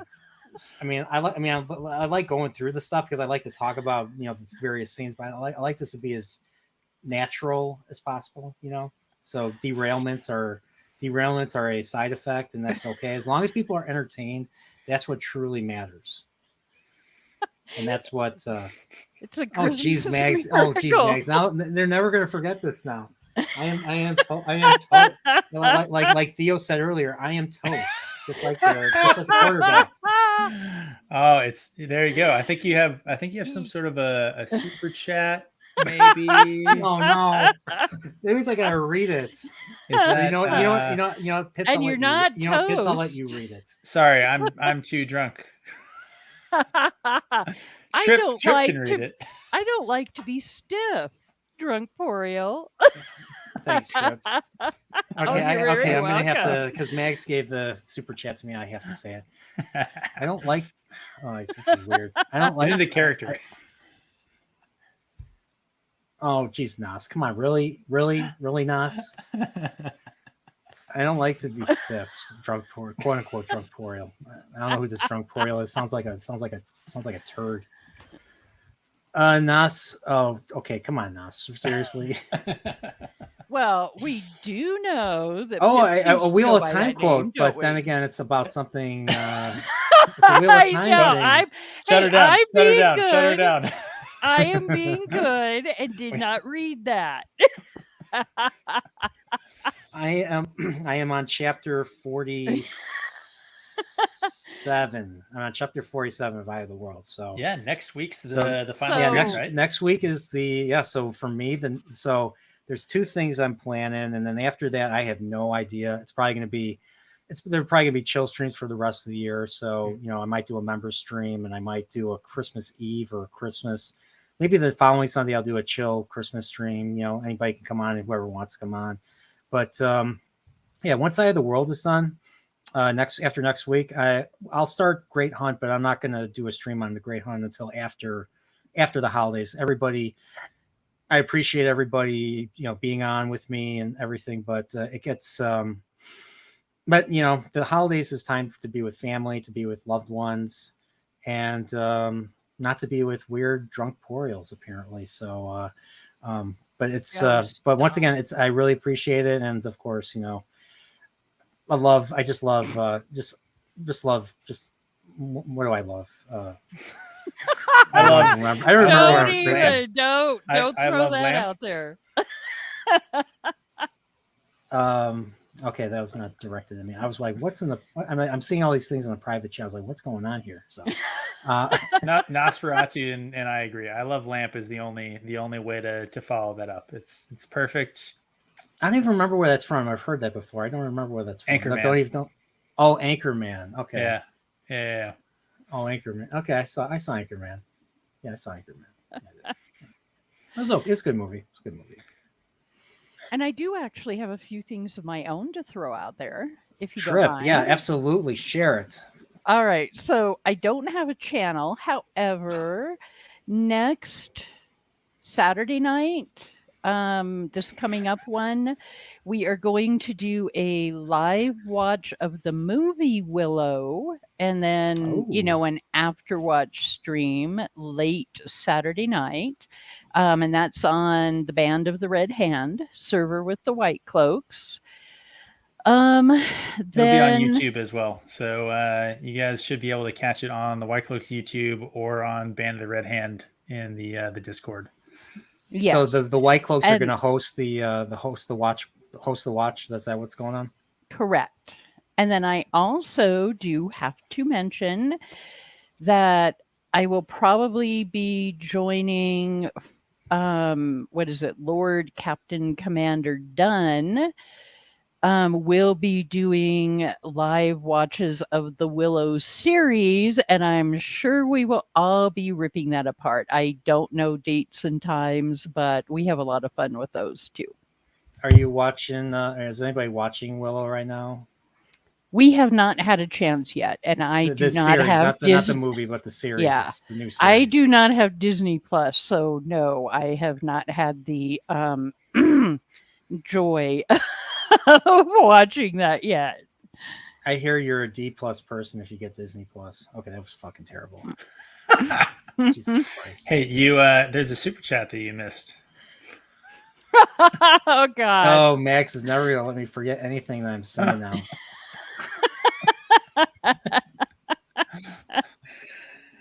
Quote unquote, I see all these things. Well, just say I maybe see dead people too, just like because we did talk about Sixth Sense. So yeah, I see. I have my brains. I have my marbles. I'm not, McCoy from Star Trek 3. I had to bring Star Trek into this. and I promise I have not been misbehaving in private chat, so that's not why he said what he said earlier. Mags is just she's just really hitting you over the head on these. It's Oh no, not again. I love you, Mags. Oh man. I heard you're a D+ person. I'll never mind. That's bad. I didn't say that. I didn't say that. Well, I said it now, but I didn't say that. But love you, Mags. Mags is a member of the continuum, Nerdporeal continuum. So. No, I meant to do that. Seriously. So. All right. Okay. So yeah, I've heard nothing but bad stuff about Willow. So it really makes me want to watch Willow too. Can I watch it? When are you guys watching again? Sorry, I know you said it, but it'll be next, or I guess this upcoming Saturday, the 10th, right? Saturday the 10th. Yeah. And I think we said it was going to be 8 p.m. Are you Central or Mountain Time? Mountain Time. Mountain Time. So 8 p.m. Mountain Time, which 9 makes p.m. Central, 10 p.m. Eastern. Yep. So 10 p.m. Eastern. We'll start with the watch. So a live watch on the Discord. You can watch our reactions to the watch on YouTube if you don't have Discord or don't want to do that. And then we'll roll right into an after show, and we'll just kind of shoot the shit, talk about it, something sort of like this. So you have all of this great Pips and Trip just fighting each other in the It's going to be Yeah. all there. Oh yes, because I do believe I said at one point that Willow was better than The Princess Bride. Which I do not believe. Do not believe at all. It's weird because I didn't see The Princess Bride until a friend of mine a friend of mine recommended it. I never heard of the movie until a friend of mine recommended it, and then I borrowed his DVD. But Willow was the movie that I did see as a kid. So I never saw Willow. I watched The Princess Bride at least once a year. It's one of my favorites. So didn't you say it was your weigh favorite in? movie of all time, Pips? I think it is. It is or the best adaptation. It's the movie. I do think that. I think it's the best adaptation of a book. But I also do say if any time anyone asks me what I think the best movie ever is, I say The Princess Bride. And Dempsey apparently agrees with you. So apparently you're not alone. See, Pips. that's why we make good collaboration partners. I'm curious if that has something to do with that secret, double secret thing that you and him were talking about. No, but now it might. Dempsey, let's talk after this. Princess Bride is worth. We could do something there. Oh, it's not. Oh, okay. Or I'm letting a false trail. What is your take on that, Kyporial? Princess Bride or Willow? Oh, I have to rewatch. I have to rewatch both. It's been a while since I've watched either of them. But Willow, you know what? Talk about a non-committal answer. Really? Well, I mean, I am a host, and I have to talk like a politician. And how do politicians talk? With non-answers, you know? Bullshit. I'm not a host, so I get to call the hosts out on their bullshit. You know what? And that's absolutely true. That's absolutely true. I just made that up as I said it. You know, I just thought of it and then I just spoke it like a true politician. Yes. Now you could say no comment, or I'm just too chicken to answer that. But no, but it's actually he's true. He's not Colonel Sanders. I have to rewatch them and really make up my own. I have to really make up my own mind. So. Well, come join us to watch Willow, and then you can watch The Princess Bride afterwards, and you'll see how much better The Princess Bride is than Willow, and then it'll be So you're watching when you watching Princess Bride? Oh, we can watch The Princess Bride anytime you want. Well, yeah. Okay. Me, you, and Dempsey. We can get something going. Yeah. Okay. Well. Yeah. I'll see. I mean, be pretty busy this week with work and everything. So too much. The other thing I might do, and that's if Steve's available. I know he's really busy. With it's getting close to Christmas and stuff with the kids. But yeah, play some. I've been playing Breath of Fire on the Super Nintendo. And I'm nowhere close to beating it. I'm not even a freaking dragon yet, so I really suck at that game. Like, been playing it for like 12 hours, and I still haven't gotten to be a dragon yet. So, hopefully this week I'll finally become a dragon, and I'll start burning shit down. Oh shit, that didn't come out right either. Sorry. But yeah, that's probably gonna be the one thing I'm gonna do. There is another thing I'm doing on Thursday. I'm doing a watch. I'm going to be with Mike, Pacific Forum 4, Bear Norman Tag, a few others. Whoever wants to join us can join us. Thursday, I'm going to do a watch. It's going to be a live watch. It's not going to be like this. It's going to be a live watch, and then we'll probably talk a little bit about A Christmas Story this week on Thursday. So slightly less recognizable Christmas movie than Die Hard. Slightly. I mean, there's gunfire BB guns involved. and BB guns and sticking your tongues on frozen poles, and that didn't come out right either. What else happens then? Oh yeah, and lots of old school, good old day, discipline. Treating your kids like they're little puppets, like little meat puppets. Just like especially the elves, Santa Claus and the elves, they just grab their arms, throw them in, and then of course Santa Claus kicks poor little Ralphie down the slide. It's like, I want a BB gun. You're gonna put an eye out with that kid. There you go, right in the face. There's also quite a memorable lamp, Yeah, a major award. yeah, that's true. There's the lamp, and then there's the politically incorrect part because the dinner gets burnt. They have to go to a Chinese restaurant for Christmas, and that part just cracks me up every time. So, but that's Christmas. What's story. politically incorrect about that? You're not allowed to go to a Chinese restaurant on Christmas? Misappropriation of. Well, I mean, like maybe it might have something to do with the way they sound, trying to speak English with an R.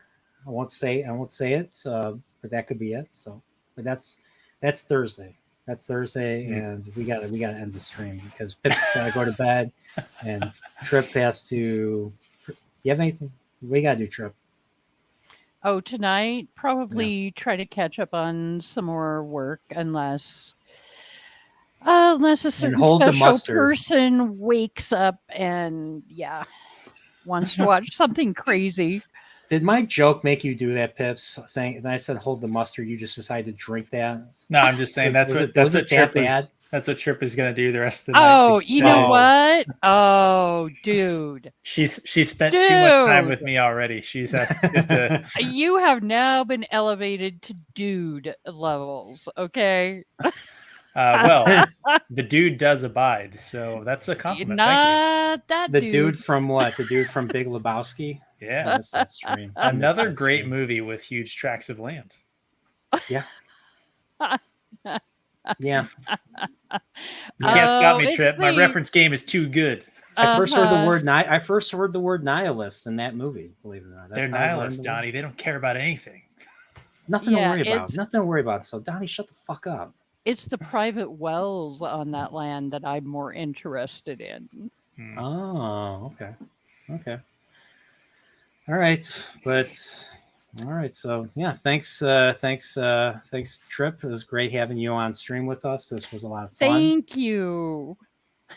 I had a lot of fun. Thanks for that. I take full responsibility.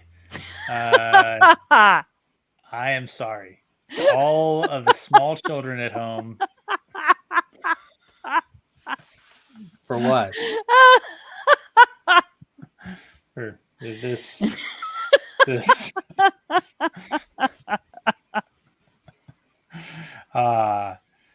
Nerdporeal has been an exceedingly gracious host, everyone. I think you need to like, subscribe, join the Nerdporeal Continuum.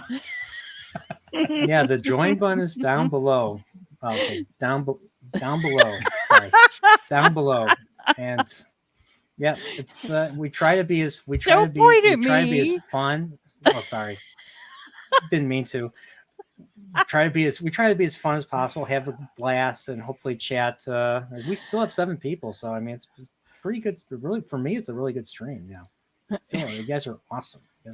So. But yeah, so thanks, Pips, thanks, Trip, for joining me tonight. It's been a lot. It's been over 4 hours. You guys are great. I do have something I want to ask you right after the stream, so stay put, and everybody, if you haven't seen the opening, I'm going to show the opening right now. So everybody, take care, stay Nerdporeal, and be safe during this month of December. Bye. Bye. Walk in the light. We are in the final weeks of another Earth revolution. Autumn's end is nigh. The winds of winter return despite having been around for years, but will likely never truly finish. This solstice brings people together around that evergreen tree as they give happiness to loved ones while watching timeless holiday entertainment. There are the inevitable debates about whether or not certain classics truly are Christmas movies. Nonetheless, join myself and my esteemed guests as we commence a Nerdporeal holiday special.